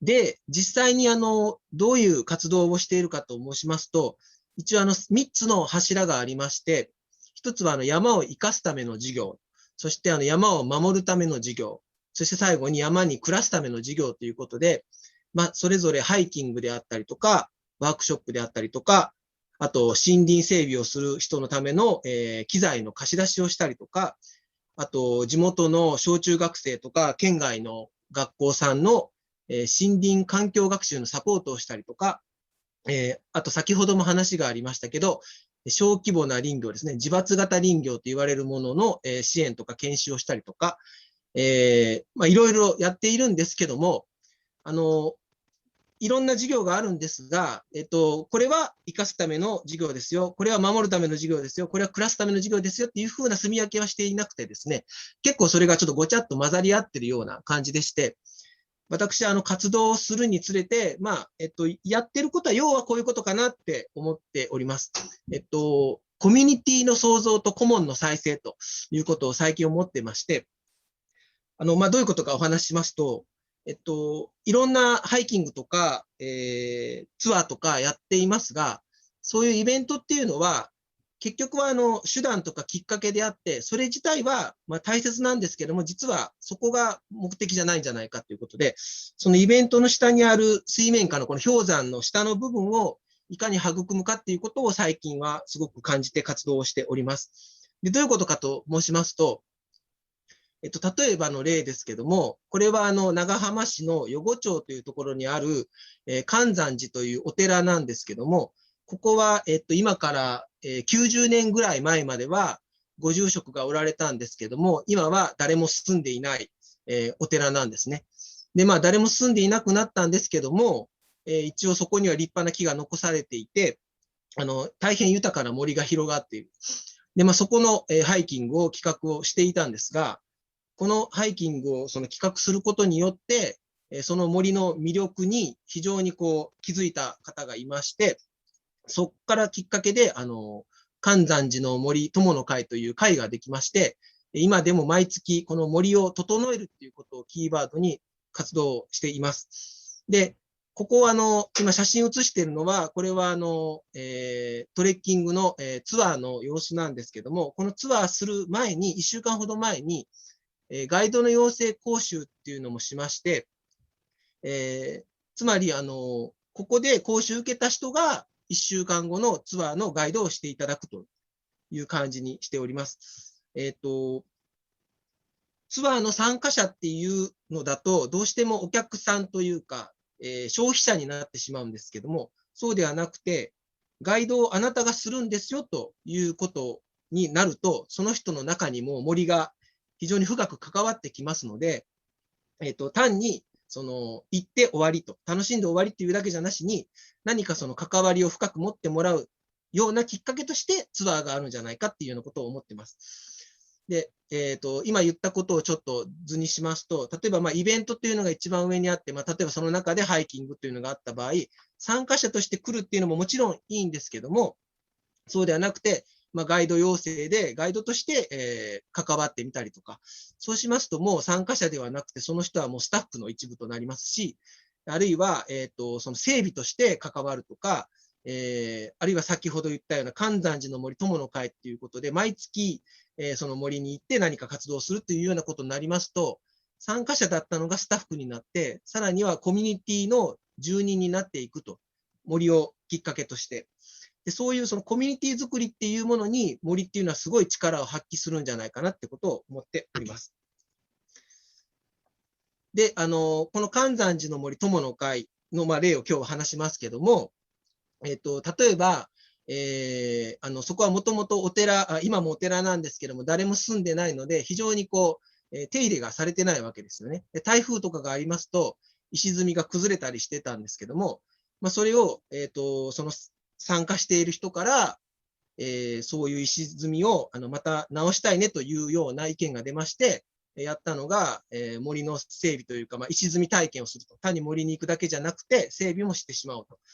で、あるいは、もともとお寺ですので、仏教に関することを、したいねという話になりまして、写経体験とか写仏体験っていうのをして、それをもって、お寺である森に参拝するというような活動もしています。つまり、その森そのものに何か別の要素を掛け合わせると。これを森の掛け算と呼んでますけども、そういうことでなんかすごい、普段森に関心がないというか、接点がない人も別のものを掛け算することによって何かつながりが生まれるというようなことが起きております。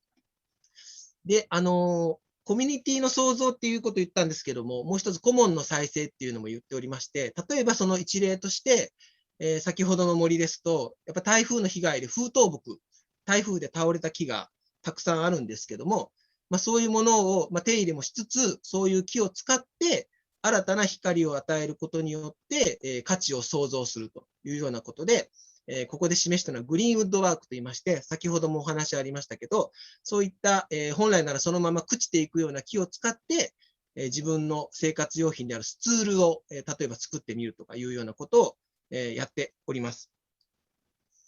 で、先ほど何度も言いましたように、単に、ハイキングとかトレッキングでなんか参加するというだけではなくて、そこからさらに水面下のそのコミュニティの一員になる、あるいは、共有財産であるコモンっていうものを別の光を当てることによって再生するっていうのが、私たちがやっていることじゃないかなっていうことを最近再認識しております。で、これも繰り返しですが、あくまでもイベントっていうのは手段できっかけで氷山の一角でありまして、その水面下をいかに育むかっていうのが大事でして、この水面下が膨らめば膨らむほど、大変良い体験というか、コミュニティができますし、このコミュニティができてからは、もう長浜森林マッチングセンターを離れて、コミュニティの住人同士がまた新たなワークショップを始めたりとか、そういうようなことも起きております。で、最後なんですけど、最近の関心事としましては、そのケアという概念が非常に大事だなと思ってまして、その森を手入れするっていうことは、人自身が何か手入れされているような、その相互関係にあるんじゃないかなっていうことを思ってます。ですので、人と森にとってのケアっていうのは一体何なのかなっていうことを考えてますし、それって人と森をもう隔てない、内と外っていうものを分けないような思考っていうか、内と外、だから自分が守ってあげるんだっていうんじゃなくて、もうお互い行き来し合う森と、そういう関係かなっていうことを思っております。以上で発表終わります。ありがとうございます。橋本さん、どうもありがとうございました。That concludes all the report for session 2. We will now have a question and answer session for session 2. The moderator is Professor Takahashi. Professor Takahashi, please. Thank you very much. ありがとうございます。ここからはちょっと日本語で失礼したいと思います。通訳の方よろしくお願いします。ですね、非常にたくさん質問があるんで、もう早速入っていきたいんですけれど、非常に大きな質問でもあるとは思うんですけれど、ダビデとグレゴリーにお願いしたいと思ってます。ダビデの方から三角形の絵が出ましたよね。一番上にお客さんからもらうペイメント。これでもう一つの、ところにですね、ボランティアとか寄付とか、でもう一つのところに政府ですよね。この3つの、お金が出すところがあるというふうなことだったんですけれど、日本人からすると、おそらく日本でいう環境支払い PES というのはですね、森林環境税とか思いつくんでですね、本当にボランティアなところから払ったり、それとかお客さんというか、受益者からもらったりするというのがヨーロッパでは結構あるんでしょうかというふうな、私がざくっとまとめるとそういう質問なんですけれど、そこら辺と、それと最後にちょっと大きな質問があったんですけれど、それぞれのバランスはどうあるべきかというふうな質問もいただいています。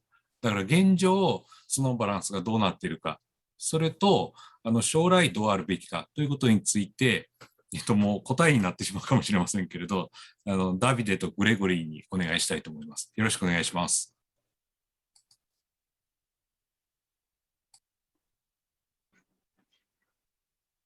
Thanks, Professor Takahashi, for the question. It's a very relevant and very difficult question because, as a matter of fact, it's involving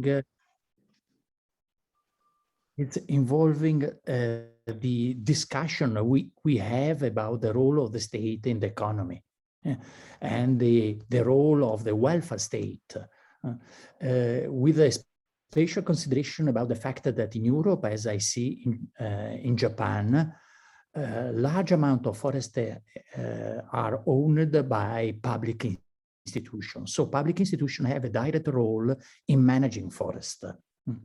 From my personal point of view, a principle for orienting any decision is the principle of subsidiarity.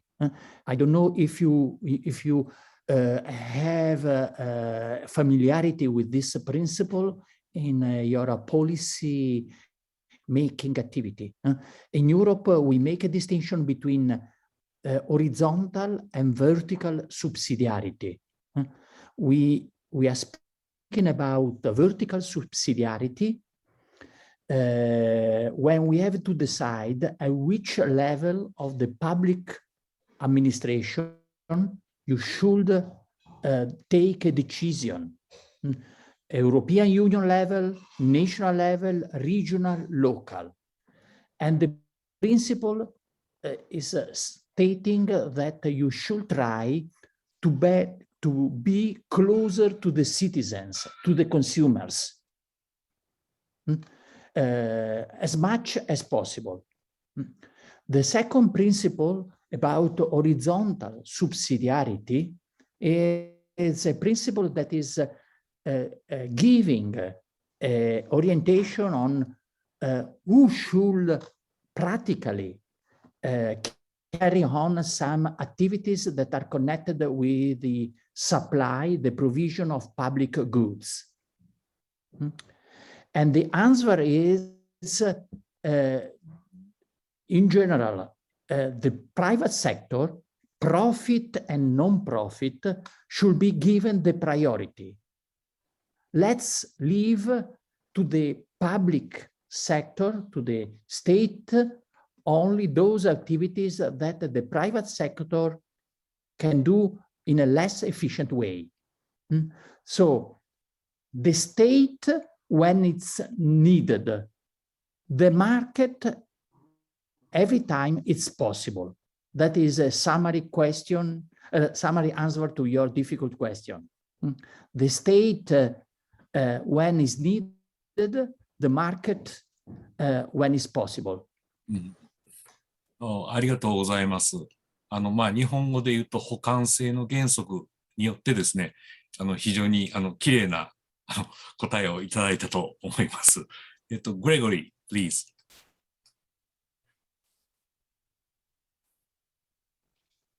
Gregory? Yes, I had one thought on the issue about beneficiary pays or polluter pays, and that's thinking about what the baseline of regulation is. And in the UK, for example, as was noted across in other countries in Europe, there's a distinction between those countries, and in the UK case, it's Scotland in particular, where recreational access is free to anyone across essentially all land, pretty much, whereas England and Wales, that's not the case. And therefore, in England and Wales, there's a need to provide incentives for private landowners to provide recreational access that doesn't exist in the same way in Scotland. So fundamentally, there's a question about what society accepts should be a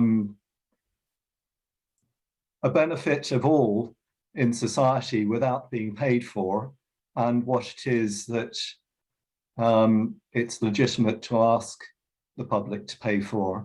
And it's particularly complicated with the areas that are under public ownership, so the public forest estate, because often there's a presumption that in these areas, public access should be provided for free to the public because they own essentially the land through the government. And therefore, it's only a few things that are rather specific that there are charges for, such as car parking or horse riding, things like that in the UK.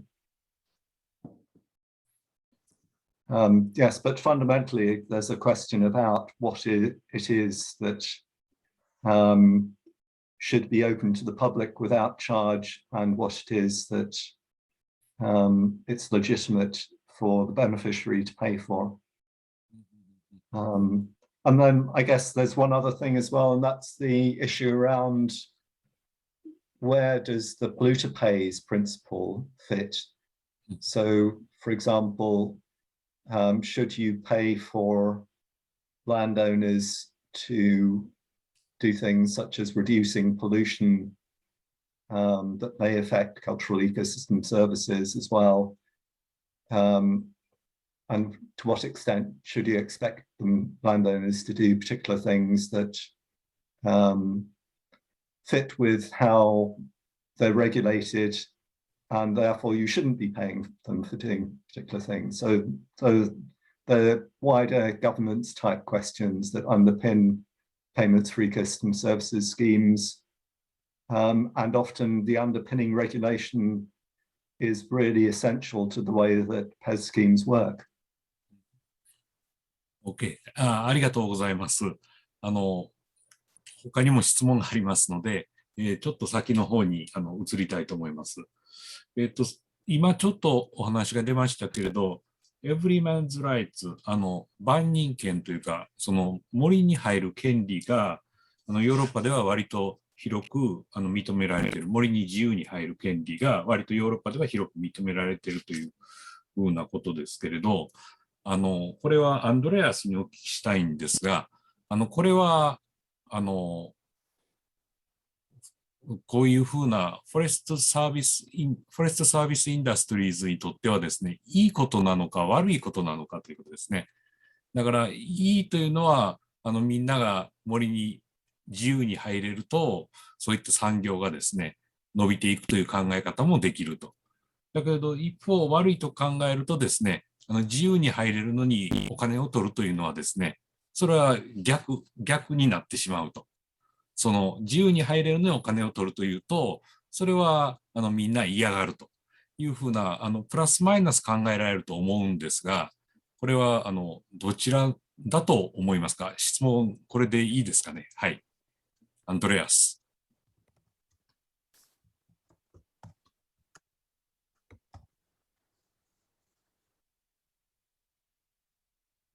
アンドレアスいないか。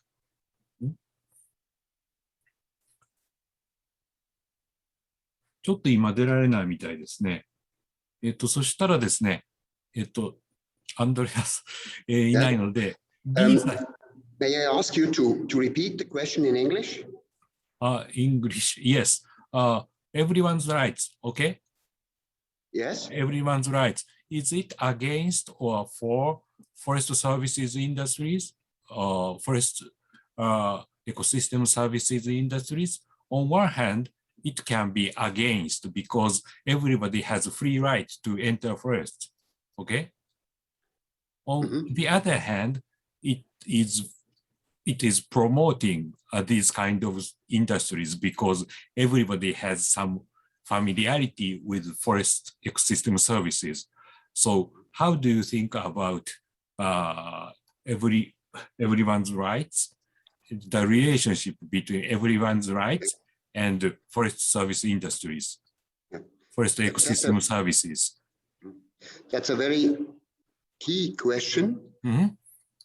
And we are discussing a lot because the common feeling is that there is no market for forest, for recreation, because it's every man's right. But with my examples, I wanted to show that there are some markets, and in the future, there will be more. So the idea is to combine, on one hand, we have the people who love the forest and go into the forest. And on the other hand, economically, we try to find out areas where you can promote such services. So there are two different forces working together. So with regard to everyone's rights. Yes, so it's one problem is that there are many organized activities where the forest owner and the forest enterprise is not involved. So this would be an element where politically we should try to combine the two, so that for the forest owner, it's also a positive effect. Okay, positive effect in general. Okay, thank you very much. Because it's in Japan, it's a very different. So maybe we Japanese want to understand how it works. Okay, thank you very much. はい。それではその次、リーサさんの方にも、リーサさん、so please. Thank you. Just a quick comment from Finland towards this everyman's right. So basically, everyman's right is not tailor-made for business. It's made for in a country which is sparsely populated, and people can use it without causing any harm. And now when we are creating businesses, so we have to have a permission from the forest owner, and then you can start negotiating about the compensation. But everyone's right, it's a challenge, but really, as you said, it has many advantages. People have their say in forest management and the objectives of forest management, but the agreement is that business is not included in everyone's right, and that's separate agreements. Okay, thank you very much for providing us basic information. And another question for you is that you and Professor Shibata did some question and answer where maybe everybody did not have an opportunity to take a look at it. So could you please briefly explain about the setup of experiment? So about the payment, who paid for the landscape values, tourists or enterprises? So could you please briefly explain? Yes, we wanted, we had studied both the willingness from tourists, individual visitors, that there are several hundred people visiting Kuusamo every year, and local entrepreneurs. We have more than 100 nature-based tourism entrepreneurs who is actually, the forest is their operational environment. So we wanted to see how much they are willing to do in practical situation to be engaged. Tourists were quite willing to pay, and entrepreneurs were more reluctant, afraid, or how expensive it will be to them, and what does it mean in practice, and so on. So what we managed to do now, that we open up 3 months period of giving donations to old forests in hotspots in key landscape areas with high biodiversity values in Kuusamo, to first time try this kind of operation. And we marketed it together with a big, important actor in the area, Ruka Kuusamo Tourist Association. So we had a social media campaign and marketing on site, and we got feedback how this was understood and in experience and so on. So this was the very short time, and we got valuable information how it could work. Okay, thank you very much. And next, I would like to ask a question to, actually, this is a question from Lisa. 藤岡さん、春日さん、森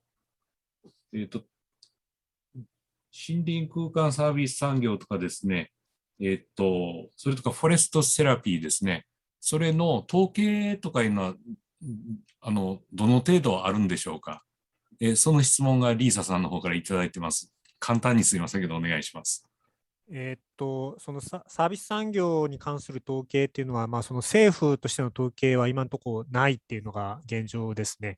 その森林セラピーとかクアウルトとかっていう、なんていうんですか、その協会とか団体がこう設立されてるんですけど、そういう団体の、なんていうんですかね、その会員数だったりとか、あとそのガイドの人の認定数だとか、そういったものはあるんですけれども、全国こうおしなべてっていうようなところで、国としての統計は今のところ残念ながらないっていうのが現状でございます。はい、ありがとうございます。それでは春日さんいかがですか？これ、森林セラピーについて、です。統計とか、どの程度の人が働いているのかとか、そういうふうなことはいかがでしょうか？はい、先ほどスライドの中でもお見せしてたんですけれども、働いている、資格を持っている森林セラピーガイドの方が442名で、森林セラピストが438名、今現在います。で、それ以外に、65カ所の基地、独自に育成しているガイドさんたちがいるんですね。で、そちらの方が数は多いですので、多分それ全部こちらのソサイティの NPO では会員として登録してないので、数を把握できてないんです。はい。多分ごめんなさい、1500ぐらいの大体そんな会員数、森林セラピーに携わっている方々がそれぐらいはいらっしゃるんじゃないかと思います。はい。はい、ありがとうございます。端的にお答えいただきました。Lisa, is it fine with you? Okay. And そしたらですね、大野さんと、それと橋本さんですけれど、ヨーロッパのとか、話とか聞かれて、何か感想とか、ここがよくわからなかったなというふうなことでも、もうちょっと時間がないんで、こういうふうな感じになってしまうんですけれど、なんか感想的なものがあったらですね、大野さん、橋本さんの順番ですいませんけど、お願いします。日本語でいきます。はい、どうぞ。やっぱりレクリエーショナルの仕組みっていうのが、でもやっぱりうまくできているなっていうのが全体的には非常に、大きい、強い印象としてありました。ただ、フィンランドのリサさんも言ってたように、国によってはですね、特にそのプライベートフォレストの場合のその山林所有者さんとどういったインセンティブのやり取りをするかっていうのがやっぱり課題なんだなということが、自分も今道志村で山主さんとのインセンティブって一体何なのか、それを僕たちは林業をやるっていうことを提示しているわけなんですけれども、その後に山に入った後にどのようにそこのファイナンス、それが事業として継続、ビジネスとして継続できるようにするのかっていうのがこれからの課題になります。はい、ありがとうございます。橋本さん、お願いします。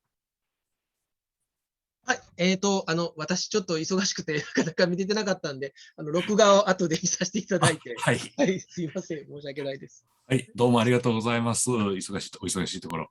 はい、ということで、非常に、残念なんですけれどですね、お時間が来ましたので、これで質疑応答のセッションは終わらせていただきたいと思います。皆様どうもご協力ありがとうございました。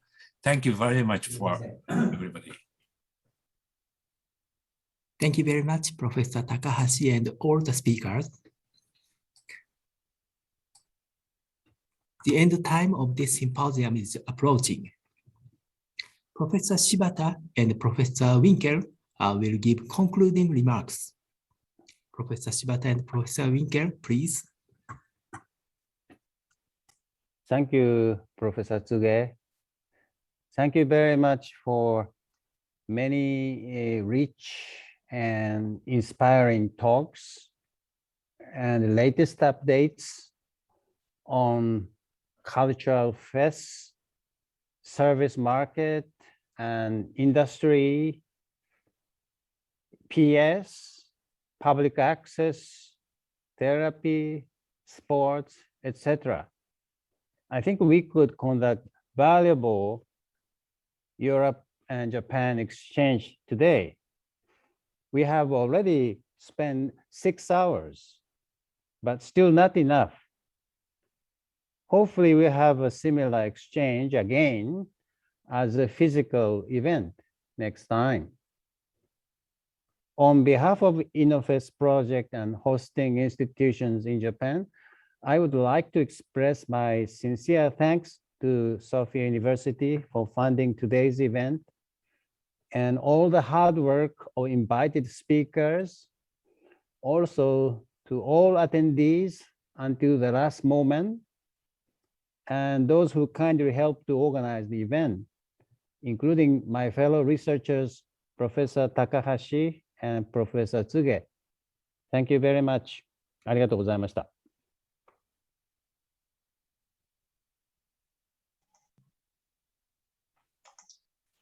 So I think Georg Winkel was not possible to stay longer today, and apologies for that, but I promise to thank for the organizers, first of all, the Sophia University and Professor Shibata for taking an initiative to organize this, and also European Forest Institute and Georg Winkel for taking this opportunity to combine Japanese experts and European experts to discuss this important topic.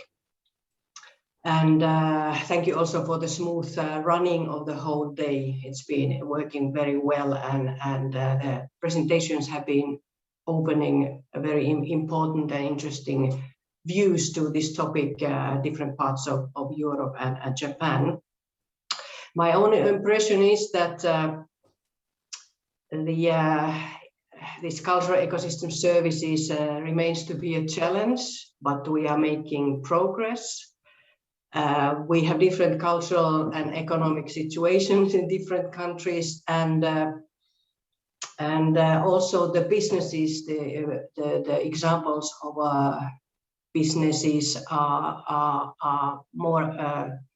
There's more opportunities and more happening on the grassroots level, but also this health and well-being topic seems to be also something that raises the value of these cultural ecosystem services in different countries, and also pandemic has also boosted this interest, and I hope it somehow remains and boosts the development of this whole sector and shows how important it is for societies. But thank you for everyone, all the presenters, keynote speakers, and organizers also from our part. Thank you.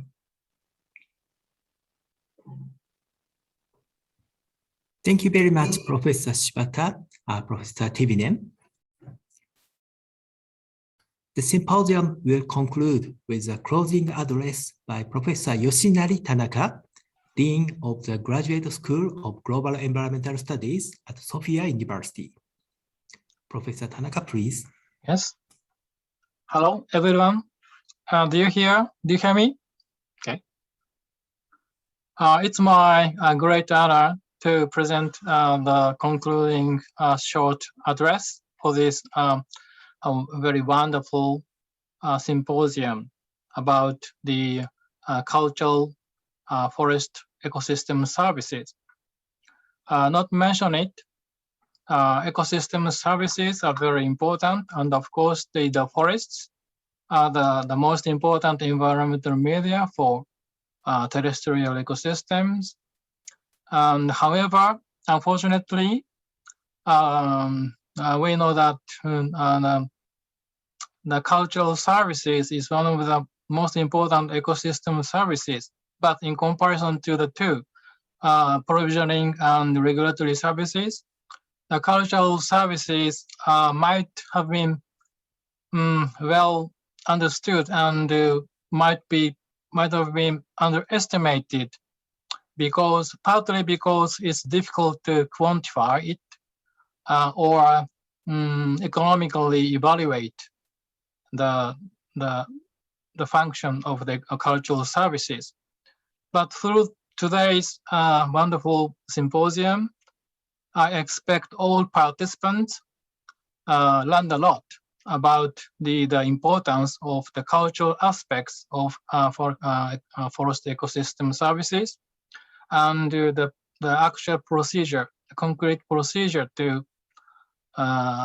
facilitate the maintenance and maintenance and the facilitation of the forest ecosystem services. Finally, I greatly appreciate the two organizers, George Winkel, the European Forest Institute, and Professor Shibata Shingo, the graduate environmental studies of Sophia University. So thank you very much for everyone. So it's my concluding address. Thank you very much. Thank you very much, Professor Tanaka. Thank you very much for your participation until late. Thank you for your long hours. This concludes this symposium. We will be conducting a questionnaire for the participant and we would appreciate your cooperation. Please click on the URL of the chat and fill out the questionnaire. Thank you very much. どうもありがとうございました。